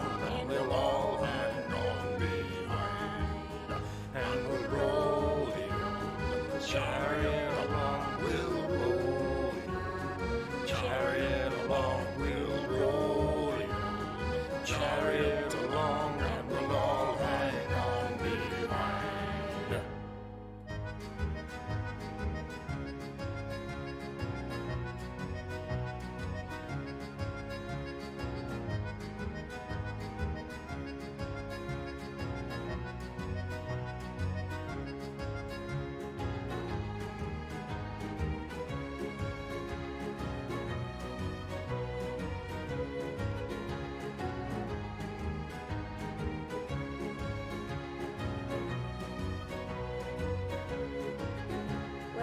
night on the town wouldn't do us any harm. Well, a night on the town wouldn't do us any harm. Well, a night on the town wouldn't do us any harm. And we'll all hang on behind. And we'll roll the old chariot along. We'll roll the old chariot along. We'll roll the old chariot along. And we'll all hang on behind.